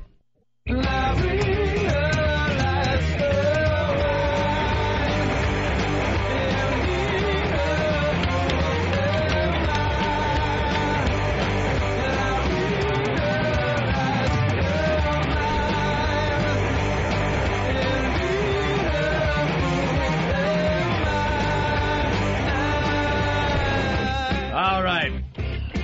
Bam. La, la, la. Bill Burns Studio. It's going to be on Comedy Central tonight. La, la, la, la, la, la, la. We got some Mondo Topless promos by Coke Logic. Coke Logic had a pretty good one. Where's the one he came up with, the first one? Do we still have that laying around? Puss. What are you looking at, Honcho? No, fat puss on this chick. Like that? Honcho. Oh, I do. I like a fat one. Type of pussy a girl is ashamed to change in front of other girls with in the locker room. She has to hide her cunt in the locker. She gets dressed with the locker door open and her fucking meat box pressed into it. You want it to look like rising bread dough. Yeah, exactly. Exactly. Then an explosion just went off on the top of shit hanging off it. We got Derek with the Coke Logic Mondo Topless promo. Welcome to the Opie and Anthony Show, the venomous voices of the vastly vulgar airwaves. Introducing the Destroyer, operator of the OCD organization Opie. The Professor, the know-it-all neurotic Nancy Anthony. Swing over to little Jimmy Norton, the worthless, chinless, buxom master of laugh. Meet the irritating extra of excrement E-Rock, or the swishy audio shim Steve C. And don't forget Sam, black and white, 50-50 where it counts. Corrupting the cavities of ear holes everywhere. It's the Opie and Anthony Show. All right. Very nice. That is a good one. Welcome aboard. And we got some new ones here from Coke Logic. Jimmy's just perusing No, I'm pornography, looking. and it's hysterical. There's something in Hustle about dead porn stars. That's why I'm looking through it. Oh. Yeah, you probably know them all and feel bad about it. Porn star dies. It's like, what? Who? No, I like them. Yeah. Jim has a moment of silence. That's right. With my dick in my hand. This guy's going to try to follow it up with another one, though? Yeah, he's got... That's risky. He's got two new ones. That's risky. Two new ones? Is he getting greedy? He's got one called Mondo Jimmy. Nordic nymph, jiggly Jimmy Norton. No, that pulchritude is real. Smooth amoeba-like skin. Smooth where it counts. Shaved like a buxom baby. As hairless as a toad. Too much for one apology. That was Jimmy. I don't know if there's any need to poke fun at my physical appearance. That's hysterical. And they got one called Mondo Steve. Coke Logic. The art of the homo. Steve from Foundry. Also goes by the name Chest Rockwell. Smooth Lebanese arms. He's tantalizingly tattooed. A big buxom bear. Scurrying at every turn. That's terrible. He's sorry. He may say no, but you'll be saying yeah. Chest shaved and smooth as a baby's bottom. Tantalizing turquoise rings. Martini Steve. Oh, that was us. Yeah, he's been taking all of our clips and throwing them together. Yeah, I was ready to say he's doing the voice much better, but no, that's all of you us two idiots going off, and he just put them together. Yeah, throw those in the system. That's funny. They work, and he might get a prize now. Go to opieandanthony.com, the new look of the website, and there's a section there where we're looking for people to help out the show. And if you help us out in a good way, we send some shit out. We give you a little gift. Give you a little thank. That's how this show works now. So you're tapping out with the Michael K thing? Yeah. Are you really? Yeah, I have to. But just having fun with the guy. I don't know. He's hooked me up with tickets and stuff, and I got to tap out. How do you know him? I think he was at a comedy show. I like Michael K. Yeah, he's a great guy. And I think his comparison to, I think they were very accurate. Well, he kind of made a couple of, comparisons, analogies, when a caller called him up to kind of chastise him for pointing out when a pitcher is in a perfect game. Because it is considered a jinx to do that. You know, none of his teammates talk about it. Yeah, you're supposed to. They sit there. You're supposed to leave him alone, not talk to him, don't mention anything, because it's a jinx. But all these sportscasters are like, oh, well, boy, he's pretty much got that perfect game in the bag now, doesn't he? Well, it's the seventh inning. At some point, don't you have to bring it up, though? You have to. You absolutely. John Sterling did all the time when the Yankees were having, he's pitching or no. You have to. Just report on what you're seeing. Don't predict the future or try to. Shut up. And I don't even mean just with a perfect game. I mean with anything. They always jinx it. Anytime I'm watching a Yankee game, and it's like, of course, against Boston or something, and somebody will get up and they'll go, oh, this guy hasn't had a hit in 3 months. Whammo, there it goes, over the fence, home run. They constantly jinx whatever is happening. That is weird every how time it works out. Bases loaded, but Jesus Christ, they've left bases loaded 12 times in the past 10 games, and this is it's out of here. Thanks, great, thank you. You got it.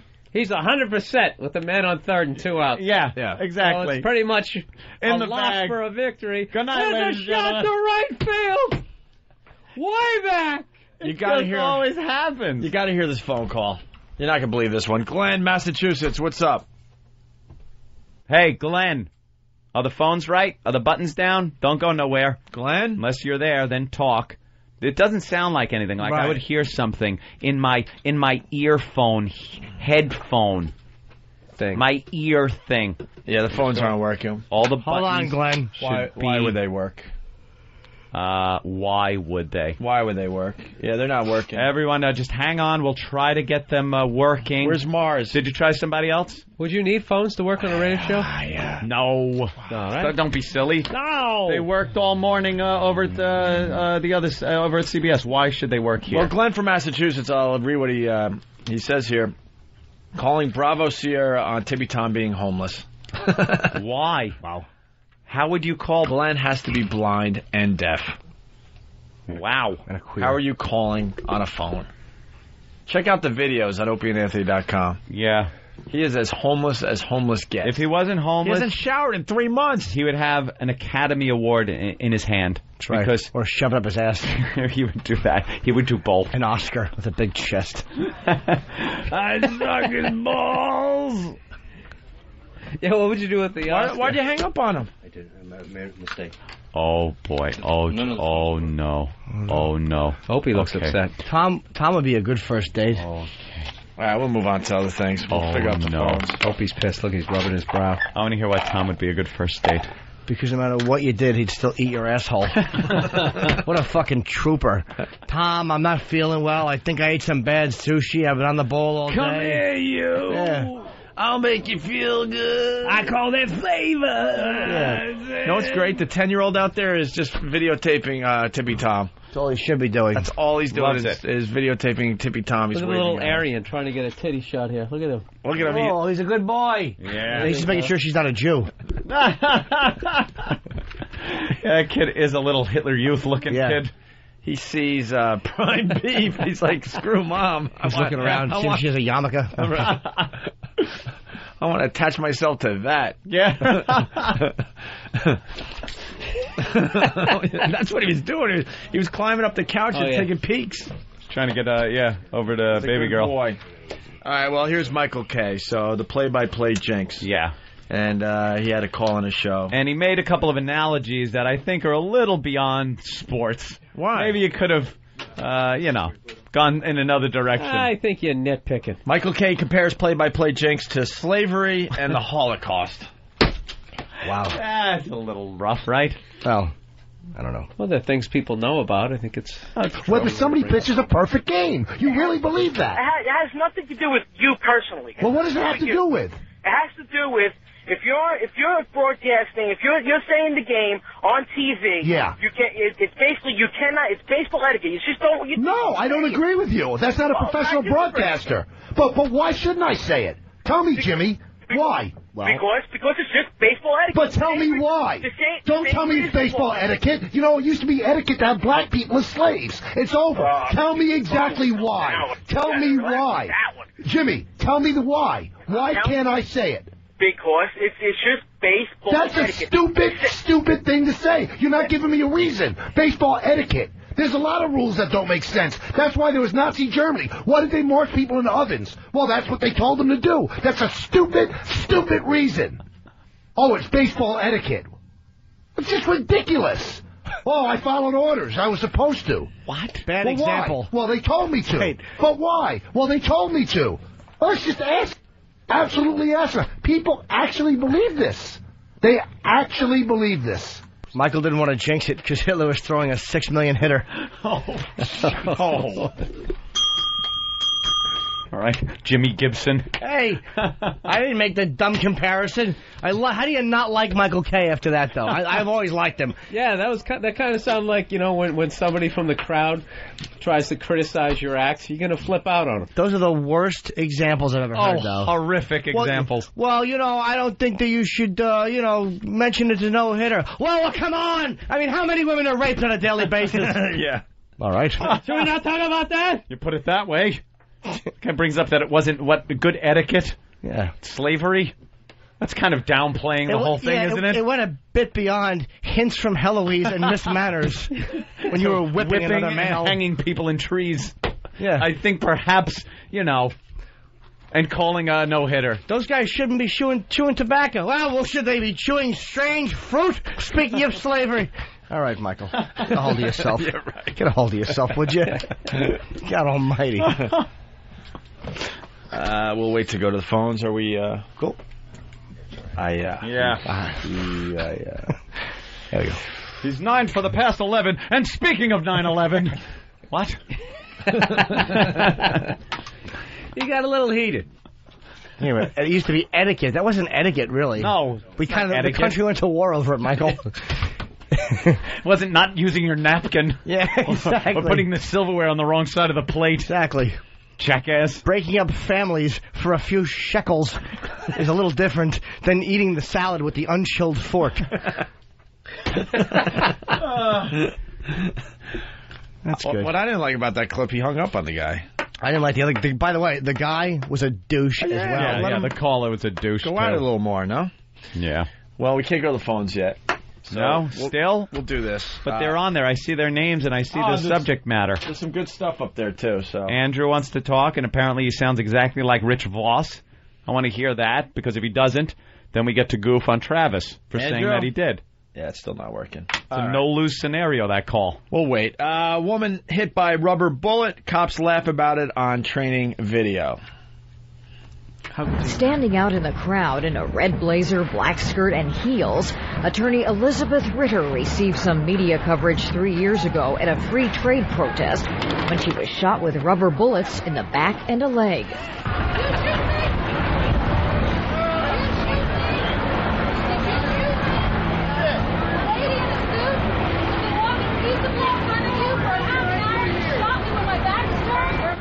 Her beef wasn't with the trade summit, but with a strong police presence. Minutes later, she took another rubber bullet on her forehead as she crouched behind her homemade sign that read, "Fear totalitarianism." You okay? Don't get around me. Let them see it. Hit her in the face! Now her case is back in. Fucker. They're shooting them with rubber bullets? Hippie. That's right. Beat it, bitch. You know why she wasn't sympathetic was because she kept trying to make it a moment. Yeah. Don't crowd around me. Let them see it. Good. Let them see my sign. Her stupid fear So with important. Get in the kitchen, stupid. Shut up. Well, here's where the cops laugh. Now her case is back in the news because of this. The good news about being able to watch you guys live on TV is that lady with the red dress. A police video shot after the shooting incident, just released following a review of excessive force complaints at the protest. I don't know who got her, but when it went through the sun, it hit her smack dab in the middle of the head. How great is that? That is just so normal behavior. Of course and it then is. if you take the clip, then they look like assholes. But that has been funny since you were 5 years old. Yes. Dude, the guy shoots through the sign and hits her right in the head. What fucking tattletale released that video? What fucking tattletale would release that? Plus, also, it's like if you work for an EMT or something like that, and you saw some old lady fall down the stairs, you would help her out, you bring her to the emergency room, and then at some point as you drive away, one of you is going to be like, "God damn, do you see her fucking hip? See her fall?" You're just going to laugh. Yeah. That's what it is. It's human nature. You want to hear that again? Of course I do. Plus, she's That's fine. really good. She's fine. Now her case is back in the news because of this. The good news about being able to watch you guys live on TV is that lady with the red dress. A police video shot after the shooting incident, just released following a review of excessive force complaints at the protest. I don't know who got her, but when it went through the sun, it hit her smack dab in the middle of the head. Smack dab. They're all applauding. Hit her smack dab in the middle of the head. Guys, it's serious, though. The victim speaks here. Oh, Let's no. bring it down. You know what? You're right, man. Let's Good bring point. it down. We had our fun. Oh, guys. Because it's funny until somebody gets hurt. When somebody gets hurt, it's funny. How do I know that hearing her is going to make me wish he had a real bullet? You just know. Totalitarian, really. Attorney Ritter says she was too scared to file a complaint before, but now she intends to sue for excessive force. I was cowering with a poster behind me, but my fingers were in front of the poster. I believe they thought that my face would have reasonably concluded that my face was behind that poster, and that's why they fired that shot. The Broward Sheriff's Office says Ritter's possible civil rights lawsuit prevents them from talking specifics. Officers at the scene tell CNN they warned the crowd to move back. Ritter disputes that. Would have loved to have seen that. Have her head come apart like we Kennedy's. had the video? It's got to be on YouTube. Oh, we gotta Everything's find the on video. YouTube. And now So the police... when you go to a protest, right, you got to sign, and you see those guys coming with their plastic shields and all that. You know you don't want to be on the front line. Yes. Walk away. They win. Just walk away. Leave the sign. YouTube is amazing. I'm sure they have video of everything. How they get, like, you could punch in, I don't know, the Roman Empire, and they'll have video of it. I don't know how. Hey, Keith, you I ever wanna shoot see somebody with a something. rubber bullet?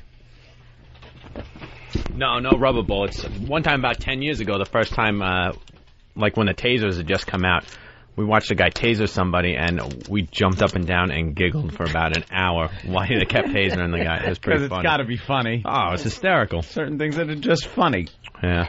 No Tasering rubber is bullets, one of though. them. We don't have it here in New York. We don't have any of that fun New stuff. York's got a lot of stuff that you can't have fun with. He was telling me about pursuit policy in New York. That's why you never see any New York pursuits. Why? They're not allowed. In L.A., they go for hours, they make TV, and they're a lot of fun. But now you're supposed to call off any pursuit. The second you hear that an officer is in pursuit, you got to say, call it off. What do you do? Back off. Blockade? No, we're not allowed to do that either. You let them go. If you run in New York, what's the logic behind that?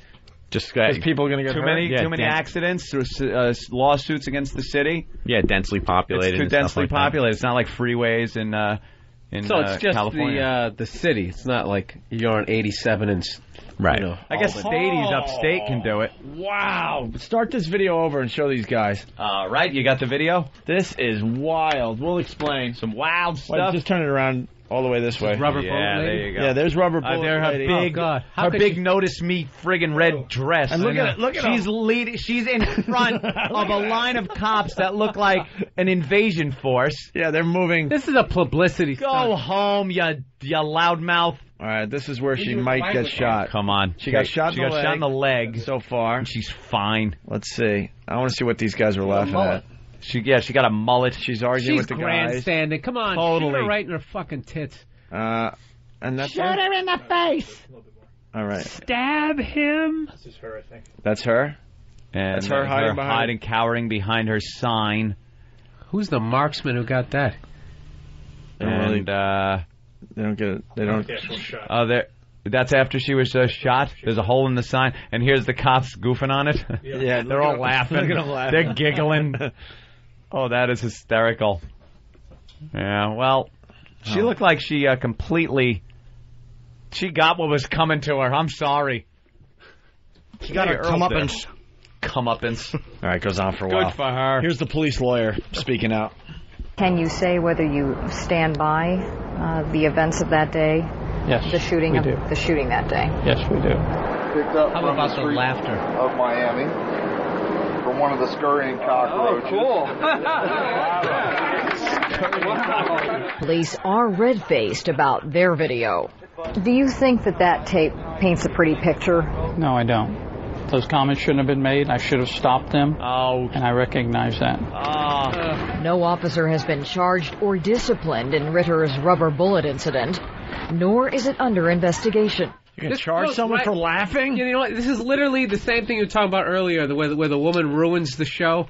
That you can't even shoot a rubber bullet and laugh about it later. They kill that comedy too. Yeah, that's fun. This isn't funny. Someone has a bruise. Fucking go scramble an egg. A lot of countries that wouldn't have been a rubber bullet. We just say that, lady. Here in the U.S. of A., you get hit did you with ever rubber see that bullets. in Italy?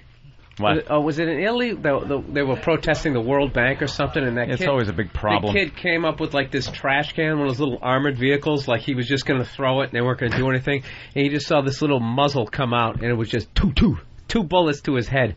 killed him. What happened? Right there. Hey, he was coming at him with a pail. I got to communicate. We got a lot of that was brutal. Wow. I thought that was excessive. A tad. Got a lot of really good phone calls coming in. We can't go there. So Mars is going to reboot the board, fix it, and they write here, "Can we break?" Yeah, give us a little bit of a break. All right, and we'll continue with the Opie. Be back in an hour. It has nothing to do with if you like us or hate us, as long as you're listening. We are so pathetic. It's a little dicey. I get on mic, I call people jerk-offs, and I look at the internet. I'll have a bikini. I'm a feces consistency tester. We are pieces of shit. We spend all morning just smashing each other in the face. We need to remember that we are professionals in the entertainment industry. The Norton and Faggot Show.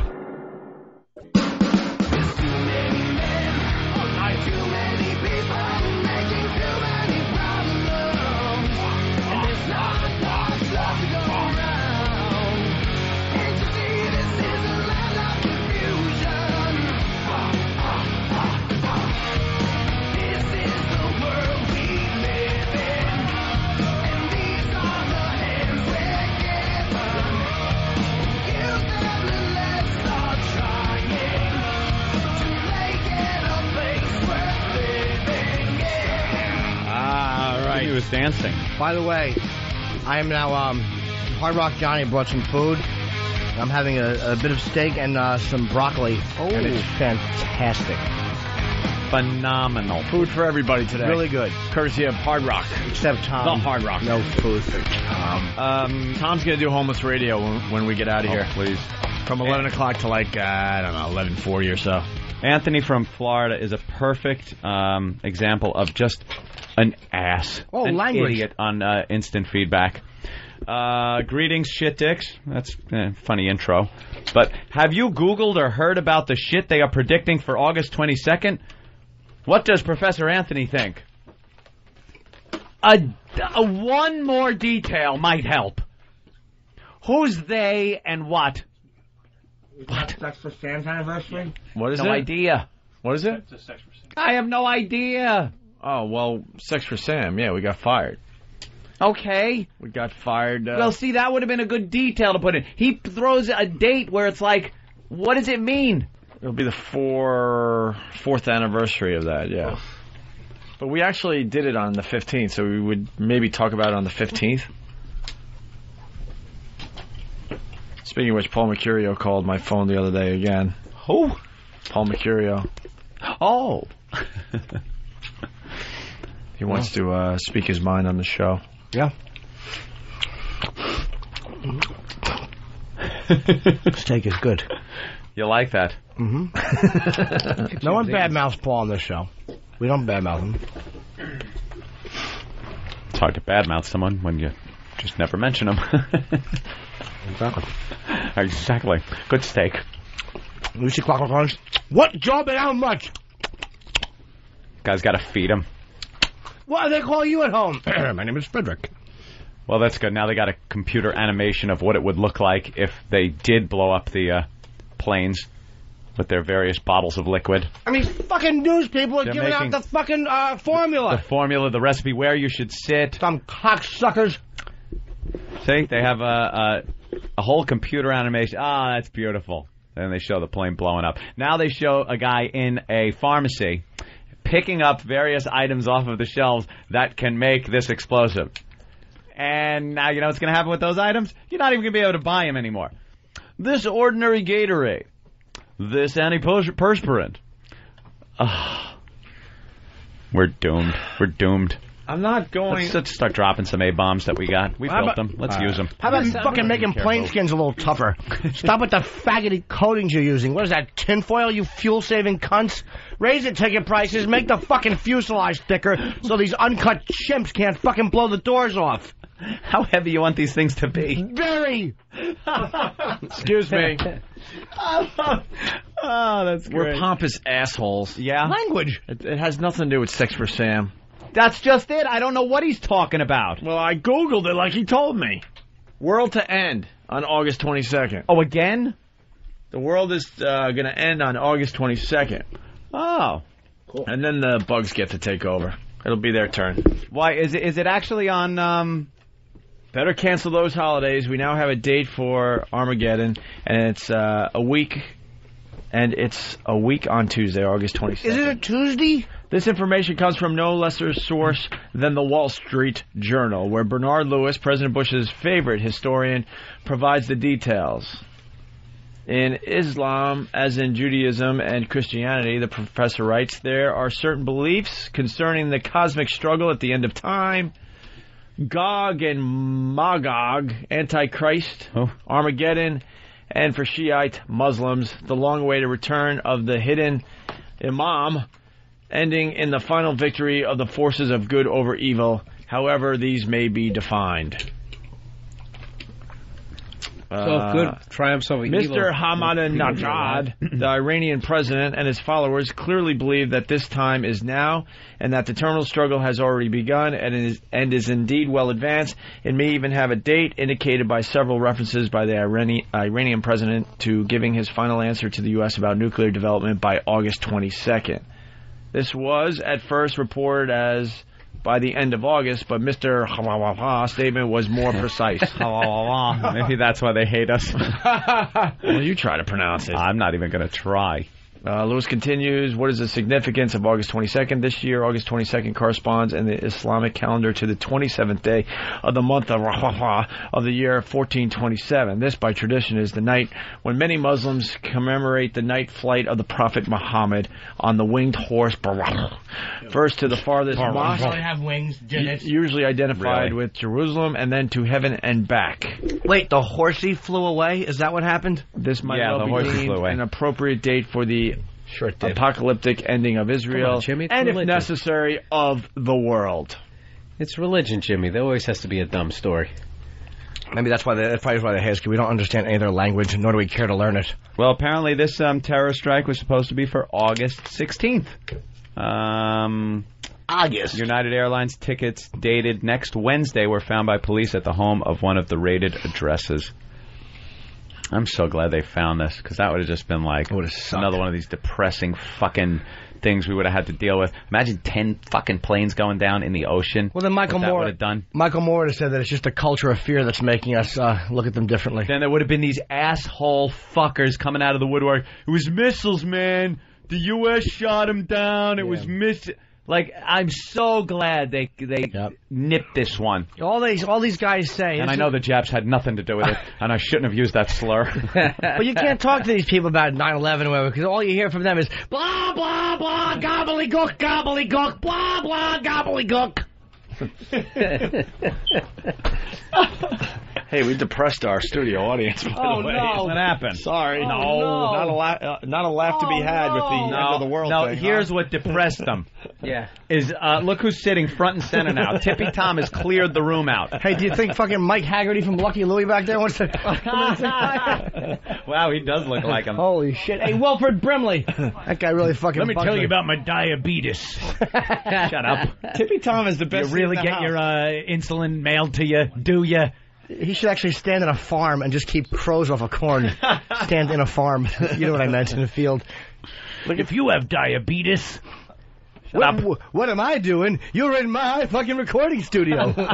Yeah, he cleared the room out. So that might have dampened the enthusiasm the crowd had before. He's sitting front and center. And then perhaps when Master Poe drop kicked the young child, that might have also to make sure he didn't have any weapons. Make sure he didn't have any little nunchucks on him or something. Opie, did you run over and start yelling at him? What are you gonna say now, fucker? All right.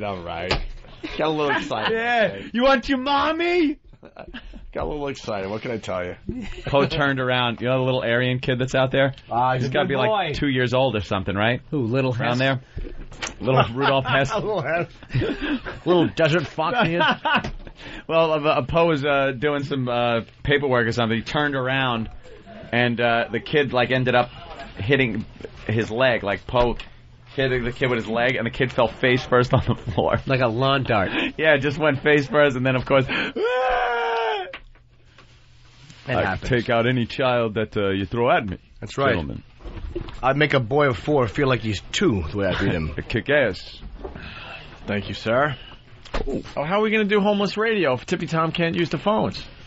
Oh, we're screwed. Yeah, today. see? No. Why did the phones decide to just leave? I don't know. Like, whose fault? We needed someone to don't blame. feel that I always look to blame somebody. I need someone to blame. I really do. Baby girls' tits. And right, come in here and take their medicine. Bring those breasts in here so we can give them a good scolding. I'll be talking a to good talking to. Perhaps a bit more. That's right. If I may be so bold, sir. I don't want to talk about them behind their back. I want them out front and center so we can discuss them. Those lovely bosoms. Look at Jim trying to carve that steak with a plastic fork and knife. It's funny. It's a really good steak. You know, you can. It melts in your mouth.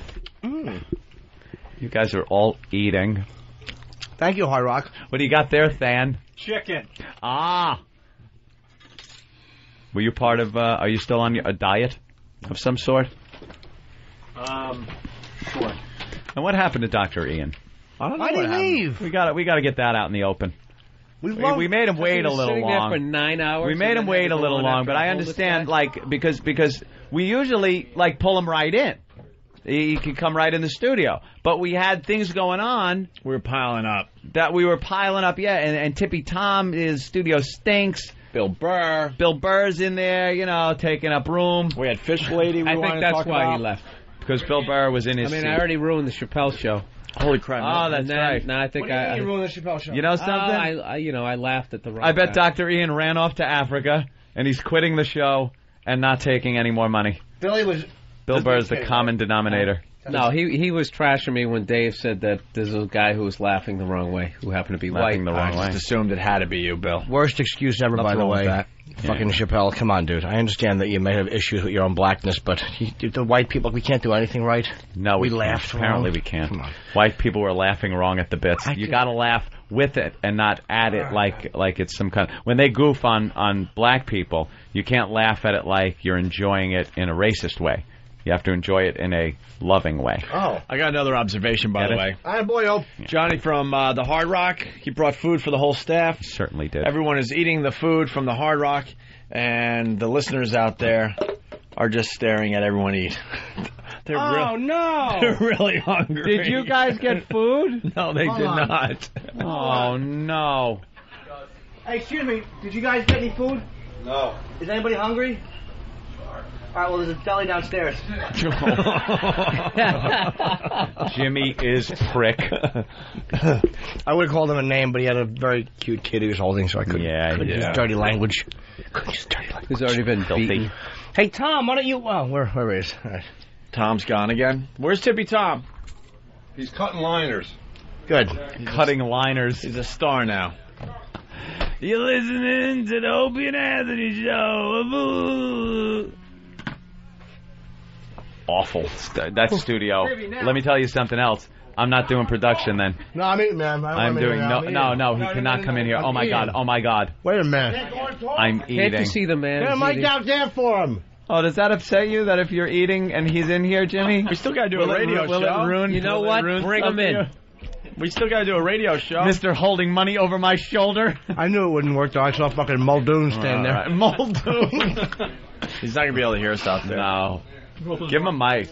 No, then he can't hear. Okay, ladies and gentlemen, this is Tippy Tom speaking. Oh, look. Everyone's got to move because it smells. We hear you. Hogging up on the stage. What? The stage. Tippy Tom is here in town. I'm only here for another 5 years. Now, the thing is this, is that I would like to say something. You're saying something. Go. I say these people in this radio station, Opie and Anthony, are cool dudes, and that's all I can say. In loose moods. I don't know what else, but you want me to sing your song? Yeah, please sing. Okay. Softly, I will leave you softly, long before your arms can make me stay for one more hour or one more day. Who sang that? Frank Sinatra. Tony Bennett. Who sang that song? Doris Day. I'll give you his first name. All right. First name. One of my heroes. Frank. Frank Gorshin. Frank Sinatra, you got it, man. You win. Ding, ding, ding, ding, ding. Well, I like Frank Sinatra. It's like Jeopardy with him. It's tough. Okay. Let's see. Hey, Tom. Welcome, my Barry Manilow. Yeah, a little Barry Manilow. It's going to be Copacabana, right? Her name was Lola. Of course it is. She was. I get the lyrics. He lost it after she was a. She was a. The outtakes. His name was Rico. He wore a diamond. Come on, man, I'll lose my mind. I can't remember everything. All right, anything. I'll just do Rod Stewart. Hey! If you want my body, If here you think I'm sexy, it's just come the on, same baby, repertoire. let me know. Jesus Christ! Every time he's in, he's the Kevin Meaney of the homeless. If you want, he's a 1 T-cell pony. All right, I'm ready to go. Okay, let's see what else I know. Let's see. The microphone is melting. Barry Manilow. Time in New England. Copacabana. Mandy. At the Mandy. I don't go. I didn't have the lyrics in front of me. He just gets exasperated. Sounds like a Tasmanian devil. I'm going to do the Tippy Time show right now. Opie and Anthony, you're out of business now. Oh, that's it. All right, take questions from the audience out there. Show going to come on air. Hold on, get another mic out there. Yeah, take some questions. Get another mic. Want them answered immediately. That guy behind him looks like... ABC. Oh, my God. And the rest. He doesn't know the alphabet. But what I do know... He went right to Gilligan Hold on. The rest And the rest. Hey, Tippy, are you taking requests? Can you sing Happy Birthday to Joey here? Look at that. To Joey. He's 2 years old today. Happy birthday to you. Happy birthday to you. Happy birthday, dear Joey. Right? Happy birthday to you. Thanks, Tippy. Last name Goebbels. Steve, raise your hand. Joey Goebbels. Raise your hand if you got a question for Tippy Tom. I got more. What's your name? Michael. Michael, what's your question for Tippy? Try to take a bath tonight. That's a statement. That's a statement. And a damn good one. All right, anyone else have a question for Tippy Tom out there? Ask Goose Gossage back there. Tippy Tom want to sing another song. It's your show. Yeah. Tippy Tom like to sing. I'm not the best singer in the world, but come up with a tune. Give me a clue. What do you want to hear? What? Look at Kenny. Look at him. Start spreading the news. Oh, can you stop picking hacks? I know. I'm leaving today. Look at him with that face, that beard. He shits on a subway grate. Awful. New York. It's useless S. Grant. If that I beard. can make it there, I'll make it anywhere. It's up to you, New York, New York. Isn't that ironic that he's singing that if you can make it there, you can make it anywhere? You didn't, and you can't. Those other cities aren't looking too promising either. Why don't you start slower? You guys don't Topeka. like Rod Stewart? If you want my body. We've heard you sing this And before. you think I'm sexy. Come on, baby, let me know. If you really want me, just come and get me. Is that Don't what we're all you know looking I at? like to go. We'll have fun on the beach. Well, under the boardwalk, too. We go all over. Good pickup. Nice pickup, Bill. Come on, ask me. What's wrong with Rod Stewart? You don't like Rod Stewart? You don't like Rod Stewart? Yeah, but we hear you sing that all the time. All right, you want Sing something obscure.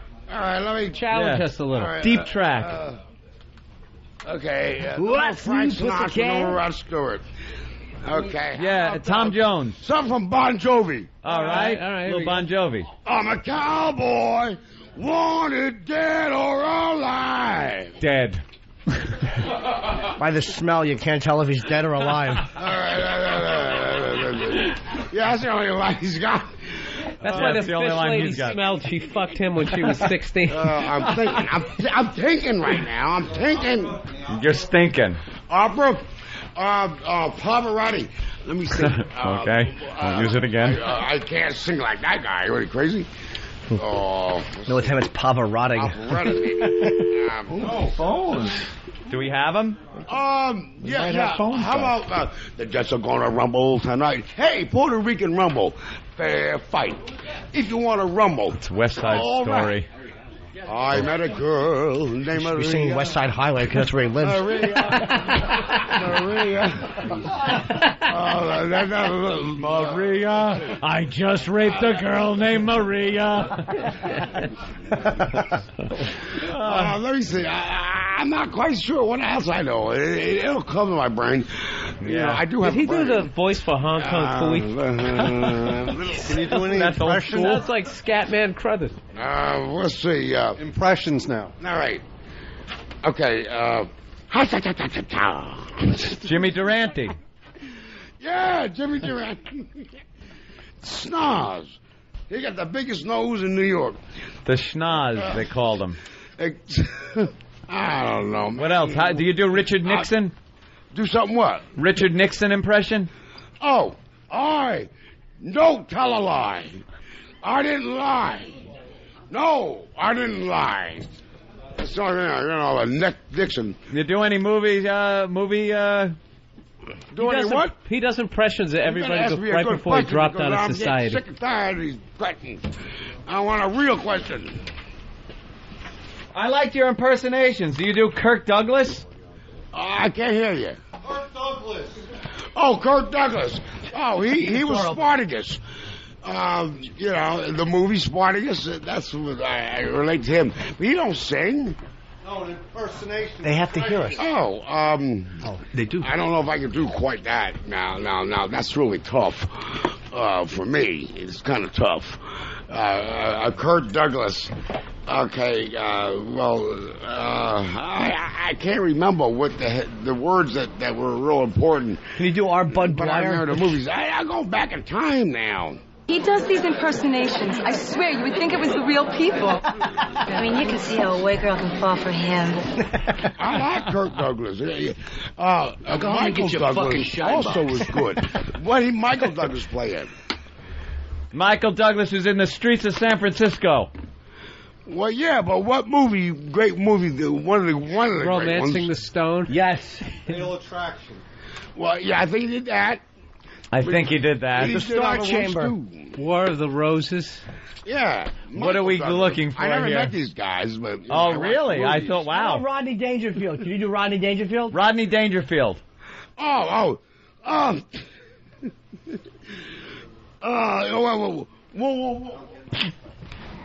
Yeah, right. I don't get no respect.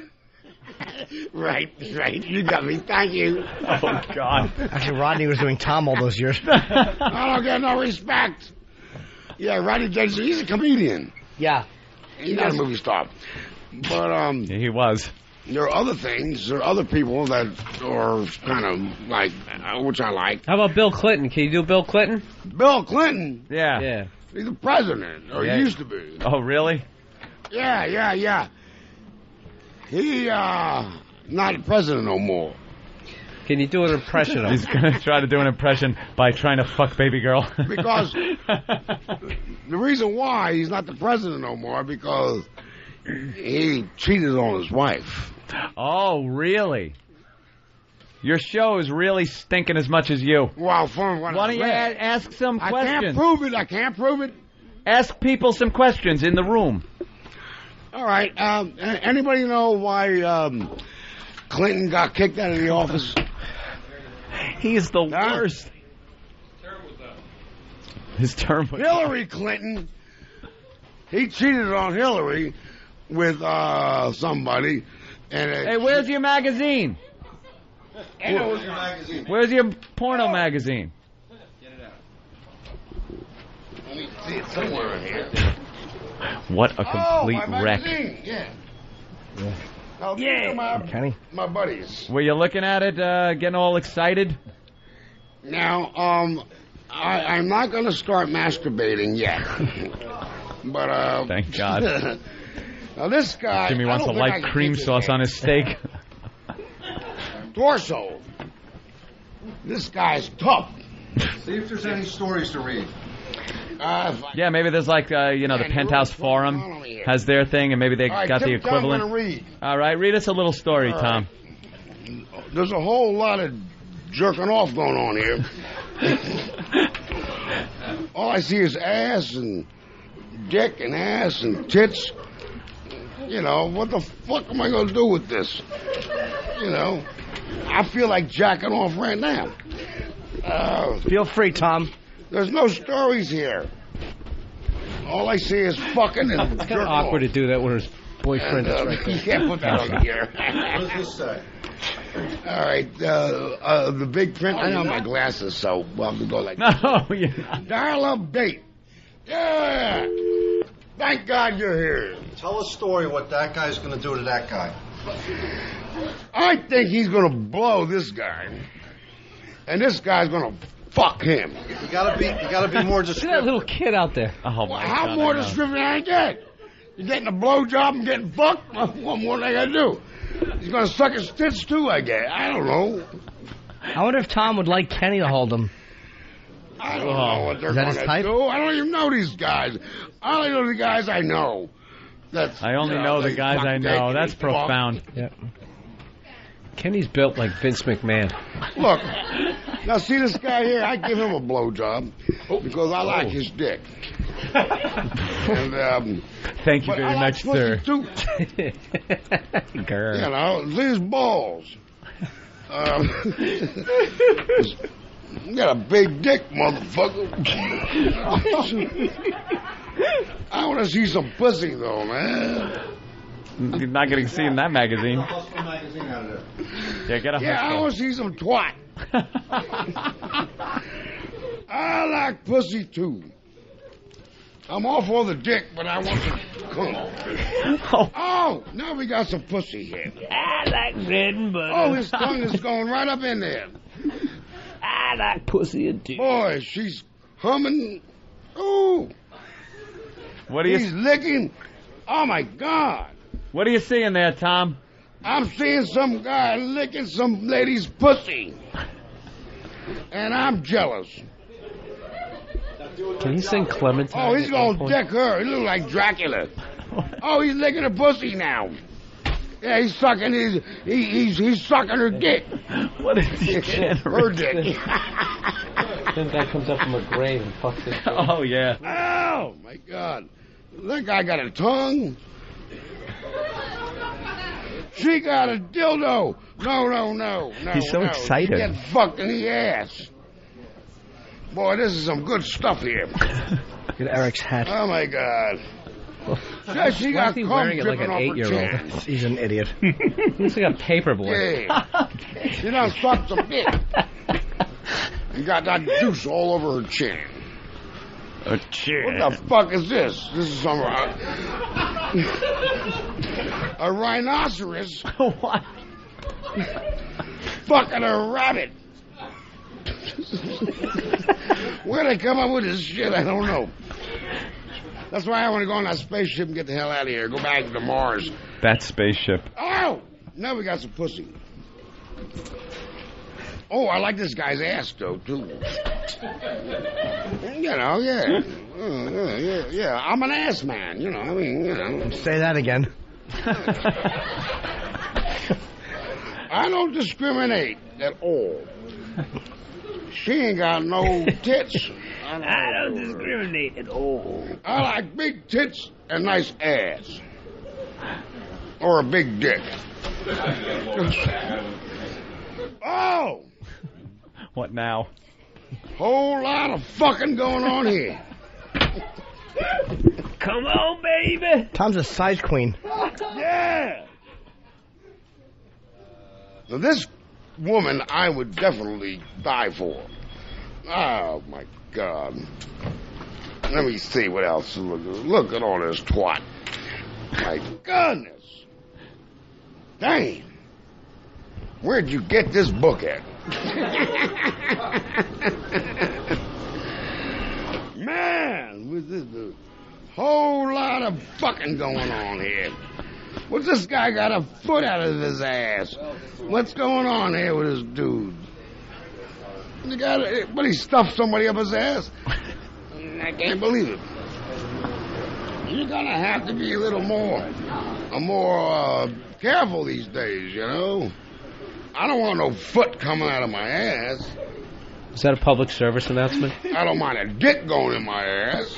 Of course. But I don't want no foot. Oh, excuse me. Yeah, well, I am. Oh, my God, look at that twat. She got pussy, shaved. Oh, my goodness, I'll lick her asshole. Damn. Oh, she got a dildo now, see? Once a woman get a vibrator, the dick ain't gonna work. That's why I just think vibrators should be illegal. Tom sounds like my subconscious as I'm looking at Baby Girl. That's right. I think they should be illegal.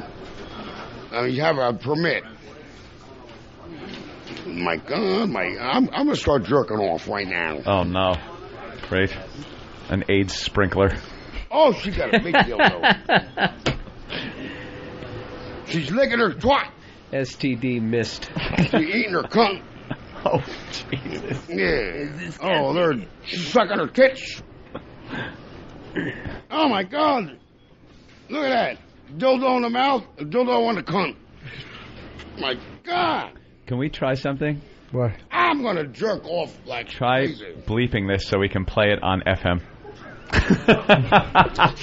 She's shaved her pussy. It would be really funny because you would not hear more than a word. I'm getting a hard on, man. You know. Get the kids out of here. Stand back.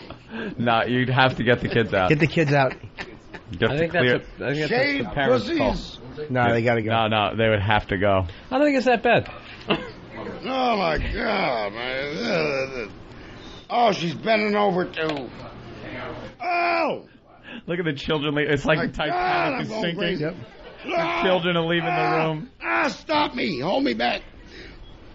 I'm going in, baby. I'm going to put your ass up like that. Yeah. Oh. You getting a hard on there, Tom? Oh. Yeah. I dare you to jerk off. Those kids miss school today. I might have to go to the bathroom. I can't do it. It's a Friday, right? Oh, wait a minute. It's August. What the fuck is wrong with me? Man! Whole lot of pussy fucking... Look at them tits! Damn! I'm a tit man. I do like titties. Oh, the comics here. You know. You jerk off in public there, Tom? Do I suck tits in public? No, do you jerk off like out on the street when you get horny in public? Well, I get horny, yeah. Or do you go to like behind a dumpster? What? I want her. No, I want him. Greedy. Right here? Get out of here. Oh, no. You're offering him money? I don't want nobody to see my little pee-pee.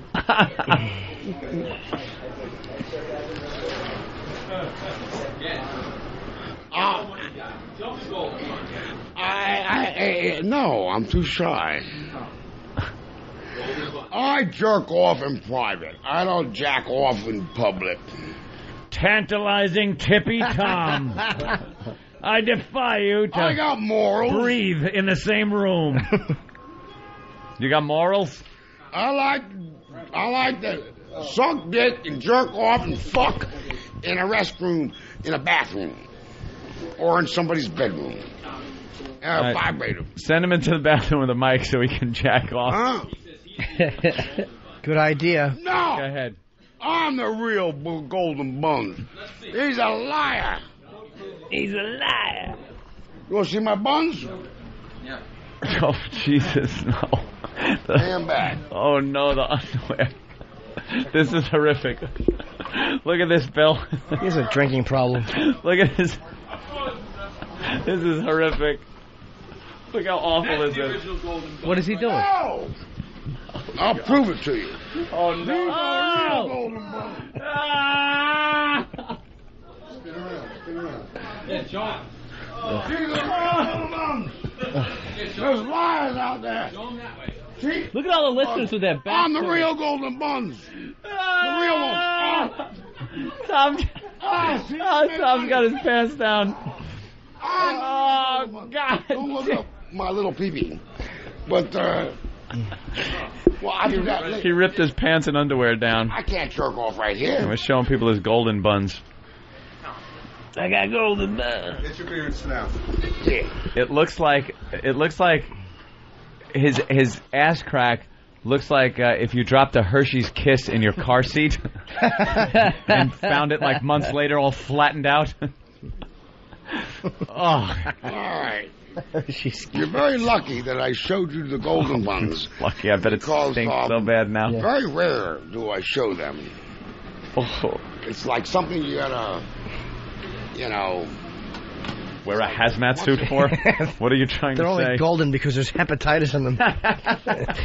But my golden buns. Jaundice buns. Let's go to Big Papa. Hey, how you guys doing? What's up? Hey, there we go. Yeah, there we go. Hey, I just want to let you guys know this is the greatest show ever. You like the With all ramblings? golden buns. The ramblings of this maniac? Oh, yeah, well, he's having a good old time in there. He'll take ass, he'll take dick, he'll take pussy. He don't care. He's not choosy. All right, It's like thank you, Nathan sir. Johnson when you talk. Let's go to Steve in San Antonio. Yeah, it's a great show. Got a Steve. question for Tippy Tom. Yeah. Hey, I just want to get his opinion on the current war in Israel and Lebanon. Just tell me who's at fault and why. Tippy Tom. He'll take dick, he'll take pussy. He don't care. He's not choosy. Was he supposed to answer that? My God, what is he doing out there? All right. Oh, we have Don't Get the Bit guy.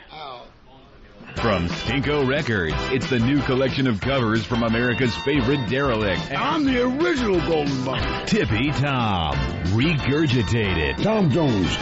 It's not unusual to be in love without love. He's drunk, smells like feet. It's not unusual. And he's forgotten most of the lyrics. Tippy Tom, Regurgitated, chews up your feet. She's a lady. Whoa, whoa, whoa, she's a lady. And spews them back out, dirtier, grittier, and stinkier than farts and old beer. But the lady is mine. Or something like that. From your favorite haunting melodies. Riders on the storm. Something like that. To your most cherished classic rock cuts. Come on, baby, light my fire. Tippy Tom hunkers down and craps all over him and refuses to wipe. Trying to set the night on fire! And if you act now, you'll receive Tippy Tom's tribute to the town he calls home. I've been stuck on Frank Sinatra. Start spreading the news. It's Old Blue Eyes. I'm leaving today. Meets Old Crusty Eyes. I'm gonna be a part of it. New York, New York. It's a sappy salute to the city that broke his spirit, crushed his dreams, and left him blowing strange men for cheap wine in the Port Authority bus terminal. If I can make it here, I can make it. Tippy Tom. Anywhere. Regurgitated. It's up to you, New York. New York. That's my vote. Wrapped in a special carrying case, brown in the back, yellow in the front, just like Tom's underwear. Call 1-800-NO-T-CELL right now for your copy of Tippy Tom, Regurgitated. Any more requests?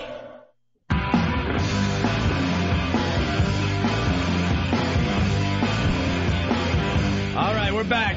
It's the Opie and Anthony Show. Tippy Tom's getting ready for Homeless Radio. We're going to try that for real. Dan will be in studio taking your phone calls, looking for current events, pop culture, movies, sports, perhaps music. Music, you got the deal. Perhaps books, literature. Dan will be running the show, but it's all about Tippy Tom answering your questions. We'll do that in about 10 minutes here. Let's say hi to Joe in Massachusetts. What's up? Yeah, guys. Wondering we called that last bit the aristocrat. That was his version of the Aristocrats? Aristocrats. Get the kids out of the room. Ta-da! Yeah, all of a sudden they just started taking the kids out of the room so he could jerk off, I guess. Yeah. I don't know. We thought Tom might yank out the old gonorrhea dispenser. Start cranking. Yeah. We were scared. Yeah. All right. I don't think we. He comes, it probably looks like the gunk inside of a Boston cream, thick and off-white. A lemon meringue pie. Oh, stop. Stop. What happened? On Monday's show, Edward Norton, I believe. Yes. Either calling in or Either Monday or Wednesday. We think it's Monday. We're still trying to figure that out. Yeah, because I think Edward and I are going to talk about acting. A little more acting? Yeah, he wanted to come in and talk to me about some stuff. So. All right. Maybe you were going to give him some tips. No. I mean, he's a fine actor, so we'll just live two men of the same ilk, just kind of discussing our craft. Was he using those headphones? There's just a little. Yes. What are you doing there, Thin? There was just a little crossover between the homeless headphones and mine. Like they didn't get just some shared contact. Okay. Good man. Good You're man. A smart man. I love how the headphone just has homeless written on it. He does right there, right? Yeah. Yeah. As far away as possible. And poor Ron and Fez now again. Anytime we do homeless, and especially with Tippy Tom and the way he is today, this room will stink so really bad when they come in. Hey, Fez. All right. Stinks in here there, Fez. Fez. All right, we're going to get out of here. Stinks, Fez. Yeah, we got things to do. Sorry. We've got run out of things to do today. Things to do. We're busy people. Bill Burr, thank you. Comedy Central tonight, right? Yep, 11 o'clock. 11 o'clock with Bill. Live at Gotham. And we'll see you at the O&A Traveling Virus. PNC Bank Arts Center is the next date, August 26th. Tickets available through Ticketmaster. All the info's up on opieandanthony.com. And if you have HBO and you're so inclined, yes, there's a good Lucky Louie this week. I have a very filthy religious discussion with Mike and Louie. So if you wish, watch at 10:30. I'm not a good salesman. Absolutely. If you don't wish, watch anyway. All right, we've run out of gas. We'll see you guys on Monday. Have a great weekend. Talk to you later. See you. Sweetie, look, I spilled the ball. You gotta respect that. The Opie and Anthony Show. Disgusting.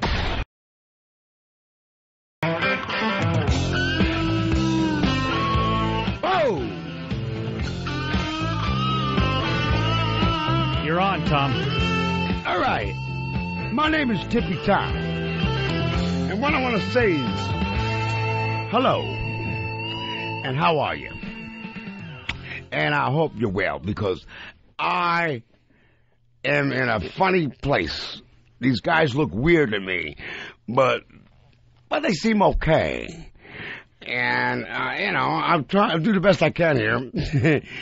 But the thing is, I'm not sure what's going on here, but Tippy Tom is on the air now, and I would like to hear some callers come in and at least call and ask me a question, because I need a question. All right, you heard the man. If you want to speak to Tippy and have any questions for him about today's topics, 866-WOW-1-WOW is the number to call. You ready to take a question or two, Tom? I think we got some ready for you. Of course I'm ready. All right. What do you think, I'm a bozo? I would never dare. Andy from I Binghamton. don't look like bozo. Hey, Tom. Yeah. Tom, I want to know what your stance on gay marriage is. On my stand on gay America? Yeah, gay marriage. Do you like gay marriages? Do you want to get Yeah, I'm gay anyway, so what the fuck? I don't like myself, is what you're saying? All right. All right, Tom, we got another question. Johnny from Long Island, go ahead, buddy. Tom. Yeah. Tom, how you doing, buddy? I'm all right. All right.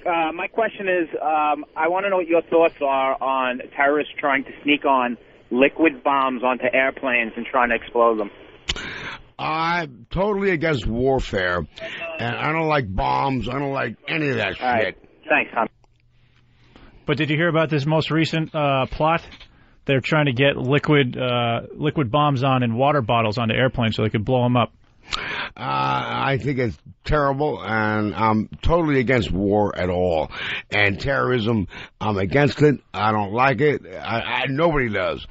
And if I had my way, I would make sure I would terrorize those terrorists, and I'd blow their asses right off this earth where they belong. You don't do that. All right, terrorists, look out. Lonnie from North Carolina, go ahead. Hey, Tippy Tom. Yeah. I was wanting to ask you, how would you change the security going in and out of airports about all the terrorist acts that's been going on. Would you cavity search everybody? How would you go about checking everybody? I'm afraid they're doing a good job now anyway, because they're doing the best they can. No, you check. I'm afraid we're not in Russia. We probably should think more like Russians in Germany, and that way there. Yes, check everything before you go on that airplane. I might have my children on that airplane, and some terrorists up there blow it up. Get the fuck out of here. You have kids, Tom? Huh? You have kids? Yeah, I got 3. Michael, April, and Charlie. And where are they right now? They're in Reno, Nevada. Why aren't you staying with them? So I divorced her mom. We got divorced. But they're old now, they're in their 20s, I'm 58 years old. I mean, it's kind of like, my job is done. They're in school. I put them through that. I did everything I could. They're on their own now. I don't know where half of them are. I heard one was in Canada. They're on their own now. They're in their 20s, like me. They're going to be like me. They're going to go around and be themselves and be strong and, get jobs or get married and live their life. Do they know about your condition currently? No, I hadn't talked to them in years.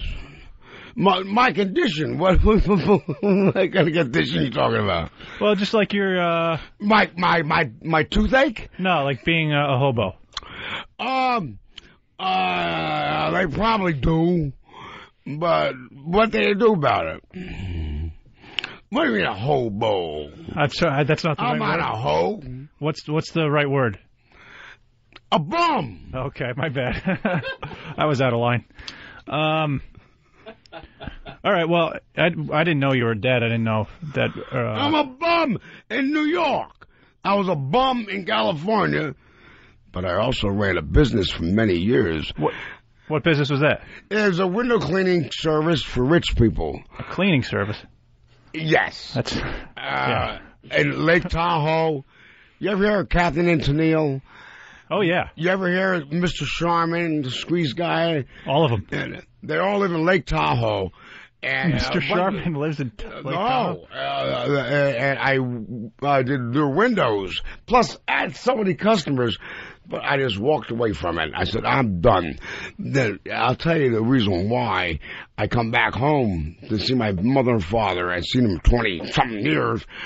I had a big problem. What's that? What's the biggest industry in Reno, Nevada, or Las Vegas? Prostitution. No, bigger than that. They're actually trying to help me from the booth. Gambling, right, Tom? Wait. One of those machines that you put quarters in and dollars in. Oh, yeah, the one-armed bandit, they call it. And tables. Yeah. It's called gambling. Yeah. I had a big problem with that. And now you're out. But they got gambling in Jersey, too. So I stay away from there. Yeah, fortunately you can't. Because I had a gambling problem. All right, let's get to some more hot topics of today. Although we do appreciate you opening up. Speaking of kids, have you heard all the buzz about Tom Cruise's baby Suri? No. He's why am I not? He's not letting any of the media take any pictures of his baby. What do you think about that? Say it again. You know Tom Cruise? Yeah, he's an actor. Yeah, he has a baby with a lady named Katie Holmes, and he's not letting any of the press see the baby. I'm all for that. You think he's entitled to that? Yes. Yeah. He's, yes. Because he's so famous.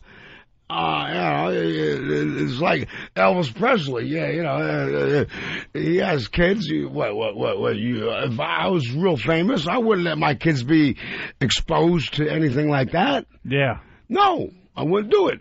Yeah, like a homeless dad. What about the heat wave? Which heat wave? I've been through thousands of them. Well, it's been really hot this summer. What do you? How have you been coping? How have you been dealing? Well, with I stay in air conditioning, so I didn't feel it too much. But when I do go out, I stay in shade, and You know, I'd rather have it hot than cold. Even in the summer, you don't get uncomfortable? Well, I do, but I can get cooled off. Now, in the wintertime, what do you got to do? Sleep on a subway vent? You do that. All right. But I think mostly I'd rather have it hot out because I can get cooled off. I just pour water on my head. All right. Let's go to Mike from San Antonio. Mike, go ahead. Hey, Tippy Tom, it's an honor to talk to you, sir. Well, thank you very much. How are you? Oh, I guess I'm okay. Okay? Well, I just wanted to ask, what was the last movie you've seen in a movie theater? In a theater? An air-conditioned one.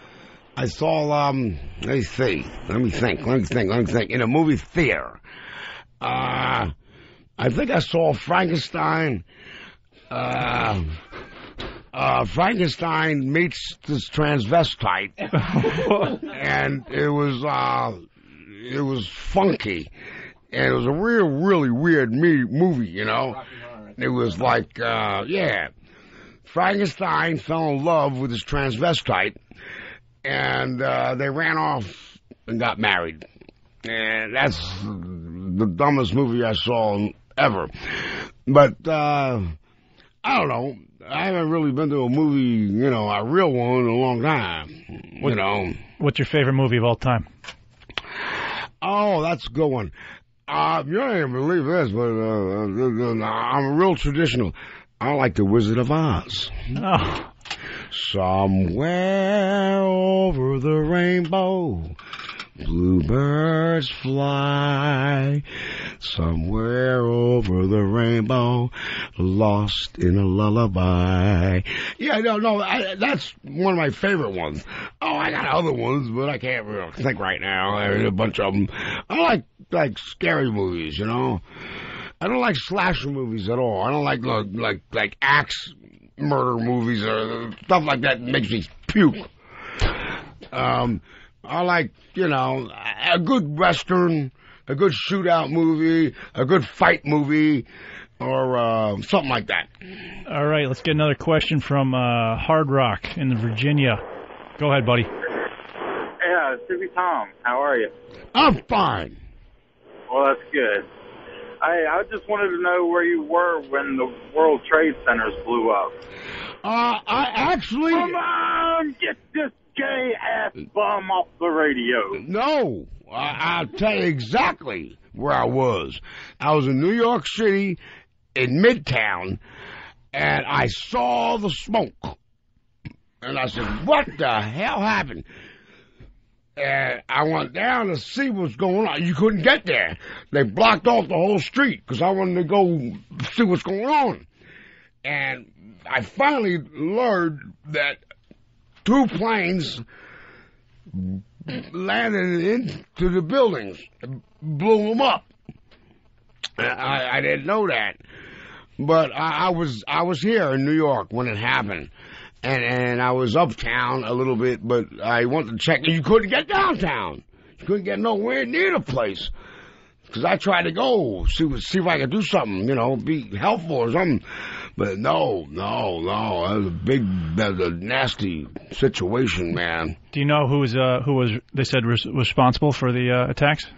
I don't know, maybe the Iranians or something? Or yeah. Saddam Hussein or something? I forget what the news is. Osama bin Laden. Somebody, Arabic country. I don't know exactly who did it, but, you know, I don't know. I know they got blew up. All right. Do you feel safer now, you know, thanks to what the government's doing to combat terrorism? Do you feel safer as an American? Oh, yeah. They don't have a chance now. Yeah. They can't get at you, Tom? They don't have a chance. All right. We got so much security in every airport, everything, man. I can't even get on an airplane. You get searched, you get checked out. I want to go visit my buddy in Reno on an airplane, and I'm searching all my luggage. You don't get on that plane. They check everything. Security is real tight. All right, another topic, hot topic. Jerry, go ahead, from New Jersey. Go ahead, buddy.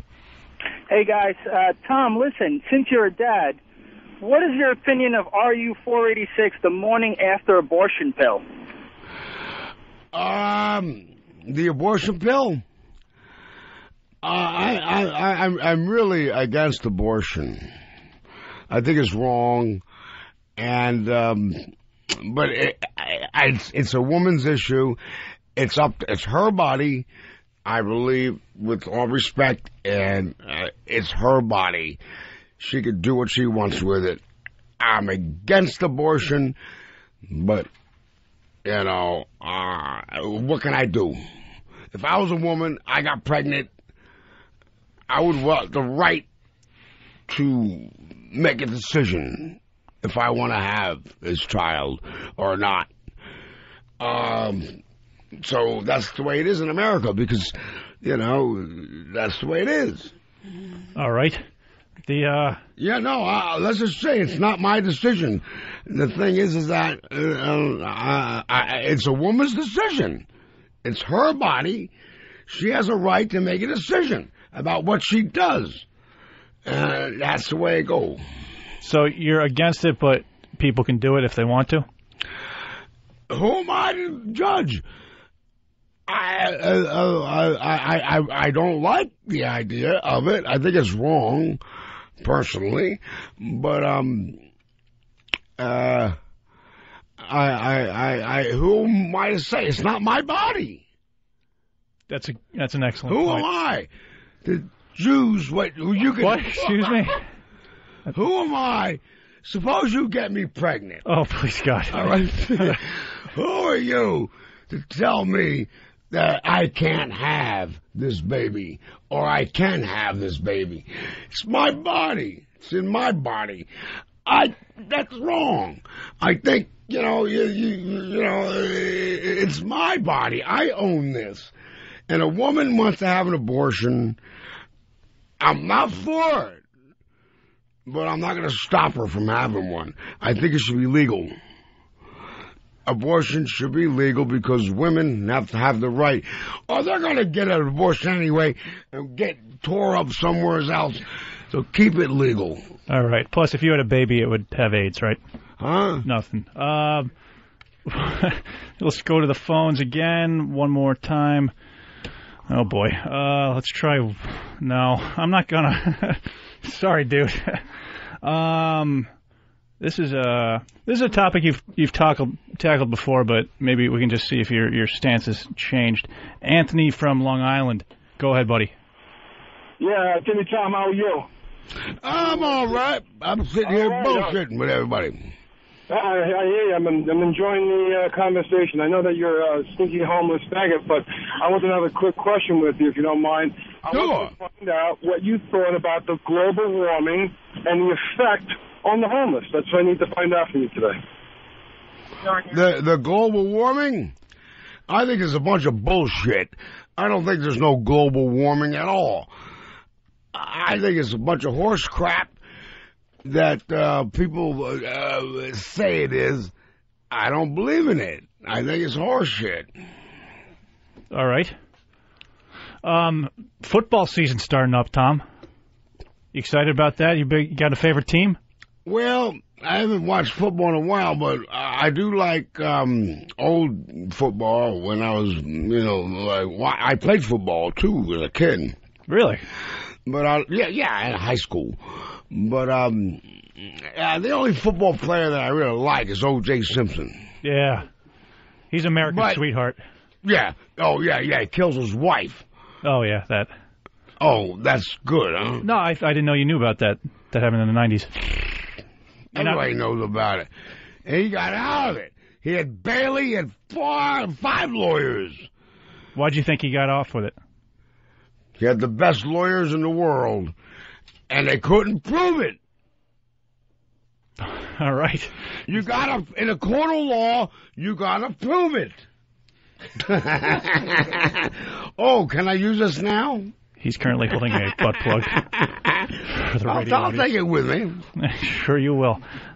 No hands. Dan from Atlanta. Go ahead. How you doing, Tippy? I'm all right.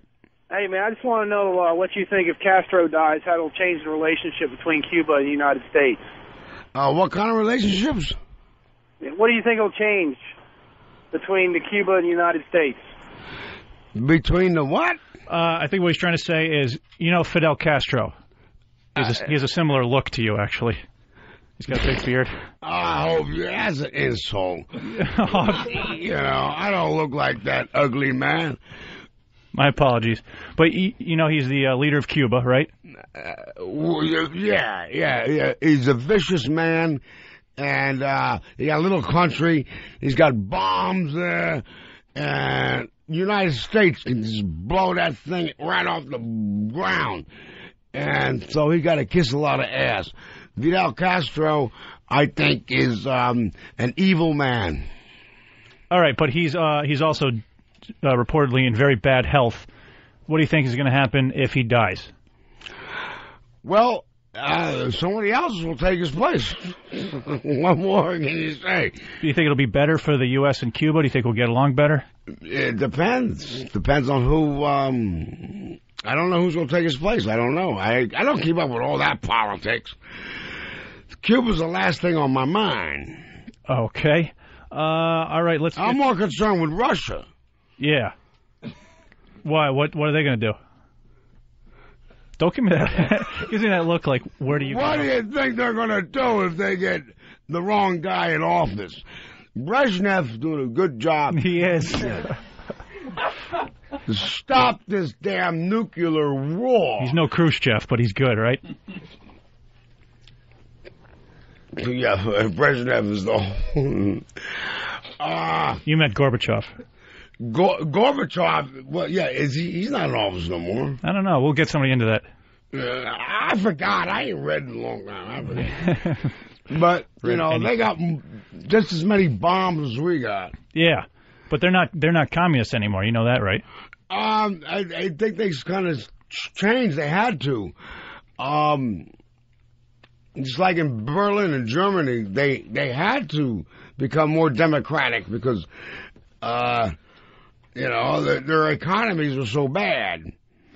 So, how are you going to make money? You got so much oil, but you want tourism. You make more money doing with tourism than oil. What's that old adage? You make more friends with, what is it? Nobody remembers that. Every store in this city, in this country, people will spend money.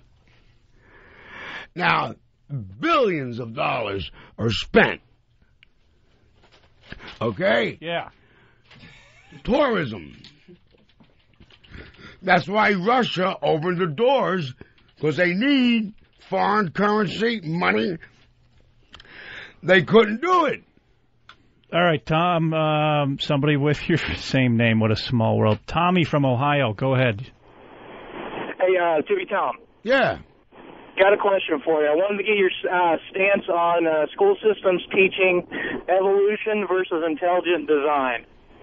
Evolution? Or intelligent design. All right, thanks, Tommy. I'll try to explain it for you. There's two schools of thought that either...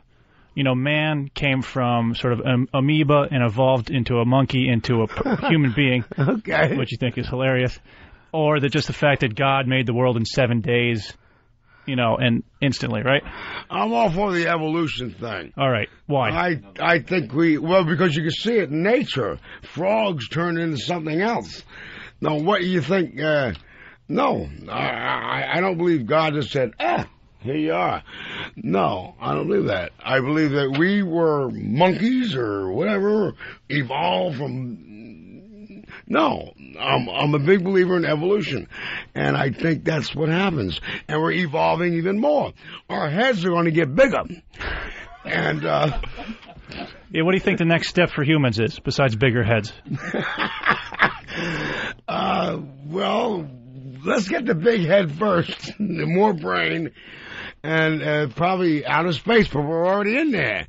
We're already out of space. We got rockets. We got moons. We go to the moon.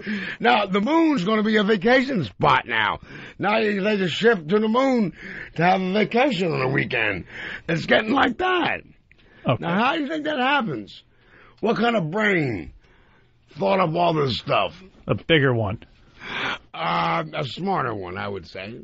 Okay, so you think we're gonna just get smarter brains? You don't think we're gonna get wings or something cool like that?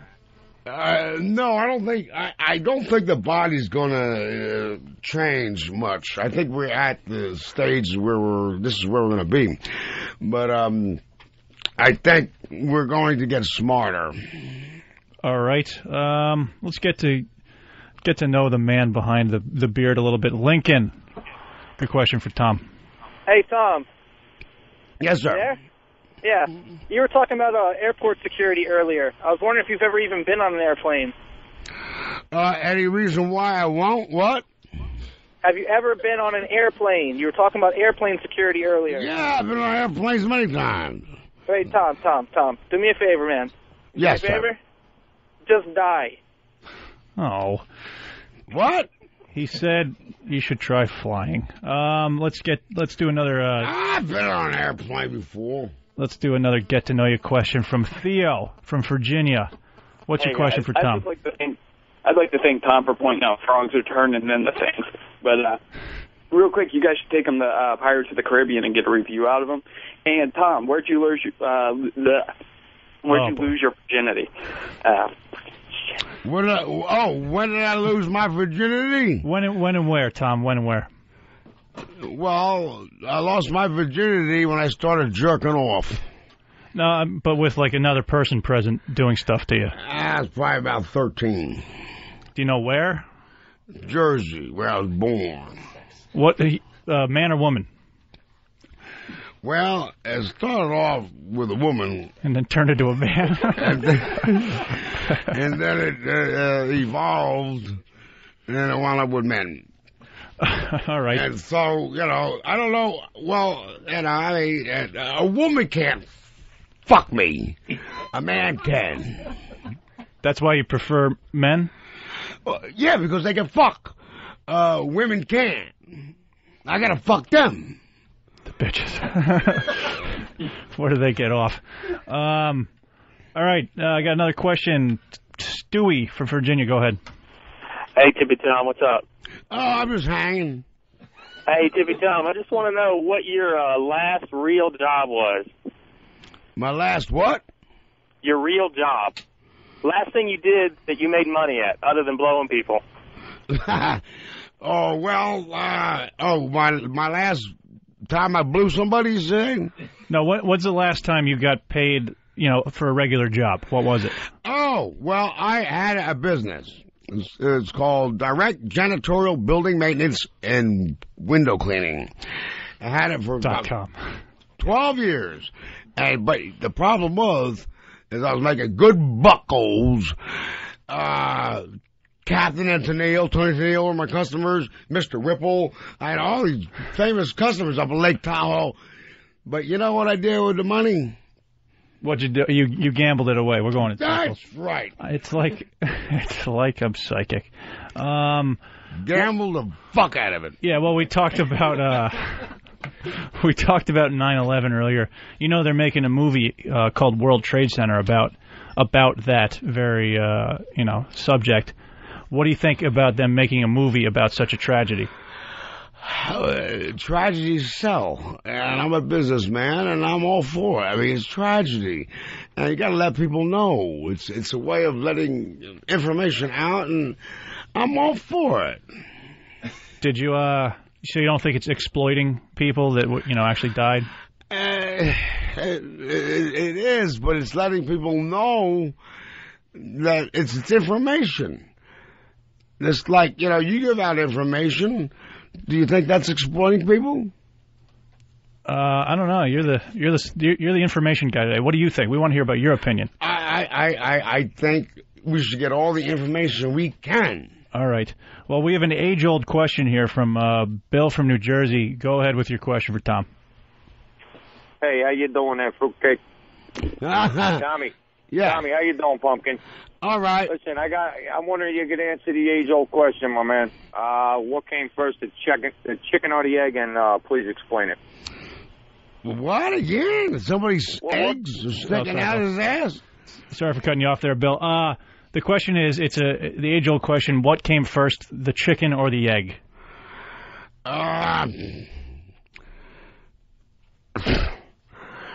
We have nothing. The egg will not be there without the chicken. The chicken will not be there without the egg. So I really don't know. All right. Thanks for solving that one. We have do you mind giving somebody some advice today? They want some love advice. Love advice? Yeah. Okay. All right. James from Florida. Go ahead. What's your question? Hey, Golden Buns. I just some relationship advice, man. Can you give my girlfriend some pointers on how to deep throat my cock better? She's always gagging on it. I have to jerk off on her tits. I'm wondering if you could give some input to help the relationship out here, buddy. All right, thanks. Thanks, James. All right, so in other words, you don't like her teeth scraping across your cock. And I understand that. But what you're going to have to do is train her a little more. Tell her use her lips more and roll the tongue around. And that way there, get a good suck job. No teeth job. I mean, I don't like no bad blow job either. I like a real good one. And I want you to suck good. Not no damn fucking teeth scrape job. Yeah. Those are tips from a true expert, I think. When's the last time you had to go into a Port Authority bathroom with a gentleman? I was there last week. All right. That's where I jerk off at. What do you think? All right. I think that just about does it for Tippy Tom Radio. Tom, do you have any parting words for the listening audience? All I can say is thank you for letting me speak, and yes, I do love people, and I love you all, and just be well. All right, Tom, I lied. We have one more good question, a music question. I know this is is on the minds of everybody. Mike from New Orleans, go ahead. Yeah, I wanted to ask Tippy Tom who he'd rather see in the Rock and Roll Hall of Fame, Kiss or the Archies? Oh, well, Kiss or who? The Archies. The Martians. Tom, one more question. You can't get somebody who's not talking. He doesn't even understand what you're saying. Do you think Kiss should go into the Rock and Roll Hall of Fame? Of course. Yeah? Yeah. Why? Yeah. Well, because they're a real popular band. They look funky. And, come on, it's Kiss. I admit, they broke out of, what, you want the Rolling Stones to be there, too? God forbid. You want Mick Jagger there? You want, I think Kiss could do it. And why not? Because they did a lot of good songs, and, why not? Do you have any Kiss songs that you know? I probably do. I haven't thought about them. I wasn't a big Kiss fan, but... Detroit Rock City? I can't remember. I don't know. I'm not a big Kiss fan, okay? But I like the way they dress. Yeah, how about that song? You ever heard that one? I want to rock and roll all night. I guess you don't. All right, good. What about Black Sabbath? You a fan of their work? Oh.